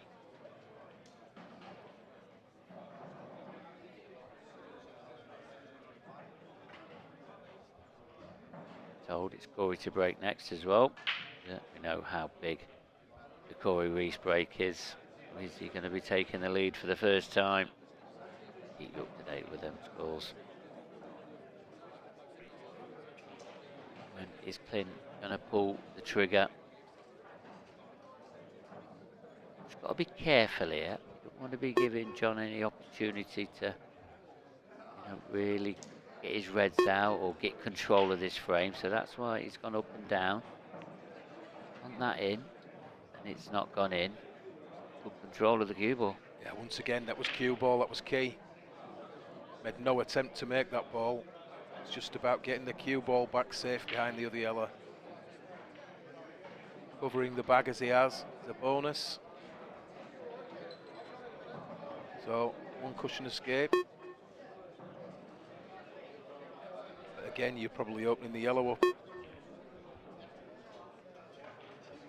Yeah, you've got to say it's opened up now, but it's got the black here in a good area, but so many yellows on the table to get that black out.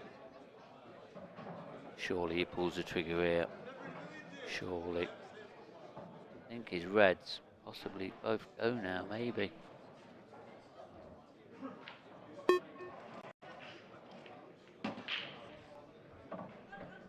A loose shot there from Clint. I don't think he wanted to be hampered. No, he definitely didn't want to be hampered because I think he was looking at this yellow, wasn't he? It's near the cluster of reds. Yeah, containing shot here from Clint, just making sure the pocket. Another great example there of the cue ball being key. More about where the white is than where the yellow went. And that's how many shots on the trot now, how many visits has John effectively had no positive outcome possible.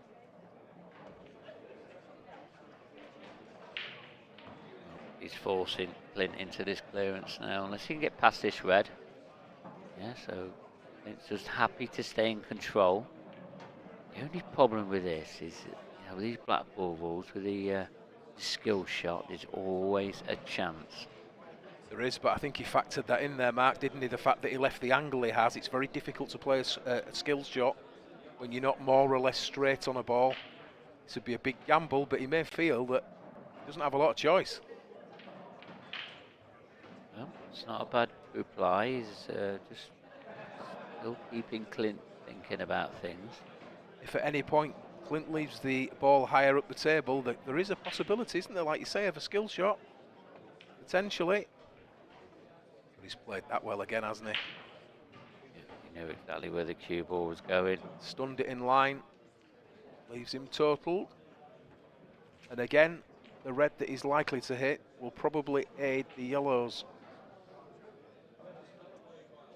Clint needs those reds out of the way of that black, doesn't he? Yep, so total snooker. That allows the player to come off the cushion without hitting a cushion afterwards, but he's done that anyway. He's still got control of the black at the moment, John Herridge has. Clint, as I say, he's in control of this frame. On table 20, please. He's Steve Rose, Colin Finn. risking a Steve Rose, thing. Colin Finn, He feels table like this is 20. quite an important frame. This time, if John does elect to play side cushion, knocks that red out of the way of the black and yellow, we're certain, aren't we, that Clint will be going. Played a great game so far, as Clint, taking no risks, complete domination of the tactical side of this frame. And there you go. Oh, thought he could see the thin edge of that red, and Clint Jansen. You know, he's just piled on the pressure on John. He's now got the opportunity now to get that 2-frame lead back.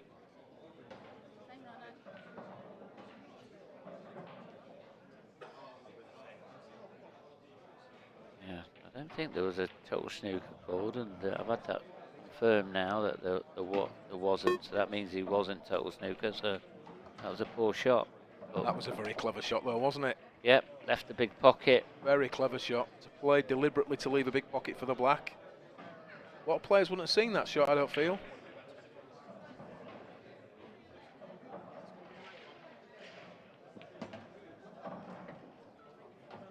So it's just this yellow bottom end of the table needs to be on, but I mean, he's in great position here, isn't he? Fantastic position. Just wants us an angle. He's got an angle. Just grimaced a little bit there. Would like to be as straight as possible on the final yellow into the middle. Because although it is a big table, a big pocket, should I say, you'd rather be behind it than playing angles. And he doesn't want to be under the rail either. No, you don't. But I think he wanted to be a bit lower on that. Yep, that lastly yellow. Again, he's left that big pocket. The black's unmissable. Just got to roll this in the centre. Surely you can't miss this.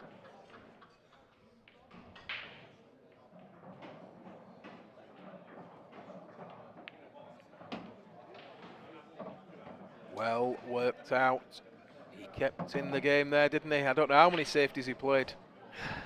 Definitely double figures, I think. Well, yeah, and all escapable, but every time his opponent escaped, he seemed to promote his own colour set. So very cleverly played, and especially so when he had the free table there, the free ball, and he just elected to leave a bigger pocket for the black. Well, that was a clever shot. 4-2 the lead. Yeah, next matchup, David Ardern from the Isle of Man taking up our number 8 seed, Dan Davey. Going to be an absolute classic as well. David Ardern was in the top 16, so that's going to be very, very interesting. Now, Dan Davey, the opening for this show, was telling me how his preparation was going, and you know, the way that he was looking forward to the 2023 season, wants to build on last season that, you know, had its ups and downs. David Ardern, very quality player. It's going to be very interesting. But this match, Clint's got a nice lead. He's just got to keep trying to pile on the pressure on Clint, and you just never know. Get himself back in this match. Yeah, the previous frame, he kept trying to pocket it, the balls kept dropping. Maybe needs to step it up a gear. Keep the aggression when possible. Obviously, when the balls are tied up, you can't go for everything. I do feel that if it becomes very tactical, it's the stronger player on paper that would usually benefit over a race. So he's going to have to play absolutely his best game from here on. 4-2 behind, race to 8. That's a great double. Brilliant, absolutely clean as a whistle. All these balls in the bottom half of the table will make this clearance tricky, because there'll be stuff that will be in the way. These reds are not far from easy. Can he get the red out over middle? Well, that's what he played. Forgot to pot the ball.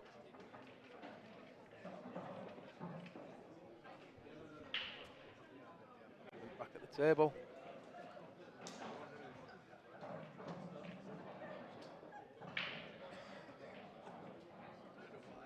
Yeah, maybe that scrappy previous frame there probably hasn't helped John.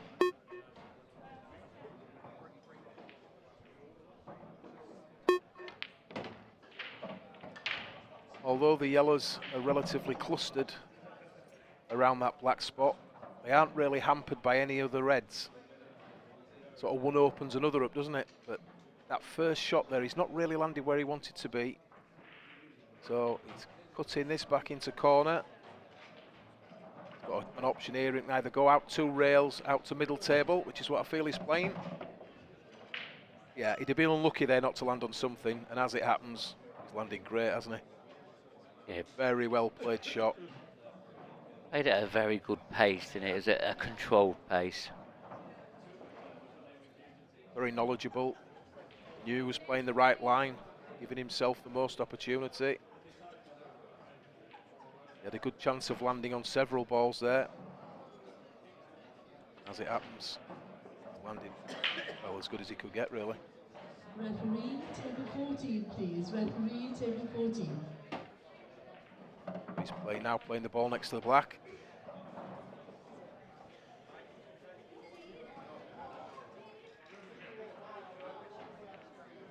Drops it in middle.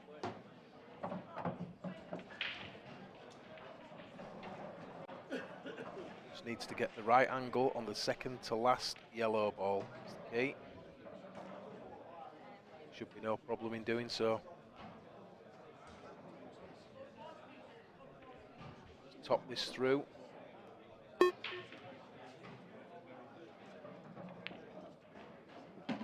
has done.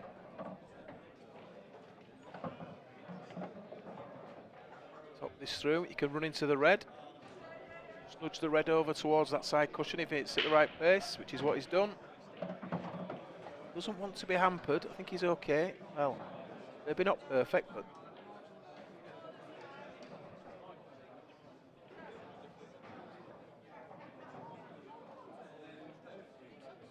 just hampered, bridging over.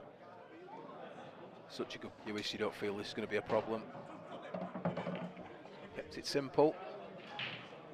Dropped into the corner. One cushion, slightly short of perfect.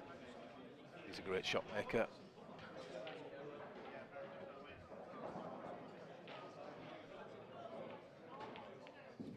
A great shot it is. Yeah, even with that red drop in, it does not make any difference at black ball rules.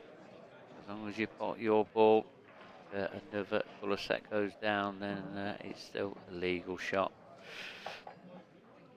Oh, 3 frames ahead now. And I know somebody else that was 3 frames ahead was Nathan Bridges. He was 3-0 up against Evan Parry-Williams, and that's now gone. Well, it was 3-2 for Nathan. He's just taken that last frame, so it's 4-2 ahead now against Evan Parry-Williams. A bit of a mini comeback there for Evan.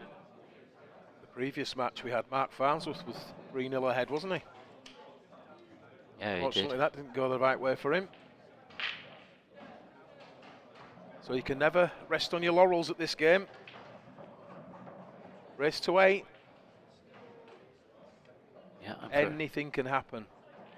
Yeah, for a chance to get into the last 16. We've got 3 players in the last 16 already. We've seen Andy Crozier's win against Mark Farnsworth. We've seen Gavin Robinson's win against Chris Bowron. And one person we've not spoke about is the Godfather, Gareth Hibbert.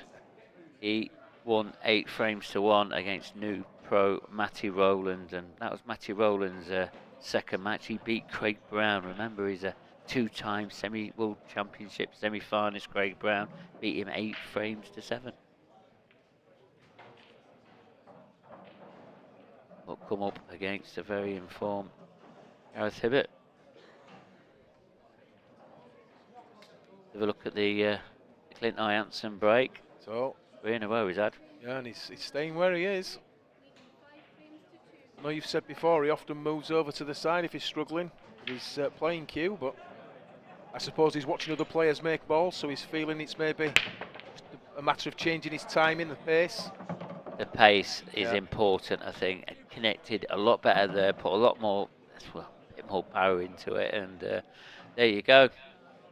Look at these yellows. Don't look bad. Struck those well. Split. No clusters on yellows. Lovely time shot there from Clint. Definitely his best break of this match, Clint Jansen. Well, doesn't look happy with it, but just not landed exactly where he wanted to be there. He's a bit twixt and between, as we say.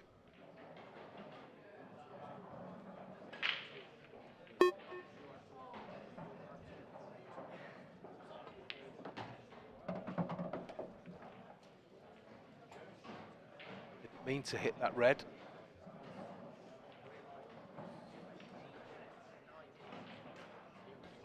The difficult part of this clearance is coming up, you feel. Last two yellows. Take some work.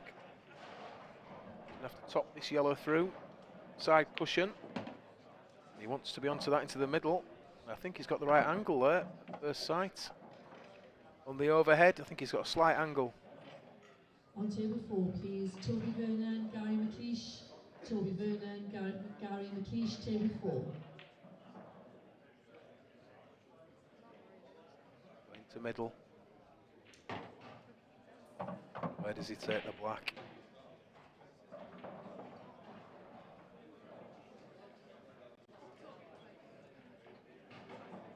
Trying to move it.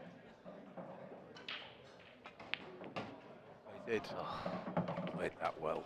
That was a great little shot. Yeah, Clint Jansen now. He's on the move. 4 frames ahead. 6 frames to 2 it is. You just feel he's stepped up the pace a little bit now, and he's moving into second gear, I think. Yeah, another classy finish there. The last ball to just move that black over middle. So easy to overhit, isn't it? You can kick the red past the middle, put yourself in trouble, but as always, struck with authority. I played it any better. That's 6-2 ahead. A long way back for John Herridge, but he's still smiling, still sat there laughing, talking to the crowd, in good spirits, enjoying himself obviously. Why wouldn't you?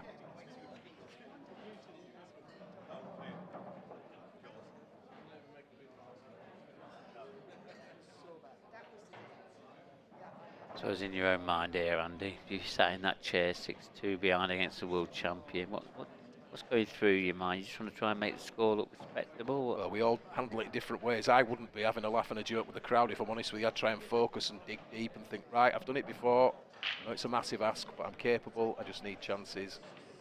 Just got to concentrate, haven't you? But different people handle things different ways. Yep. A lot of nervous energy, people laugh and joke. It makes them feel better. Yeah, all very different. See a lot of different behaviours from a lot of players, and no doubt we'll see the same throughout this season. We really will.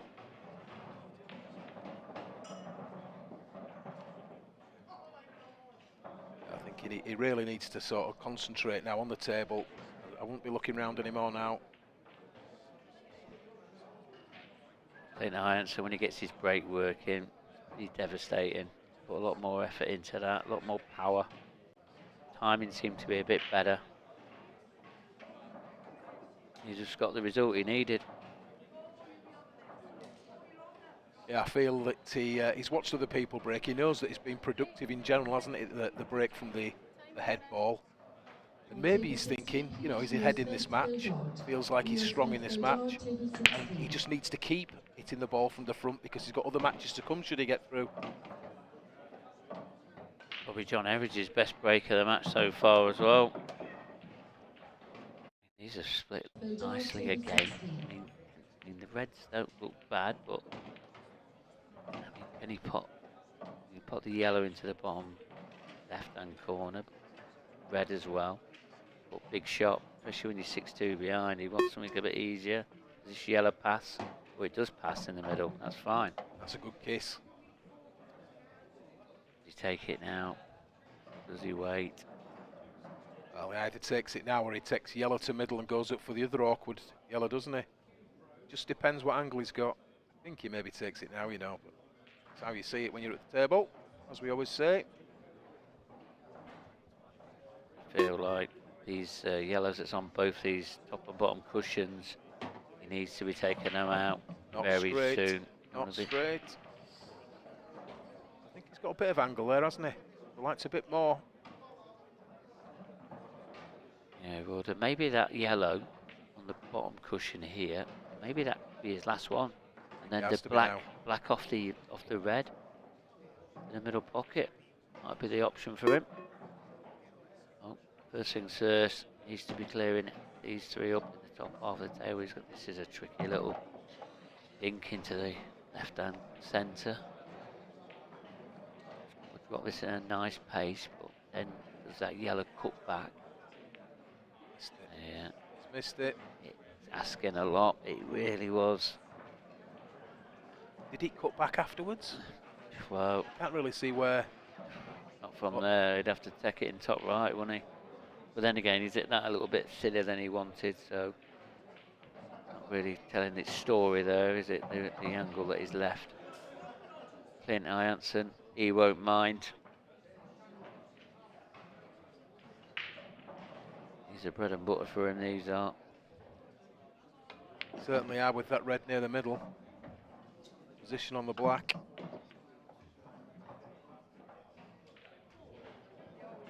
It's just a standard finish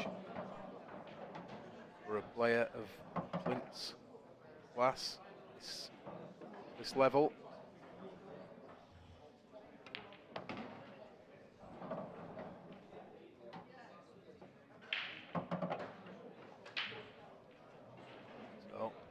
Simple balls, you would feel, put him on the hill.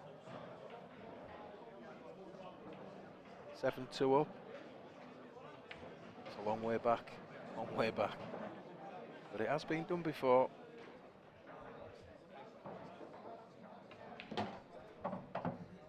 John would need to play lights out, get a bit of luck, well, a lot of luck, let's be fair.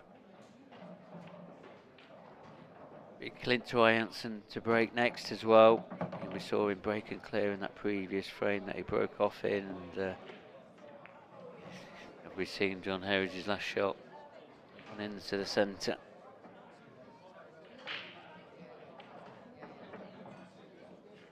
Yeah, he was chasing, wasn't it, at the end there? Those last three yellows.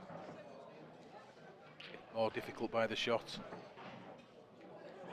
Even if he had dropped the ball in the middle, I think we were failing to see really what he could do next to control anything.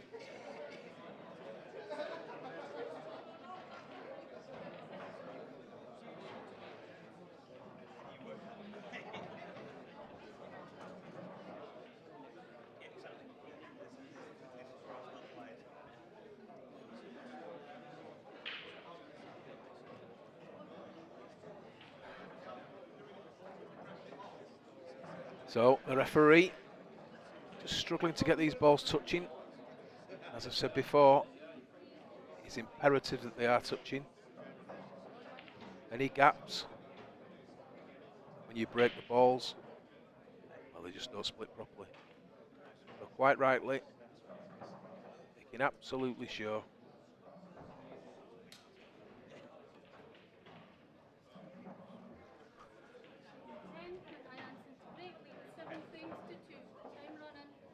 So, throughout this match, Clint elected to break from the front.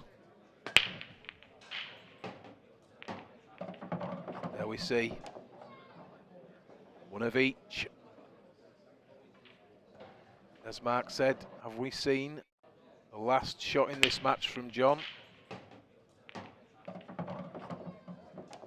Good split.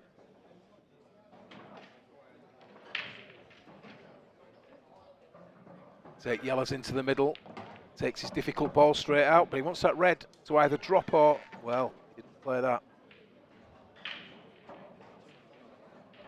Didn't play that. He's caused himself a problem. Would have been fine if it had dropped in. He made the ball he was intending to play, but the fact that he's blocked the pocket.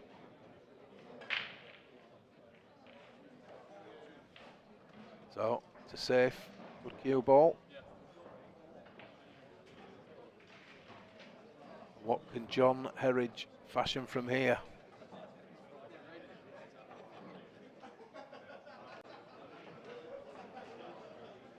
So, total snooker there.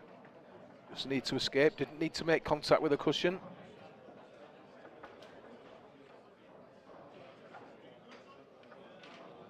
What looked like a relatively, or a very straightforward finish to clinch the match from Clint.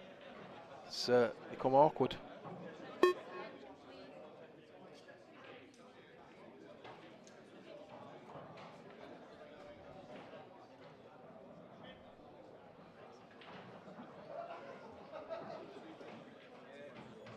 Oh, taking his extension.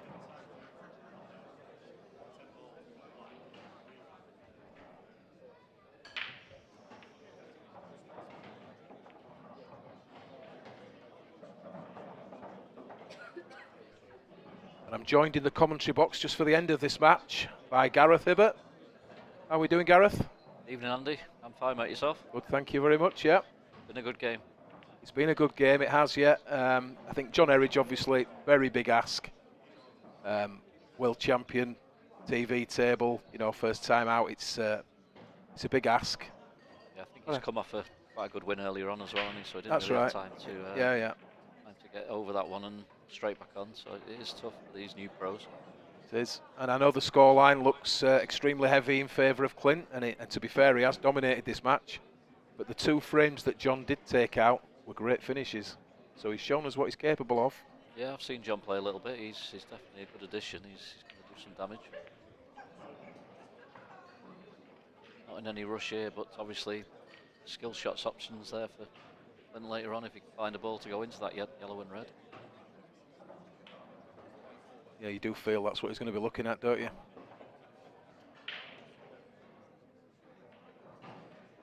We have had some tactical play in this match. Left a little tempter there.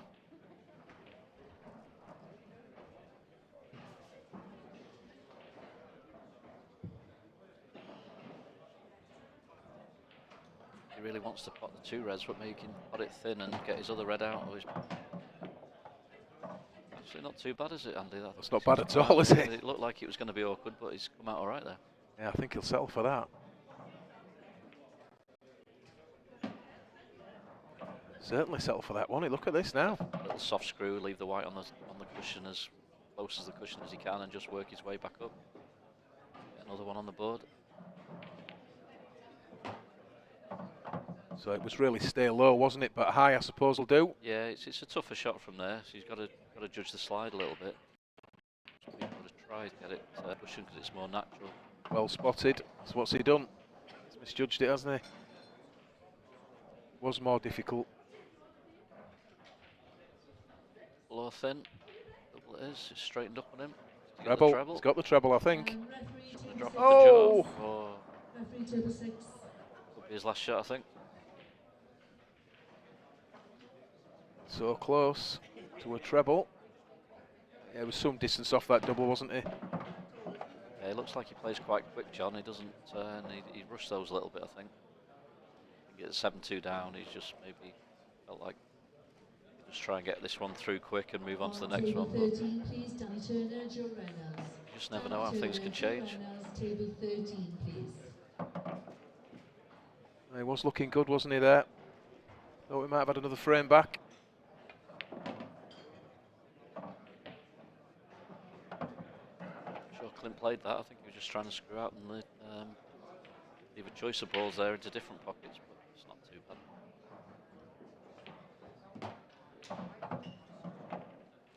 He spun it out. Bottom and side rail. The ways of playing this one, top and left, or screw to the side cushion with left to come back down. Might play that. Like pinch enough to screw back.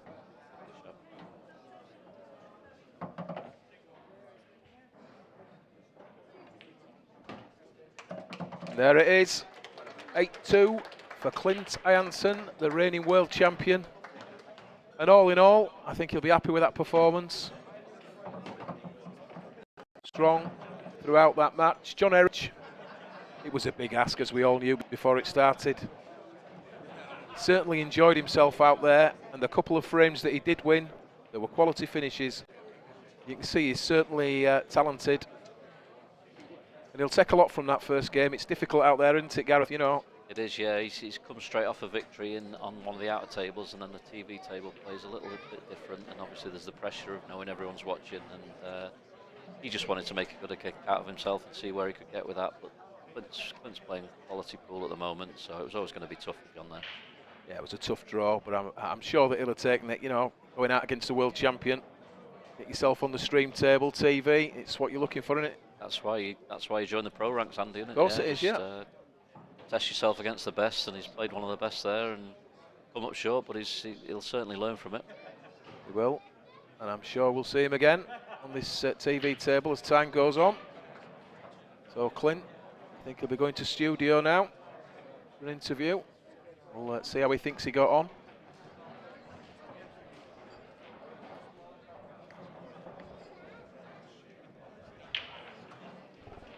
Cleaning the table, ready for the next match up. And we're handing you over now to Mark in the studio with Clint to discuss how he went on. Well, finally, I've got a chat with the current world champion, and what are you doing? Signing of autographs there before you got here to the studio? Signing a couple of autographs. So yeah, as I said there, Clint, you know, first time as the current IPA world champion. Did it feel any different there? Because No. John put you under a bit of pressure early on because he had chances. Yeah, I mean, my break was pretty rubbish at the That's start. going to be the next question, but yeah, my break was rubbish at the start, and he was potting off every break, to be fair, and he did have the early. He probably could have been maybe 4 or 5-0 up, in all fairness, but I managed just to stick in there and won a couple of scrappy frames, and then made a couple of unusual mistakes, and I punished them, and then luckily for me, towards the end, my break started working, and you got through it, didn't you? I mean, let's just talk about your break a little bit. I mean, I'm always quite critical of you when you break, and when I do a comms on you, I'm critical anyway, but you know, you do swap your break a bit, but I love it when you do the head-on break. I just think you look so much more comfortable. Yeah, it works a lot better on, I don't know why, on the stream table. It just seems to, obviously that's what I was using at the Worlds, the front ball break. Yeah. And they do break really nice. You haven't got to, because towards the end there, I'm hardly hitting them balls on the break.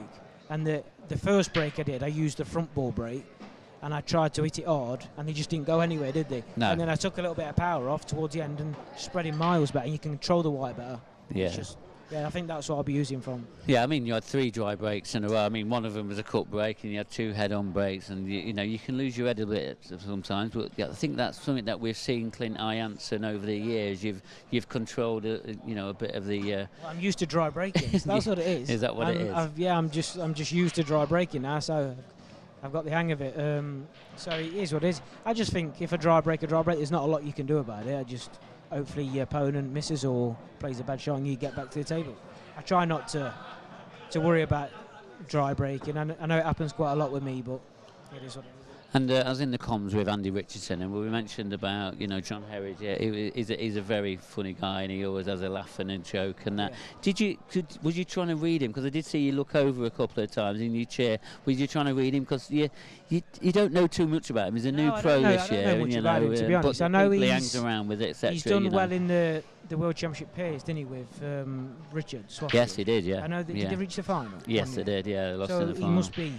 He must be a very good player, because obviously there's so many good teams in that. To reach final is a great achievement. No, I don't know loads about him. No, I looked across a couple of times. I think he was just like when the frames are finished, he was having a laugh and a joke with the people who was watching, which is fine. I do that sometimes myself, to be honest. It kind of stops the nerves and stuff. You know what I mean? Just try and chill out a little bit.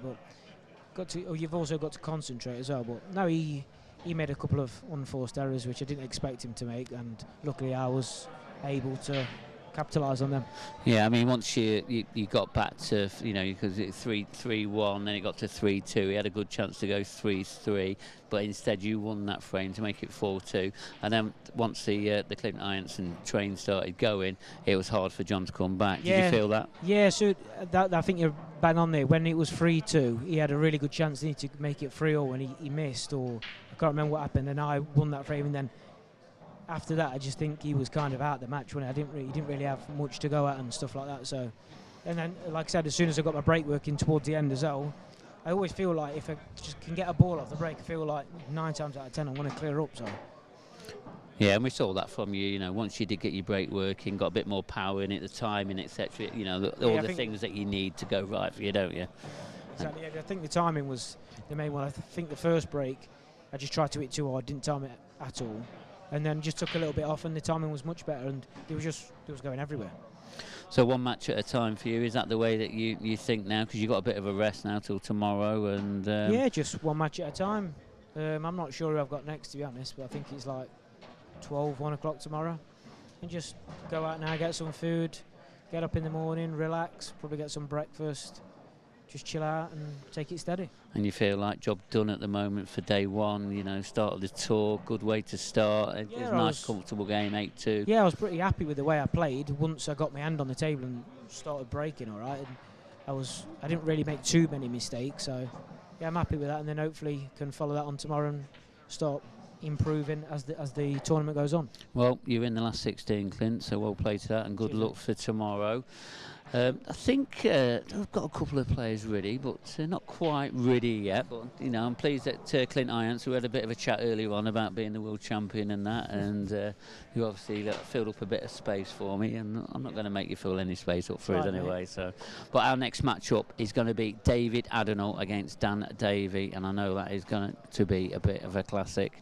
But I'm going to hand over now to the commentary box with Andy Richardson and Gareth Hibbett, and they'll talk you through a couple of things into the players already. But I don't think we're too far away, hopefully 2 or 3 minutes, and we'll be right back with the action. But stay with us.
David Adnall versus Dan Davey is our next match on the stream.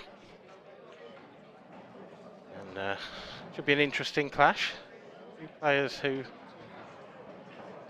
never quite, I don't think, have reached their full potential. Dan Davey, of course, a previous IPA event winner all the way back in 2016 at the Welsh Open.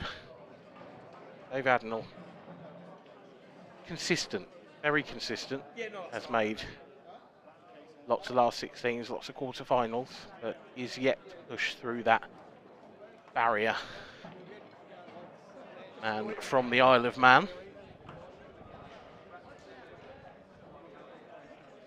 intriguing encounter awaits as we wait for the players to make their way to the arena. As you can see, there is plenty of action going on the outer tables. The amateur event rumbles on. So many events for you here this weekend, I'm starting to lose count. We've got the Open, the Amateur, Professional, which we are following on the stream until tomorrow evening. And then we have the ladies event, but the ladies have 3 events of their own now. Open, Amateur and Elite.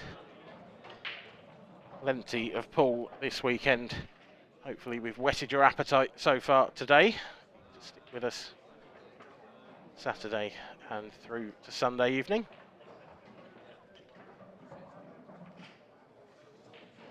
Players have made their way into the arena.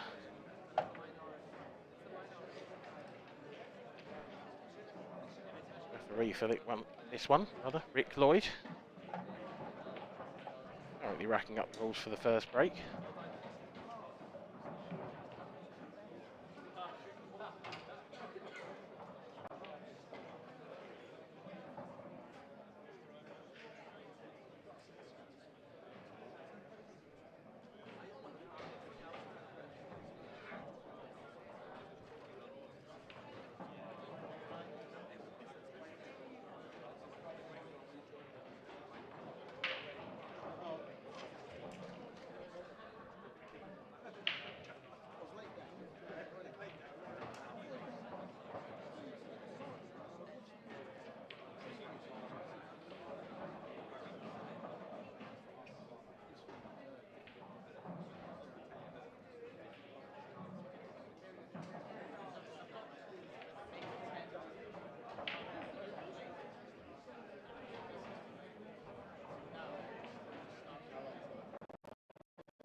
Saying a lot going on the weekend. All 6 tournaments you are looking at right now is the IPA European Amateur. There are plenty of good amateurs looking to join these professional ranks. 2024 is the beginning of their campaign. The amateurs only earn points in tour events. Want to be a pro, you have to come to these events, you have to play well. Just the top 16 being offered the opportunity to go up to the professional ranks. There is not much room for error in a field of an 80 odd amateur players.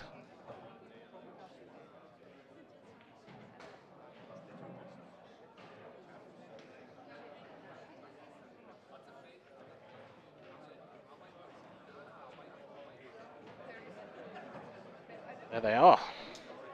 2 professional players who will be battling it out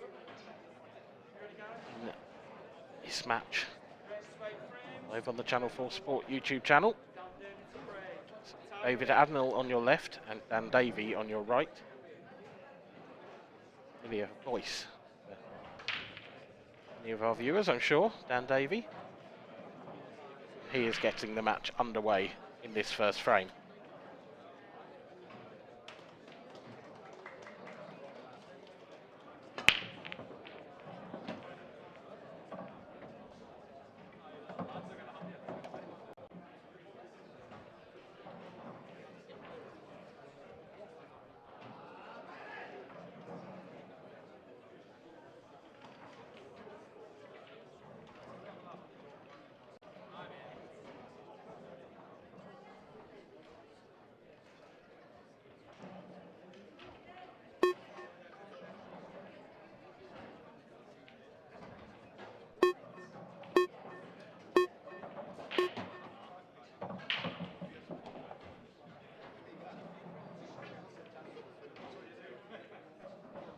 Talking of familiar voices, another has joined me.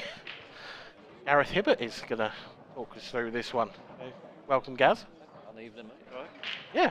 Just at the end of the last match, got a bit of short stint. You're beginning to get a bit of a reputation for short stints after that. Is it the World Seniors final, Mark Farnsworth and Wayne Parker? This is true. Yeah, about 20 minutes. A short stint, that one. Yeah.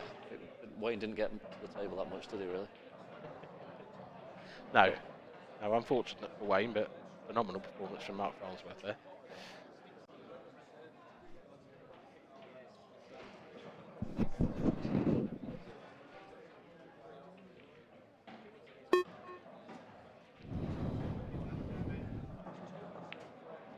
So, I'm just double checking, Dan. Is this the 32 or last 16 game? It's the last 32 match. It's the 32. It's a tough draw for both in the last 32, isn't it? Yeah, they're both players that you sort of think of as top 16. Yeah. But actually, Dave's dropped out of the top 16. He missed quite a few tours last year, didn't he? He didn't travel over from the Isle of Man as much as he normally does, and so he's probably dropped down the rankings a little bit from what he should be. Ooh. I don't think Dan cued that particularly well. Looked like No, it slid right off the tip. If he's touching there, he might not be on his other ball. Might have to play a cushion first and play a different one next. It's not an easy finish now from there. They're all in tricky little places. Does he just stop there and play safe? No. What have you done here? You were right about cushion first. Look He's at the yellows overcooked though. it. Yeah, it's just literally left every yellow in the open, and suddenly from having a half chance, he's given Dave a massive chance.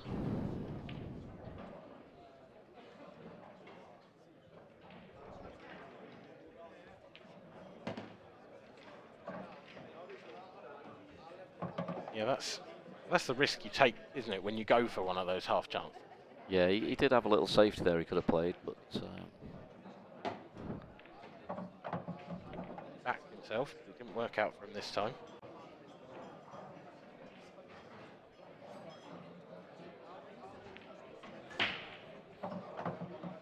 yeah, very dot to dot this one, just stun. Leave his little angle to go up for the black. Don't come much easier, Dan. No, David Adnall is not missing these. I think did every ball of the finish go in middle pockets there? I'm not sure. I think they might have done. I think he putted Hopefully some stat. Yeah, I think. Not sure if the one near the boat line went in a corner. But yeah, I think they might have all gone in the middle there. Dan Davey failing to get this match off to a good start from his point of view. Doesn't take out that finish that he left for himself off the break. David Adnall, who takes a 1-frame-to-0 lead.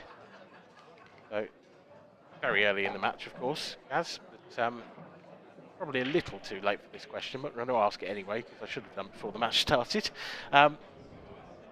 Who's going to win this one? What's your prediction? If I was a betting man, which I am, if I was going a correct score, I might go 8-6 to Dan. But obviously, with his 1 frame down now, obviously that's a nice start for Dave. And Dan did get his hand on the table there, so it's not like he's been dished. So it's always a bit frustrating when you get to the table and don't take that chance. I was saying before you got into the commentary box that these two are slightly, perhaps underrated. Yeah. I feel like they probably should have won more than they have. Dan's had 1 tournament win, long way back in 2016 now. Yeah. And Dave regularly threatens quarterfinals, but doesn't seem to do much more than that. No, Dave's one who can always take out the top boys, but carrying it on to the next match and doing it game after game, that's what your Farnsworths and Boyles do, isn't it? So. The Hibbert used to do it, but not so much now. Oh, you still do all right, Gav. But yeah, that's the big thing at this game, isn't it? Carrying on your performance, and obviously you can't forget Clint and people like that. It's all right doing it for 1 game, but you've got to do it for 4 or 5 or 6 in these tournaments. So. Do you think that's what these players like Dan and Dave, and there's a good sort of 10, 12 players I'd lump in that category of not quite winners, but real top class. Do you think it's just consistent? You've got a tough draw when you play them, and you know that if you're just a bit off, or if they play like they can, you're going to have a tough match and you can easily lose. But they've not turned themselves into regular tournament winners like you say, have they? So this is a nice shot. Just topped it through, cued that well. Yeah, that's the jump, I think, Dan, isn't it? From becoming a sort of teen ranked player, maybe 12, 13, 15, whatever, and just, I missed out 14. That's not the one people normally miss. No, they normally miss 13. And I think it's just that jump, isn't it? Just to turn yourself into a regular tournament winner. We're wittering away in the commentary box. Dave Adnall is making fairly light work of this finish. John Payne, Mark Blackett, table 6. Yeah, there's a couple of ways of playing this one now. You want to get enough straight on it so that you're not going to leave yourself a tricky black, but you don't want to risk going behind the red that's next to the black. Obviously, you can screw it. I think half ball with left is the way I'd play this, but he's screwing it, I think. It's gone wrong. Just okay. He's got a shot at the pot, but getting on the black's tricky now, isn't it? Yeah, he's almost going to have to come around the angle. Yeah, I think I'd have potted that half ball with left-hand side. It's a bit more natural and it's easier to judge. Well, first things first, can David Adnall clip this yellow into the left centre? And then, where does the cue ball end up? He's trying to play it with left-hand side and go around the 3 cushions and hope he avoids reds. Good pot. Overdone it a little. Yeah, well, the left-hand side really sprung the cue ball off the rail, didn't it? Can't cut this, surely, can he? He's having a go. It's skinny, isn't it? Oh, that's a great shot. Got a little flick as well. I think it was going anyway. I think it was going anyway. We'll give him the benefit of the doubt. That was a terrific cut, David Adnall. Just gave Dan a little hope. They're the worst ones, aren't they, when you get a little hope and then it's taken away again. Yeah, completely dashed, wasn't it? Terrific shot from Dave, though, and a good finish in the end, but made slightly harder work of it than I imagined he would have liked.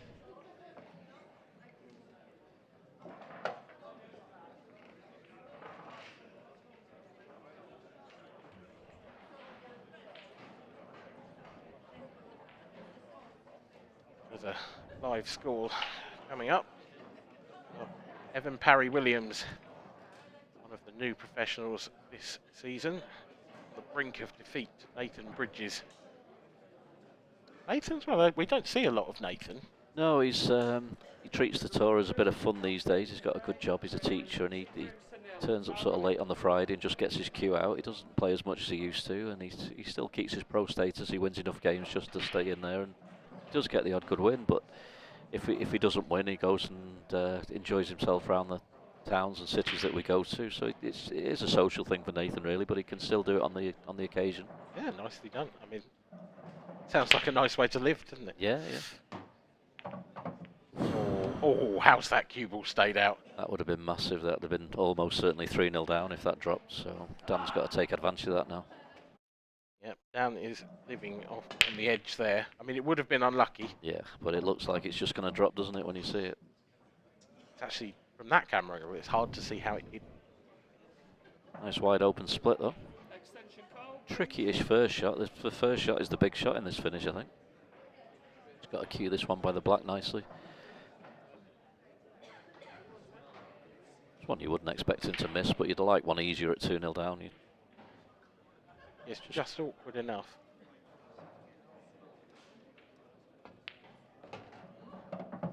Oh, he's overrun this. Yeah, he might have a nasty shot next. Might have to take the one over the pocket. Awkward cueing. Could be on the 1-2 above the baud line, maybe. If you look from that angle, that could be his tricky ball later on. It might be, if he's on it, it might be worth taking it. Yeah. He's not. Looks like it's the pocket one.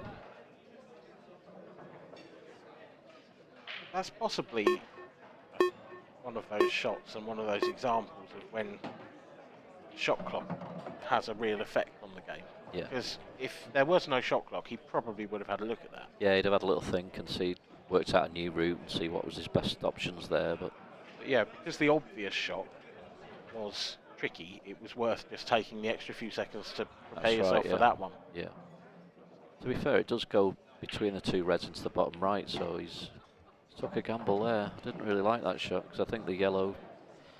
I'm pretty sure it went. Yeah, it went between the 2 reds. He could have dropped that in and taken that between the 2 reds into what we'd call the green pocket from a snooker table and just worked his way back to this one. What's next now? I mean, he could play the yellow closest to the cue ball off the red. I think that's all he's got, right. isn't it? It's just getting on the next ball might a bit be of a tricky. jabby one. Good effort, this. Shot. Terrific. He's on the next yellow, and I think he's straight enough that he can Yeah, hold. I think that's pretty perfect, to be honest. Just a little soft stun.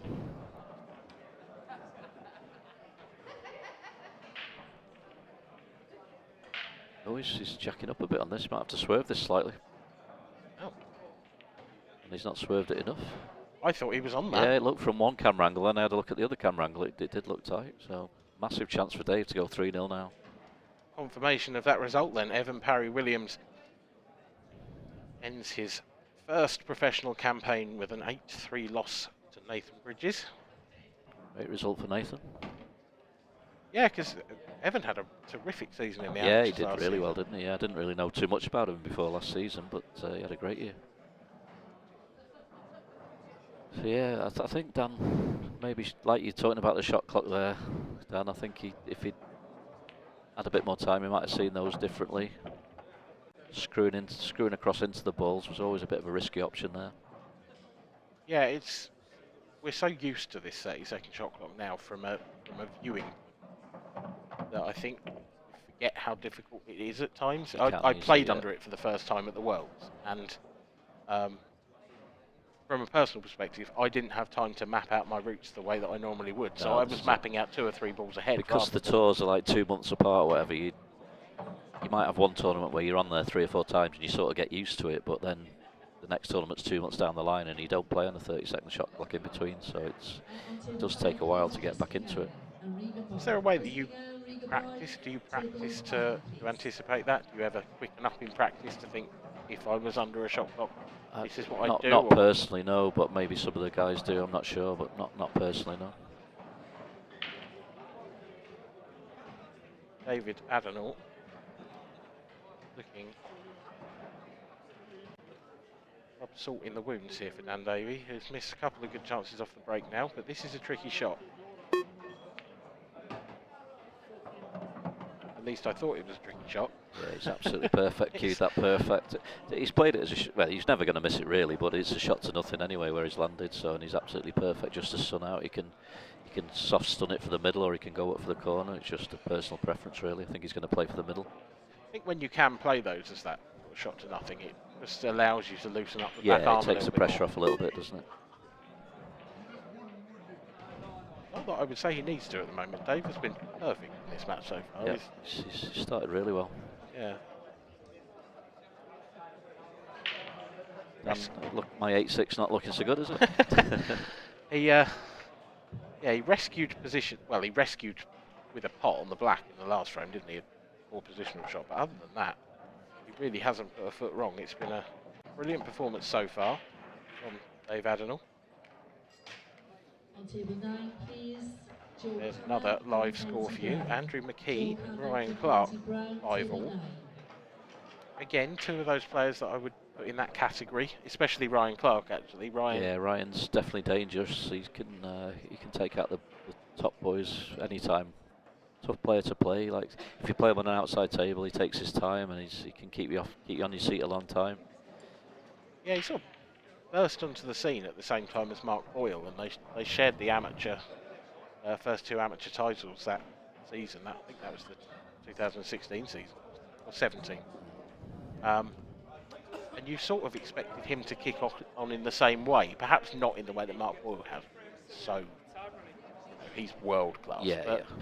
But again, Ryan's just one of those who. Yeah, he's definitely capable of winning tournaments. He's one of those players that you could see winning events. Yeah, you certainly wouldn't want to draw him first or second round, no. would you? I drew him in a Worlds actually when he was still amateur, so at the time it was one of the toughest draws I could get, and he beat me. He just kept me glued to my chair really. I think I won the first set and then hardly saw the table again. He played really well. Cracking break there from David Ardern. It's a good break. Maybe the plant, so have a look at the plant first shot, yellow to red. It's worth a look, isn't it? Because if you go yellows, then it's a problem yellow, and if you go reds, then it's a problem red. So yeah, I think that's the shot, to be honest. Just play it slow enough that the yellow doesn't bounce out and leave a problem with the other red.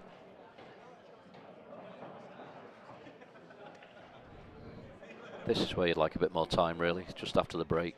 Most players will use their extension on this shot. As Dave has. Got his playing safe, I think.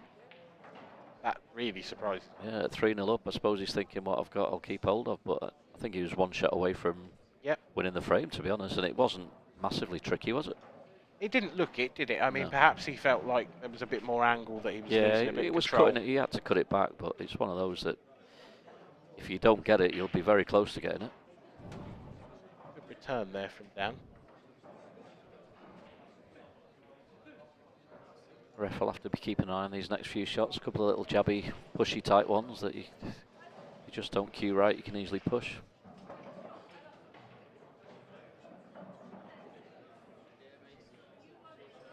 Nice touch. Very nice touch, David Admiral. A bit trickier now for Dan because he's got to hit a cushion after contact.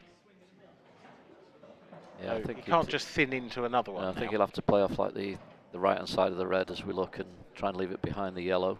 Little jabby.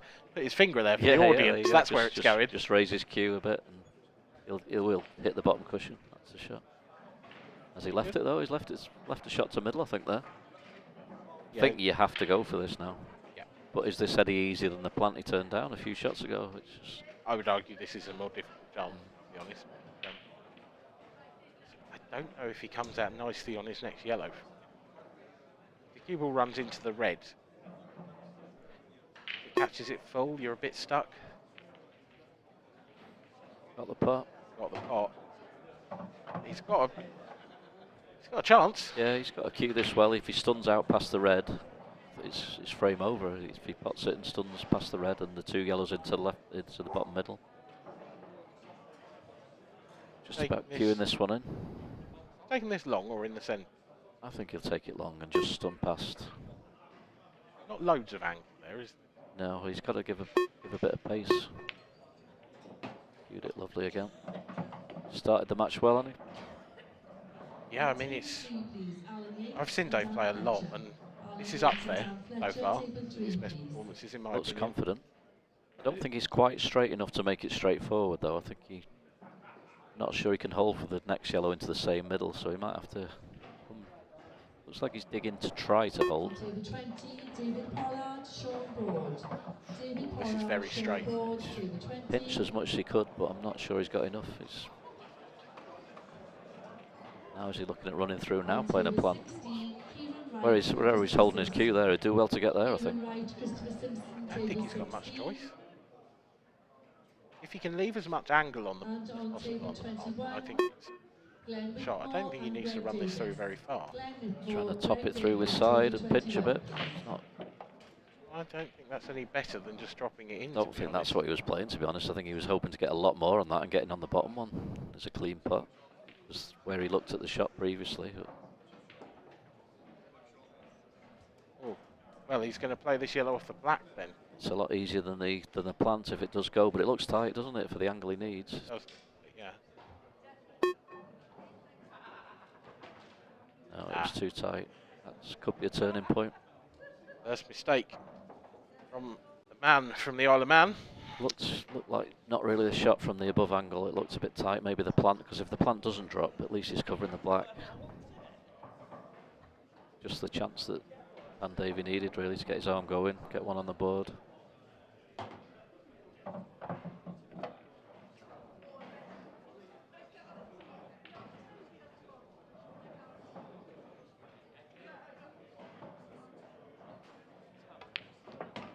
I mean, Dan really does have to take these out. This is the perfect opportunity to settle his nerves. Yeah, when the other person's missed their finish and down to one or two balls, these are the frames that as a pro pool player, you can never lose, really. If you lose these, you're really kicking yourself.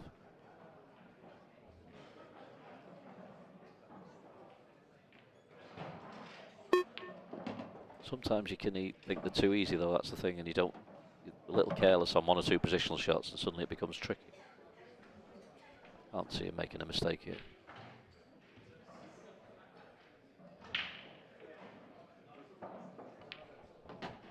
No, to be fair, I don't see Dan as that kind of player. There are some players that definitely make those mistakes when they're too easy, but yeah. Um, Oh, he does give every shot the respect that it needs. he's actually pretty methodical, is Dan. Yeah, he is, yeah. Yeah, he's one of those players where if you had to describe his style, you might struggle a little bit because it's not. There's no one part of his game that really stands out. No. Just quite solid. He is a solid player, yeah.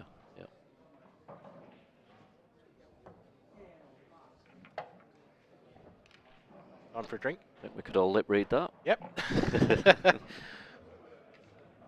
Yeah, Dave will be a bit kicking himself a little bit there. So Yeah. just, I think when he came, not quite the right angle on his second the 2 yellows in the middle. Maybe he should have come down the table a bit sooner then. He was trying to pinch an angle to hold, wasn't he? And it was going to be tough.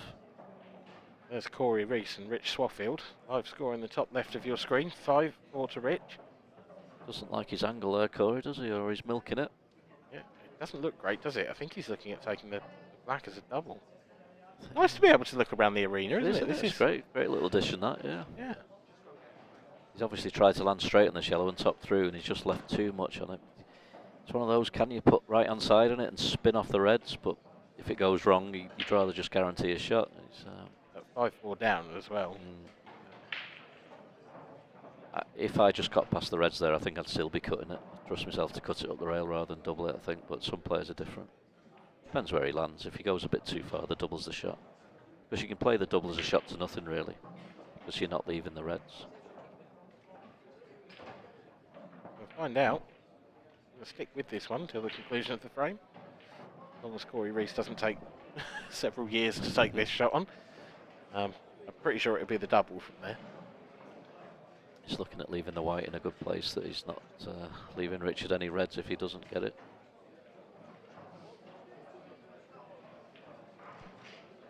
Could do that with the cut as well, though. He could cut it and come back across twice and leave the white in a similar place, so that could be a shot to nothing as well.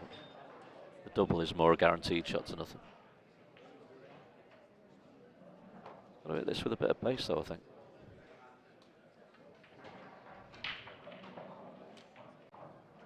Oh, that's beautiful, isn't it? Yeah, he didn't have to. He just soft controlled it nicely. Heart of the pocket from Corey Reese. A lovely shot. Looks like Rich had a sniff in that frame, though, to be down to 2 reds, so he might be kicking himself there. A chance to go 6-4. Yeah, that would be a big win for Rich. Yeah, Corey's really made a name for himself in the past He's been a couple real of years. danger man the last few years, yeah. But Rich had a good win earlier, I think, didn't he? I can't remember who he beat, but he had a good win earlier as well. Look that one up. Yeah. Been a busy day.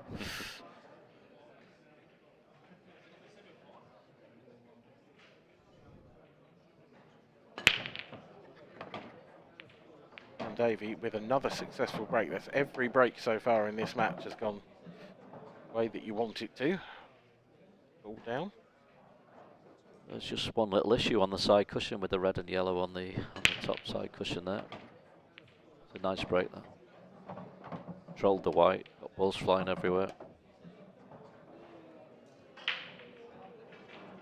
He hasn't really got a starter yellow, so it will be reds.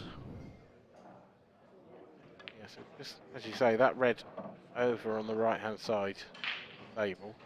You could attack that now. You could go on and off the top cushion. Could go probably off 2 cushions with a bit of right hand side, I think. Makes it into a big target. Yeah. You've still got the red in balk to aim at after. There you go. That's the shot. Oh. That was the only thing that could go wrong. And I think he might still be on that, but with no way of getting out. So. Well, if he is, he'll just have to leave a thin cut. Well, he's got the red over the bottom left, hasn't he? But that's going to be running into traffic as well. Yeah. That was unlucky, though. He couldn't have played that a lot. Yeah, it was a good shot. Just looking at leaving the cut to middle, so he's definitely on it. Big frame down at 3-1, isn't it? Yeah. It's going to be tough to control the cue ball if he does cut that to the middle, but again, if he has to come down table, it's going to be tough as well because he's running into the yellow. He's got a red over the pocket to land on, so you'd think with a bit of luck you'd land on something, but it can go wrong. He could go in off the black or anything, just to clip the black and knock the black over there. There's different things that could happen. Wow. Took a bit of a gamble there. Oh, he obviously preferred the cut that way, which is more controllable, so it was a good shot. Yeah, I mean, I assume he's playing the plant now. No, I think he's playing the cut and running into the red, and he felt it was more controllable from that side, I think, so... Yeah, fair enough. Yeah, it's a pretty good shot. Yeah,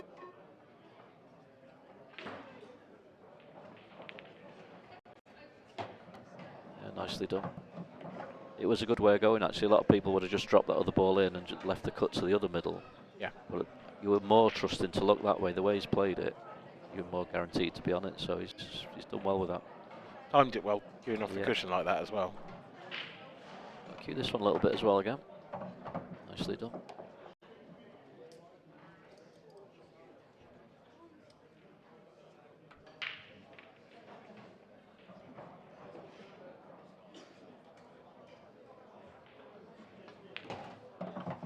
It's amazing how often that little mistake where you could go get yourself a big gap and suddenly it's 3-2. It happens every time, doesn't it? Yeah, I mean, particularly with the little break downhand as well. David Adner has now been sat in his seat for a good 10 minutes, probably just thinking about that one shot. Yeah. And Dan Davey reduces the arrears once again. It's now 3-2.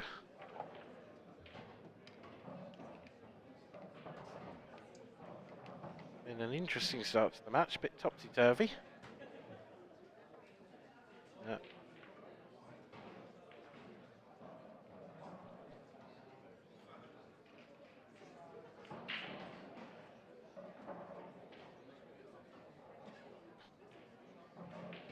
Table 2, Andrew McKee and Ryan Clark battling it out, still at 5-all. Bit unlucky there, Andy. He's tried to nudge that red across, open the pocket up, and it's gone and tied up a different yellow. So yeah, looks like there's some mileage in that one. Yeah, I think a safety was his next shot there.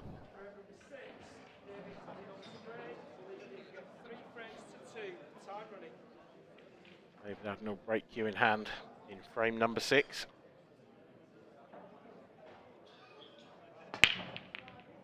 Lost the white a bit there, but it's a good explosion of balls. White wasn't great. Yep. Success once again. Black and the red being tied up isn't helping anyone. No, you'll have to work that one out. This is where you need a bit of time. Black may go though, if you can find the yellows. Yeah, if the black goes, I think he'll definitely go yellows.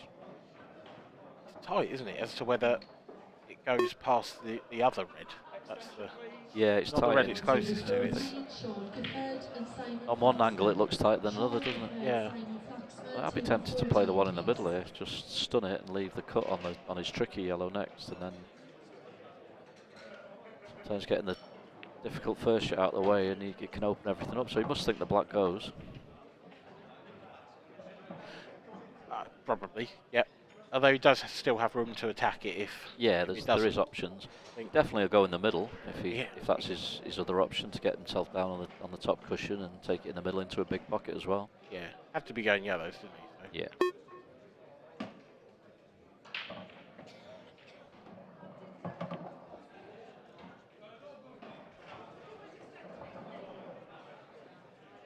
What a nice shot as well, because removing that yellow in the middle of the table really does open everything up.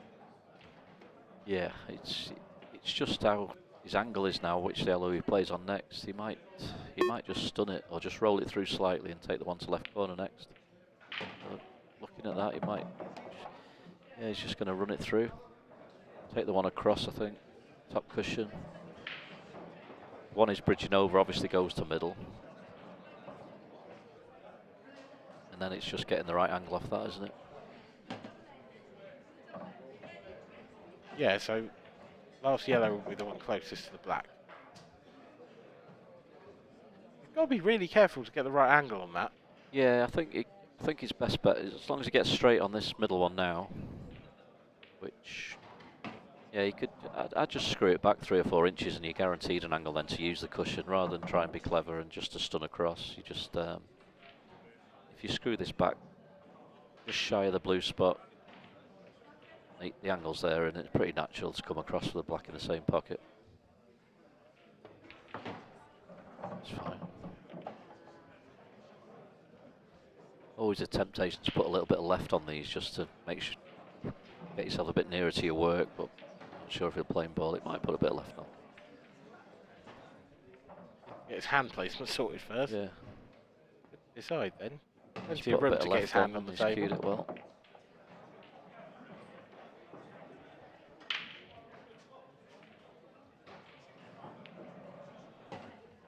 Yep, I mean, Dave continuing to make light work of this match. He re-establishes a 2-frame lead.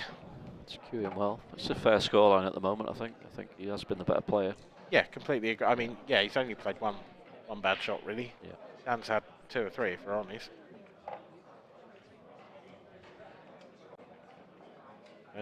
It's one of those where if everyone had taken their first chances, Dan would probably be winning, so that's what makes it a fair scoreline. Yeah.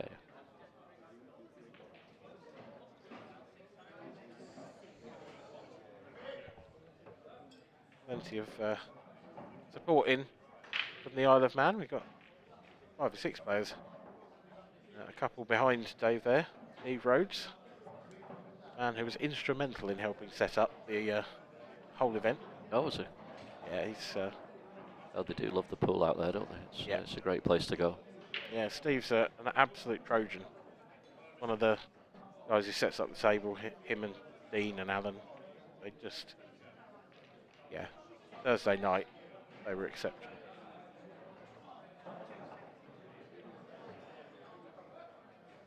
Certainly a big operation. Yeah. Yeah, with the electrician does quite well as well, I believe. No, he's rubbish. Another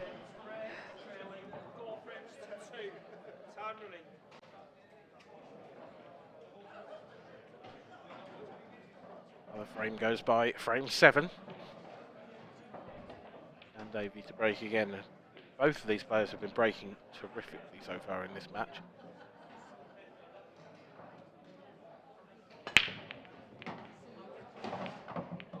And has continued in the same vein.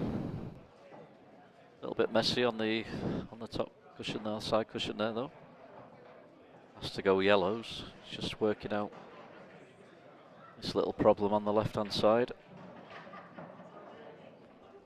It can be tricky to get to that one. Yeah, there's no obvious ball to go into it. No, because the yellow below it, closest to them, you can't really get on that with a nice angle. No, you'd have to be absolutely perfection, yeah. Remains to be seen how Dan's going to work that out. I mean, if you've got the right angle on the one to the middle, you might be able to attack it, but you're not likely to break it out.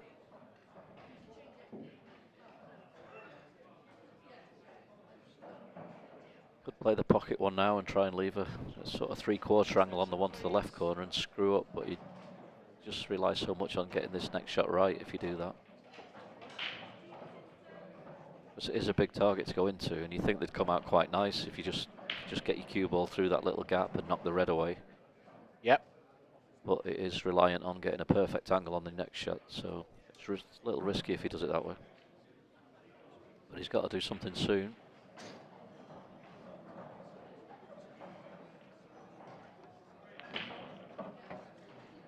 That looks a touch thin, but it is a reactive table. Yeah, I think he's all right actually on one count. He's got to really cue this well though. He can't hit it too hard. Yeah, I think he's got to put some proper screw on this. Yeah, if he hits it too hard, the screw won't react quick enough. Got to really time this. I don't think he likes it. He'd like to have been a little straighter. The problem is now you bring the middle jaw into play, or you bring catching the cushion too early and just flicking off the yellow. He's not playing it, so he's played on a double. Does he think the double goes? It looks tight. Pretty sure that black's in the way. Is he even on it? Has he come too far? Does the red block it? Tell you one thing that's for sure, he's running out of options. Yeah, and it's such a big frame as well. So he has got a shot. He's got the yellow to the top corner, screw into the yellow and red on the side. Well, that is a terrific effort. It's a good shot, but not brilliant. He's going to need another one, and this one's got to be better, really. Does he leave a little drop to the middle? Can he? I don't know if he can hold. I think he can sort of pot it thick, maybe with a touch of left-hand side that'll take the pace out of the ball. But You're looking at playing the yellow off the red, playing that into. he's playing a double now, is he? Or does it Yeah, cut? cut. Does it cut? But can he get round? Got the cut, but has he hit it a touch hard? Oh, this is tight. I think he's alright. I think he's on it. Find out if he thinks he's on it in a second. I'm not sure what that face tells me. No. He's got to get a little bit of left on this as well. He looks like he's playing at plain ball, so maybe he's just all right. Stunner, drop it in and come now. Ooh. I think the way his facial expression and the way that he played that, I think that was more in hope than expectation. Yeah, it was a little bit hopeful, and I think he needed to put a bit of left hand side on that maybe to help it round, and just it's one of those running out of time. Keeble's in a tricky spot here. Yeah, Dave, he could have gone a lot worse. He could have gone in off, and he's. To be fair, you knock this red in the middle. Oh, okay. He's not going to. Playing safe. Playing safe. It's pretty good shot, to be fair. It's probably a frame winner. Dan's in real trouble now. Yeah. I'm with you. I think you'd have probably been going for that, and I think I would have too. Yeah, it depended a lot on if the yellow went. If the yellow went, you probably wouldn't risk the one in the middle because you're thinking, I can't lose this frame. Why do I even have to risk it? So, but if the yellow didn't go, because the other two reds did plant, so. What are you doing in this? This, for me, seems like an impossible situation, and I'm hitting in hope. Is that what you would do? Yeah, but it makes the hit so much harder to hit with pace, doesn't it? If you go up and down with less pace. But there's no value to just a hit, no, is there? Not at all at this level. You kind of know that you either fluke it or lose the frame in that shot. But it was, you could stand there for the rest of your life and never fluke that, the position it was in, really, because you're not going to get enough pace into the white, and it's just nowhere to go, really. It was horrible. Well, Dan didn't make contact with the yellow first, so maybe that no ask Rick Lloyd for the cue ball. This visit. I actually thought he'd pot the yellow from where he was down at this end there, but he's just going to play the red cushion first, knock the yellow away. It's still perfectly fine, but not the greatest shot. Yeah, in the he'd world, have liked it more out of the way than that. It could slightly come into play. It's still a 9 out of 10 finish for him, easy, probably more, but yeah, he would have liked it more out of the way than that. And I think he'd have liked his red in as well. He'd have liked that in rather than have to play a plant or. Yeah, I didn't really see the value in not potting the yellow. No.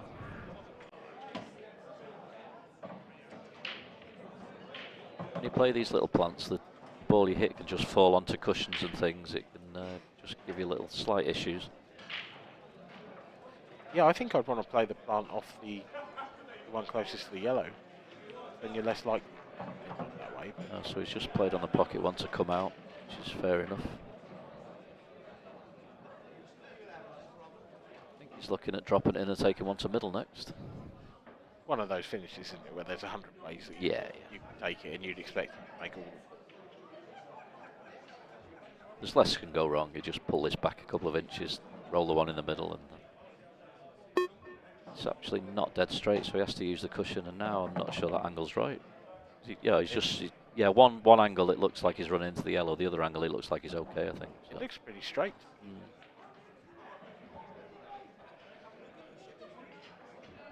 Yeah, he's all right.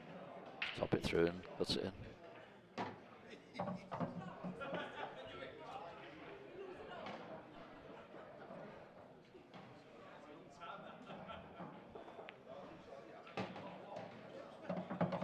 Never quite got the angle there, Dan, to get his bad yellow out, did he? And that was just it. Just got later and later in the finish. It was. I mean, we pinpointed it at the very start of the finish, didn't we? That yellow was. There was no obvious way to get to it. No. And I feel a bit for Dan there, because I feel like it was one of those splits off the break where you think, yeah, this is pretty good, and then you find that one ball, and you realise that you can't really play a safety because there's nowhere to hide. No. And you've got to get that ball out, and there's no way to get to it. That's dead on, yeah. He was just forced into going for a finish that wasn't really there. You do have to go, and there wasn't a guaranteed ball to get it out, was there? He just had to be so perfect on one to screw into it, and he never quite got perfect enough. And to be fair, it was a damn good effort. Yeah, it was. There was a couple of ways he could have gone, though. When he's cut that one in the middle, he obviously, if he leaves the white on the side cushion, he's on it, but there were other options. Well, there's our 2 pro games. Pro Table 1 and Pro Table 2. Like Corey might have turned that one round a little bit, got 6-5 up, and he's at the table on yellows. Yeah, they're both good battles, though, those they games. And if we're being brutally honest, they're not games that you would pinpoint in the draw as necessarily going close. I think Ryan Clark and Corey Reese would probably be quite heavy favourites. Yeah, yeah. And Andy can pull out big results, though. Andy McKee, he certainly has his moments, good player. Oh, yeah, I mean, they all are, but as a betting man, you'd expect Yeah, those to be quite short You'd have odds. Ryan down as favourite there, yeah. Um, Looked like Dave took a bit off that one, actually. He's been punching his break a bit harder than that, and he sort of cued that one a bit, and it's gone against him. He's had his first dry break, hasn't he? Yeah, the first dry break of the match. 8 frames in. Not a bad record. So Dan's clearly looking at yellows here, so his issue is the black. Yeah, but this is different because he's got lots of balls to go into it, and it's one of those you want to go in early. I think he's going to take the cushion one now and try and leave an angle on the middle one to screw over into the black, maybe. I thought the one by the red, by the line, it's a little bit awkward. You just have to be perfect on that. Ooh, he's caught that a bit thick. Liberty with the size of the he pocket there. It's done him a favour because he's kept his angle, so he can't go over to the black now. It probably makes sense to take the other one out of the equation, or he's looking at maybe topping in now. Could go wrong if he does. I wasn't keen on that. I think he's just all right, maybe on the plant across, but that could have gone wrong. Yeah, I didn't like that shot. No, I didn't. I don't know if he can see enough of that yellow to plant it. I mean, it's a very thin cut to the left centre if he can't. Seems happy enough. I think he was checking the black. He was checking if the black goes into the corner, so he always felt he was happy enough. Well, fair enough. I mean, it's difficult to argue with it, but I probably still would. I'm not convinced that was the right shot. But it's still not a gimme from here to get back up to the one that's just over the middle pocket there. He's got to get his right angles here. There's a lot of reds in the way that could cause an issue. It's probably easy to go up there now, but then that leaves it trickier to get on the black. They're both just enough away from the pocket that you can't take liberties, really.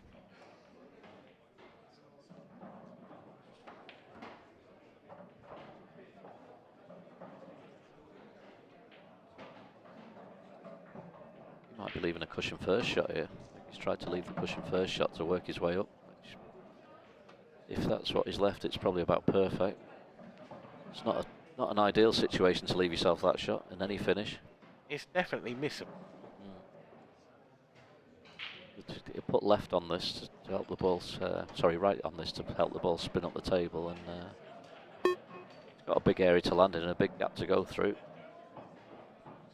On table 13, please, Nick Clayton and Jamie Farrow. Oh, that's a nice nudge as well. Just, has he just gone a bit too far, maybe? Yeah, I was going to say, I don't know if it's that nice. I thought it was going to be nice, but I almost think he's got to maybe play this thin now and come back through the gap. I think any hole here.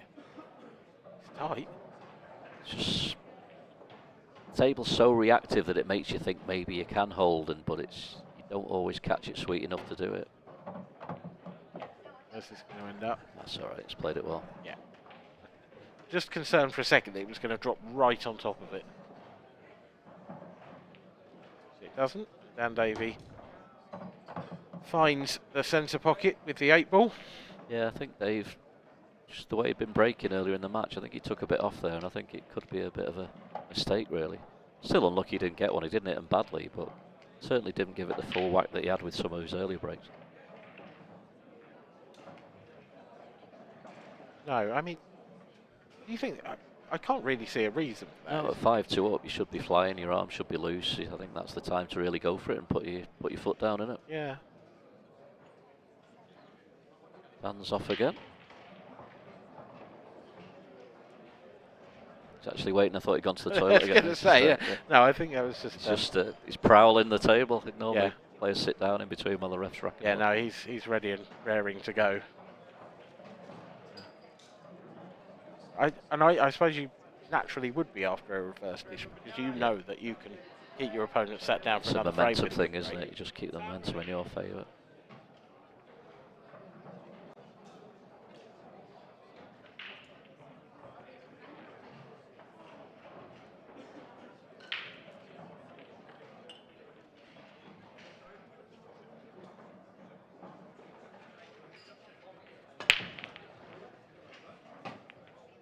Sweet. I felt like he queued up a couple of extra times at that to really try and get it right. I think. I feel like he cued it best he has as well. I mean, Yeah. you watch the cue ball really spring away from the pack. No side on it. The white just came back. Didn't spin off at any angle. Yeah. I think it has to be yellows, but it's not a gimme finish. His first shot's not great. Well, it's okay, but it's very straight, isn't it? Yeah, he's right off the cushion. Can he play it gently enough to leave the yellow that's nearest the black into the middle?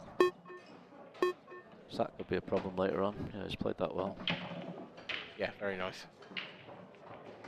It's just whether he's looking at a plant with the two yellows close together, or will he nudge into them at some stage? They do plant. They're a bit off. It'd have to be made, wouldn't it? Yeah, exactly what I was going to say. You've got to make it, but if you get right behind that first yellow, you back yourself. Yeah. Played that one well again. Forced a little angle. Yeah, I like the way he's gone about this finish so far. The only slight thing I don't like about it is that the way this is going, he's going to leave the black quite a long way from whichever his last yellow turns out to be. Yeah, I think the black goes in both bottom corners, which makes a difference. If it only went in the one the That red is was helpful. blocking, I think that it'd be more tricky to get on, but it does go in both bottoms. So. Yeah, particularly as you've got that sort of diamond of 4 reds, which Yeah, would you be wouldn't want blocking to bring any those into play, would you? approach up the table for that side. So yeah.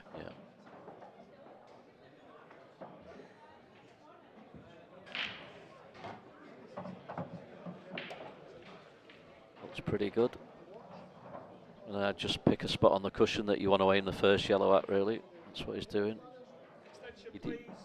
Nice tip. I've never done that. Yeah, you sort of, the yellow is queuing at now. You imagine that being the white, and what's your potting angle for the second yellow, and then you try and hit that yellow onto that potting angle. So.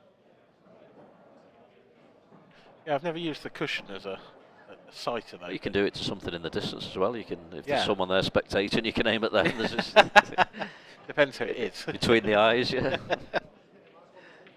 Just move left a little bit. Wouldn't you?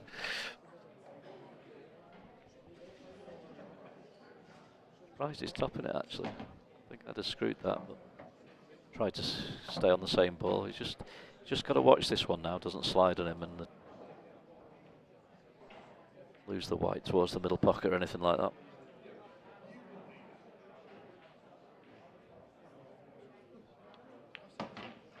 He's done the opposite. He's been scared of it and left it short.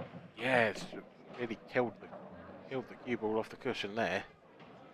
This is now very tough. It's either very thin or it's a tricky double. I think Dan likes a double, so I think he played the double. I think I try the cut, but I think Dan's a bit of a doubler, isn't he? So. It's all over his t-shirt. So Yeah. if he doesn't go for it, we'll have to change his nickname. Double it is. Double. He Squared has up not on him. got. That's quite a long way away. I think that came from not screwing the plant, putting top on the plant. I didn't like his order on those last 2 or 3 balls. I think if he'd screwed the plant in, he could have played the pocket one last, and he guaranteed to come out for the black.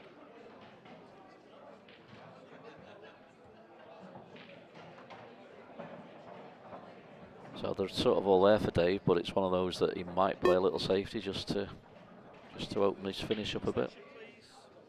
Yeah, I mean, we've both said sometimes, you know, there's a shot that we would have gone for that perhaps Dave didn't. So it wouldn't shock me. Yeah, they're in a funny little position, those balls. It's not the sort of position you see very often with 4 balls and a diamond sort of. It's more like a snooker, Yeah, isn't it? it's a Where bit you need to strange move one little to get the setup, other. yeah. He's got a massive target if he wants to go in here. He's tried to land in amongst them. Little bit between, I would say. Yeah, a little. I think it's worth playing the safe. The yellow- angle he's got, he could put him right in the middle of those Yeah, three. he could make it tough, but I think if he plays the one nearest the cushion, the one on the left of the 4 does go as well into the same pocket, so it does open up the finish. He has played his safety. He might drop that. Bit of both, I think. Yeah, I think, it looked like he'd queued it for the safety, but Because he's now straight on the one above the cue ball to the top left. Yeah, he was actually playing the putt. I thought the way he'd played it originally, he played it more into the cushion, and he was sort of. I think it's probably a shot to nothing Yeah, territory. a little bit. Yeah.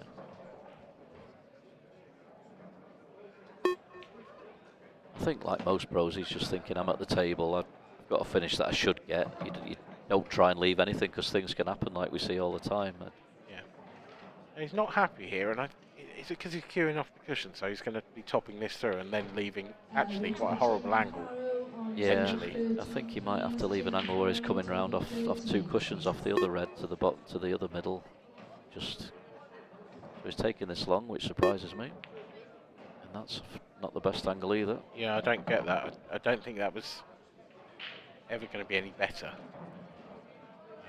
He can avoid the yellow, but he can't get too close to the red, I don't think. If he plays it with pace, he might hit the yellow, so. Oh, he's played it well. This is a great positional shot. That's a terrific positional shot, David Adnell. I don't think it's the way he planned the finish, but it looks like it's turned out fine.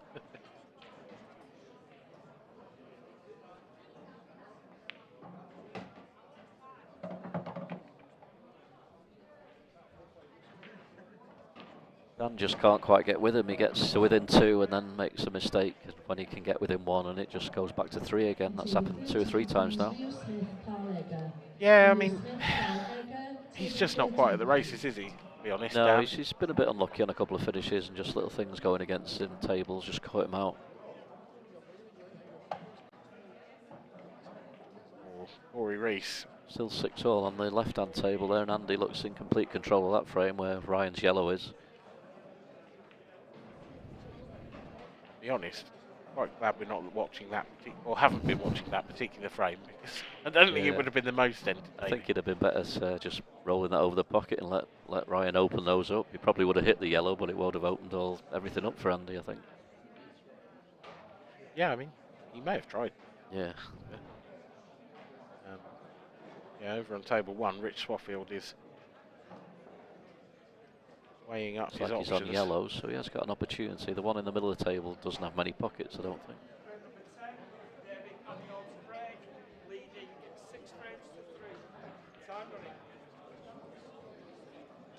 Back to the action. Will he give it a arena bit more? table. David Adnell with his trademark grimace before his break. Yeah, he gave that one a bit more. There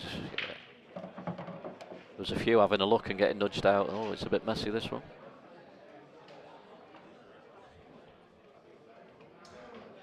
Yeah, this is... It's tricky. I'm surprised that red didn't drop up in the top left. Hey, don't really like the cut to middle on the red. He may have to play a plant, but does the yellow get out the way enough that he can still pot the other reds? Yeah, that's the question, isn't it? You can... First shot is key. Yeah, if you can plant the one on the cushion onto the red and hope it comes away and leaves that pocket open, all the reds are on. But yeah, can he hit it hard enough and thin enough that it comes away? Oh, that's a great result. Pretty good. That's pretty good.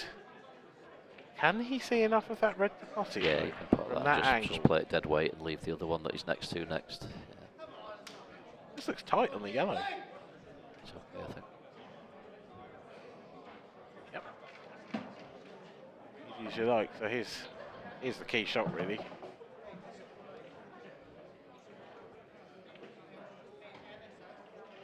Looking at nudging into the yellow. Yeah, you've got to be a bit careful. If you come off the right-hand side, you could end up behind it, and if you come off left-hand side, you could end up... I prefer very playing close this with to a bit your of work, left and so nudging into the reds, actually, and just missing the yellow. This is going to be very close to the reds. That's not great.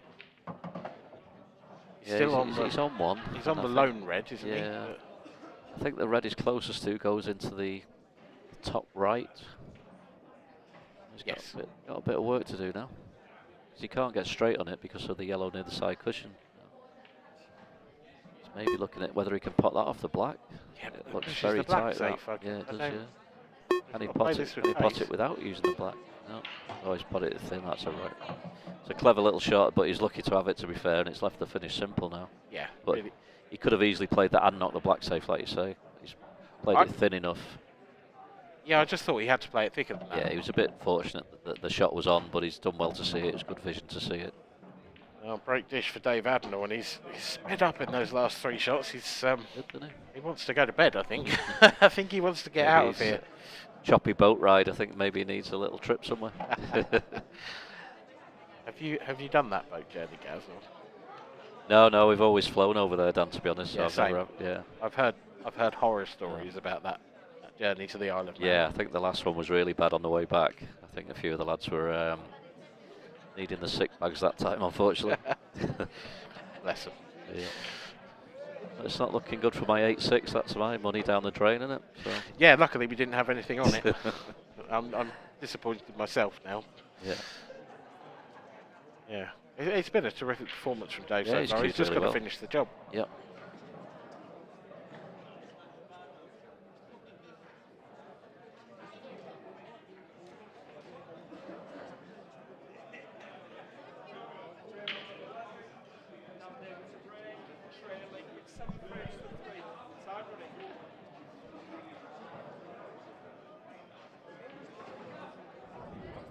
Frame away from going out, needs a big break here. Hasn't failed off the break so far in the match.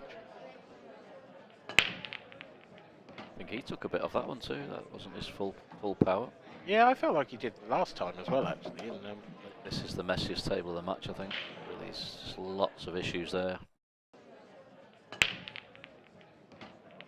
This is one where, in normal pool, you just think, oh, I need to find somewhere, but a lot of people started playing lockdown pool where you have to clear wherever they land, and you get in the wrong sort of mind frame. I've got in that frame of mind a few times where you think wherever they land you have to go for it because you've been playing this lockdown pool, and definitely not the way forward a lot of the time. No, not the way forward here for Dan Davey either. But I feel like at 7-3 down he might push the boat out. This is a real push though, isn't it? The one he's close to now is horrible. Yeah. I'm not even sure the one. He could double one now, but does the other one go? It might just sneak in. I think it's the double now on the one down the rail if he is going to go for it. But it looks so tight on one camera angle, though, doesn't it? It does. It looks okay on the other, but on the main camera angle, it looks so tight. He's pulled out of it. I think that's the right call. Yeah, that was a 1 in 10 finish if that. You don't want to make it easy for your opponent to get over the line. No. However frustrated you are with the game. Who do you put in pole position here at the moment? I'm struggling to... They've both got one awkward ball each, and they're both difficult to get to. I think Dave's red in the balk area is pretty horrible, isn't it? He's nothing that you can get on that with, so... Yeah, but Dan's got the yellow down table. That is doubleable, if that's even a word. It's one I've used before and asked that exact same question, actually. I quite like it. Yeah. If it's not a word, then it is now. I think he's got a little snooker he can play now. Just flick the one in the top left and leave.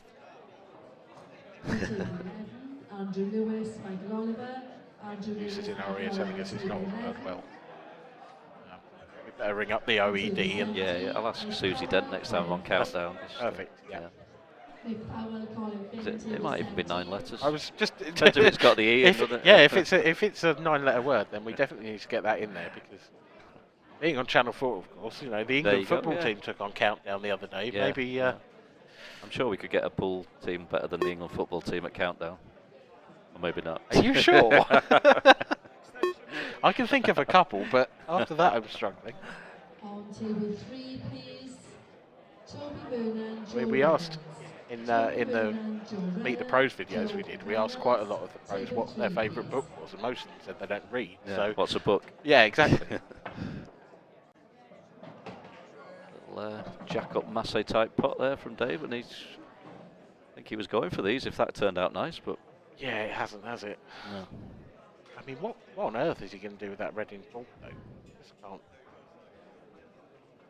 remotely see a route down there. Leave it for a long double. Is he going for the cut here? I think he is. With check side to go into him, see what lands. Well, he's on one. he is on, he is on this. He could get into that red here. Two cushions. Yeah, I think he's. I don't know. I think the red on the just above the middle is the angle he'd need to go into it. I think if he just misses that, he might just miss the cannon as well. But not got much time on his hands. Dig it in again. He's really chasing one here. Maybe it didn't go. Oh, I don't. Yeah, I don't know. That's one of those, if you did that in your local league, your captain would be having a go at you, what you're doing, going for them, wouldn't he? You'd be like, you'd be dropped the week after. I don't think Dave would get dropped from his Isle of Man team. I don't think Dave's ever been dropped.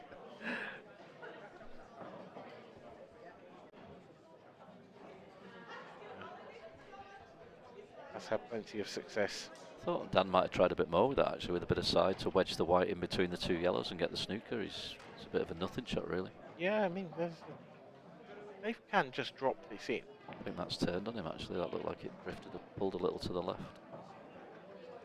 Possible. You'd be surprised if he'd miss it by that much. Yeah. It's always a risk playing one at that very, very dead weight. Yeah, he's left Dan a go at the yellows now because he's got a lot more options with his yellows at the top end than Dave would have had with his reds. So fancy him to go here.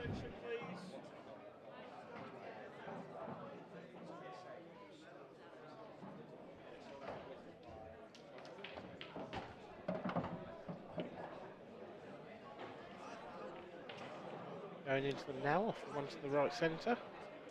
I think he can land on the bottom one if he just puts it and lands on the bottom cushion. He can cut it in and screw into the red. And he was looking at the angle of going into him, wasn't he, and nudging the red away. But I'm not sure he needs to be honest. So much good. Oh no! Could have been a lot worse. Yeah, just about. If that yellow had fully covered that pocket, then Dan would have been in real trouble. Maybe a touch of frustration in that shot. He didn't need to play that with that pace. I'm not even sure he needs to play the shot. No, I'm not. But if that nice, is it going to come out? It's not really. Not great.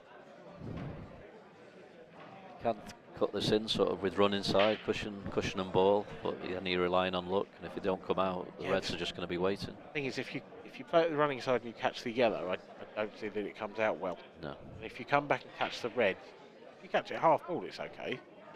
Ball might be a problem. If that hadn't dropped, the reds were gone. That was, the other yellow hadn't covered the opening red, so that was literally the match there, just on that yellow dropping him. Where's Dan gone now? I think he dropped his chalk. On the table. Oh no. Has he got two chalk? He left one on the table. I don't know what's going on. Maybe he dropped a penny. I've only got a 30-second shot clock, but I must get that quid I've just dropped. Running into balls again. It's a bit of a chase, this finish, but looks like he might get there.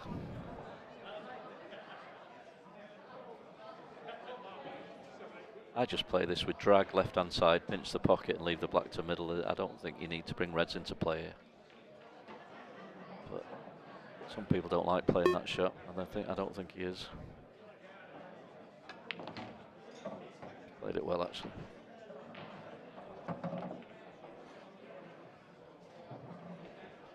Talking of Dan Davies' chalk, let's make sure he's not back. Oh no. Oh. Well, I'll ask the question anyway. A horrible miss from Dan. He's a player who leaves his chalk on the table. Does that annoy you? Oh, it did in China once. Someone was doing it in China once to me, and I was like, yeah, I almost followed it across the room, and it's a big room across there. I was like, felt like doing it. In the end, I asked a ref to tell him because I was playing someone from the Philippines, I think, and there was a language barrier. So if it happened here, I'd just say to the player, do you mind or whatever. But obviously there was a language barrier there, so. I mean, Dan puts his chalk on the side of the table. Oh, he takes it away when he leaves, though, doesn't he? Yeah, I don't mind that. Right, it's just if they leave it when you're at the table, that's the annoying bit. Okay. What he does, he's trying to protect his pair of trousers or whatever. That's fine. I have no problem with that. I'd rather them do that and have a pouch, to be honest. Touché. But yeah, no, if they leave it when you're at the table, I think that's wrong. David Adnall. Bit of a present, this one. Yeah, and it's not the first one he's received. It's been It's like a bit Christmas hard. for Wow, Dave. what's he done there? Um, It's hard enough that he's playing for a different pocket and he's not too bad. he loves a thin cut. This will be the third of the match. And of course he gets it. A terrific performance from David Adnall. And out of sorts, Dan Davey goes down by 8 frames to 3. High fives from the crew from the Isle of Man there in the background. So the local hero came good. Yeah, I mean, the support that he gets from the Isle of Man is exceptional. There's 5 or 6 players on tour that followed him on tour and playing themselves, of course, And as well. drive him around as well. Yep, someone's got to. Yep. It's got 8-4 on there. I think someone took Dan's black for granted there. It was 8-3, wasn't it? It was. Yeah.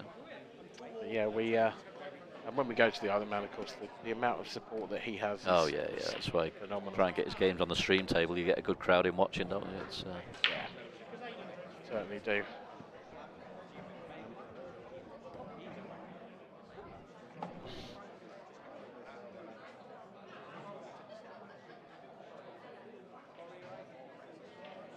So yeah, it's been a topsy-turvy game, that one, a little bit, but really David Adnall, led from start to finish, opening up the 3-0 lead.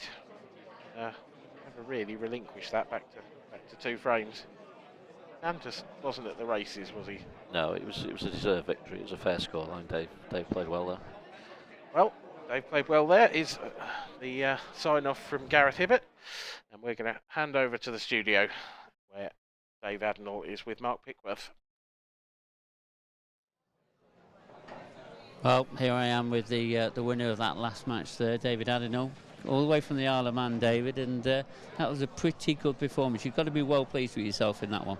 Yeah, pretty pleased. Yeah, we're really pleased with that. I mean, that seems a bit hazy from the what went on in the match, to be quite honest. Just trying to be that focused and trying to concentrate as best as I could, but I didn't feel I'd done too much wrong. Made a few mistakes, but I don't think there was too much in there, so I'm really pleased with that. Yeah, you seemed to break quite well. The balls was always splitting, but you seem very confident around the table. You've been putting in a little bit of extra time. Are you a bit more excited about the 2023 season? I mean, what, you into your 5th year now as pro, is it? Or 4th year, is it? Yeah, 2018 10 yeah, pro, yeah. Right. Yeah, I had a really good year, 2018, my first year, and you know, I've just kind of been like winning 2 or 3 matches per tour weekend, like, you know, ever since. So, you know, I want to try and put that right. And I know there's only 1 match so far, but I'm hoping to try and pick up my levels again and kick on. Yeah, I don't want to take anything away from your performance, but it didn't look like Dan was quite at the races. No. You know, being the number 8 seed, we've seen Dan a bit up and down last season and that, and it looks like that form's going to continue, and he just needs to get something right. He seemed to be struggling with his break, didn't know where to put the cue ball, etc., and he just couldn't settle. But that, you know, you've got to take some credit for that, because you put him under a lot of pressure early doors. Yeah, there was definitely some, you know, a lot of mistakes he made there that you would never expect him to make, and you know, we all do it sometimes, and you know, today it just happened to him. But I think his chances were a bit trickier than mine as well. You know, I had a couple of tricky ones, but I think he had a couple more trickier ones than me, and you know, that can make the difference sometimes. And I felt that helped keep the gap as well at times. You know, with like 2-3 frame gap, which I was always trying to maintain once I got ahead, especially like 5-3. You know, I want to try and maintain that and to the finish line, but easier said than done. Yeah, and I mean, you're the most followed professional pool player in the Isle of Man. Just tell me a little bit about how pool's going in the Isle of Man at the moment. I mean, they must be super proud of you. We've even got more players from the Isle of Man on the tour again this season, and you know, that's a credit to you, which thank you for that. You know, how's it actually all going in the Isle of Man at the moment, you know, regarding with all the pool? It's brilliant, yeah. We have a lad called Pete Crellin. He runs a lot of the tournaments, local leagues, the Isle of Man tournaments as well, the All Ireland tournaments, and you know, the amount of competition there at the moment. You know, it's great match practice, and you know, it brings out more players, and you know, and I think as well bringing the event to the Isle of Man has definitely captured the imagination of other players as well. It's inspired them to come to these events, not just on the doorstep in the Isle of Man, but as you say, to come here. You know, it's great. Yeah, and a little bit about our last event in the Isle of Man. You know, we're extending that this year. We haven't really announced it on social media just yet. I know we've said it a few times, you know, through this Channel 4 YouTube channel, etc. But you know, we're going to be a bit of a festival event this year, so it's going to be even bigger in the Isle of Man. What's the mood like in the Isle of Man with regarding the festival event that's going to be happening in November? Well, I think first and foremost, I mean, everyone's just excited to have the same event, but to have it extended an extra 2 days. I mean, you know, it's more pool for everyone, and you know, they're just really looking forward to it. You know, every year it's finished, you're like, oh, we can't wait till next year. And there's been people who said, oh, come and watched it, and didn't you know, in two minds whether to enter and didn't, and they go, I really wish I entered. So I mean, I think that's, you know, says it all. You know, it's you know, they really enjoy it, and you know, we are getting new entries every single year. So. Yeah, so I think that you've just come out of the top 16 now. I think you're number 17, is that right? It's 20, yeah. Right. Yeah. I knew you'd just come out of the top 16 now. I know you was in the top 16 for the world. Is that something you're going to try and strive to achieve, to try and get in the top 16 once again? Yeah, definitely, yeah. I missed a few events a couple of years ago, so, you know... Yeah, for obvious reasons. Yeah, with obviously COVID. But, so, yeah, I'll be scoring maximum points in the next 3 tours, so I mean that's going to help. Like, you know, I'm not defending any points, so that'll help. But obviously, I'd like to throw a few wins in there along the line to help, of course. Yeah. So what you're going to do now? Obviously, you're into the last 16 once again, another last 16 of a major event. Are you just one match at a time person, or are you looking a bit further ahead? Do you really want to try and push on a little bit and go, you know, the extra step, the extra gear, etc.?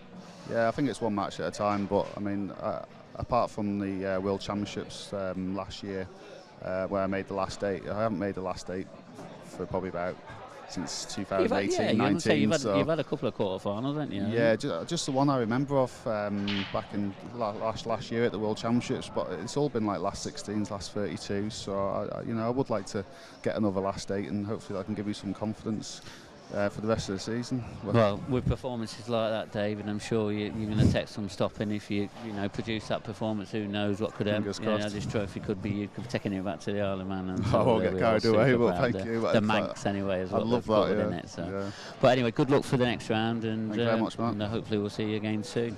Well, that's David Ardern safely through to the last 16. That is it for us tonight. So we'll be back tomorrow for the conclusion of the professional event.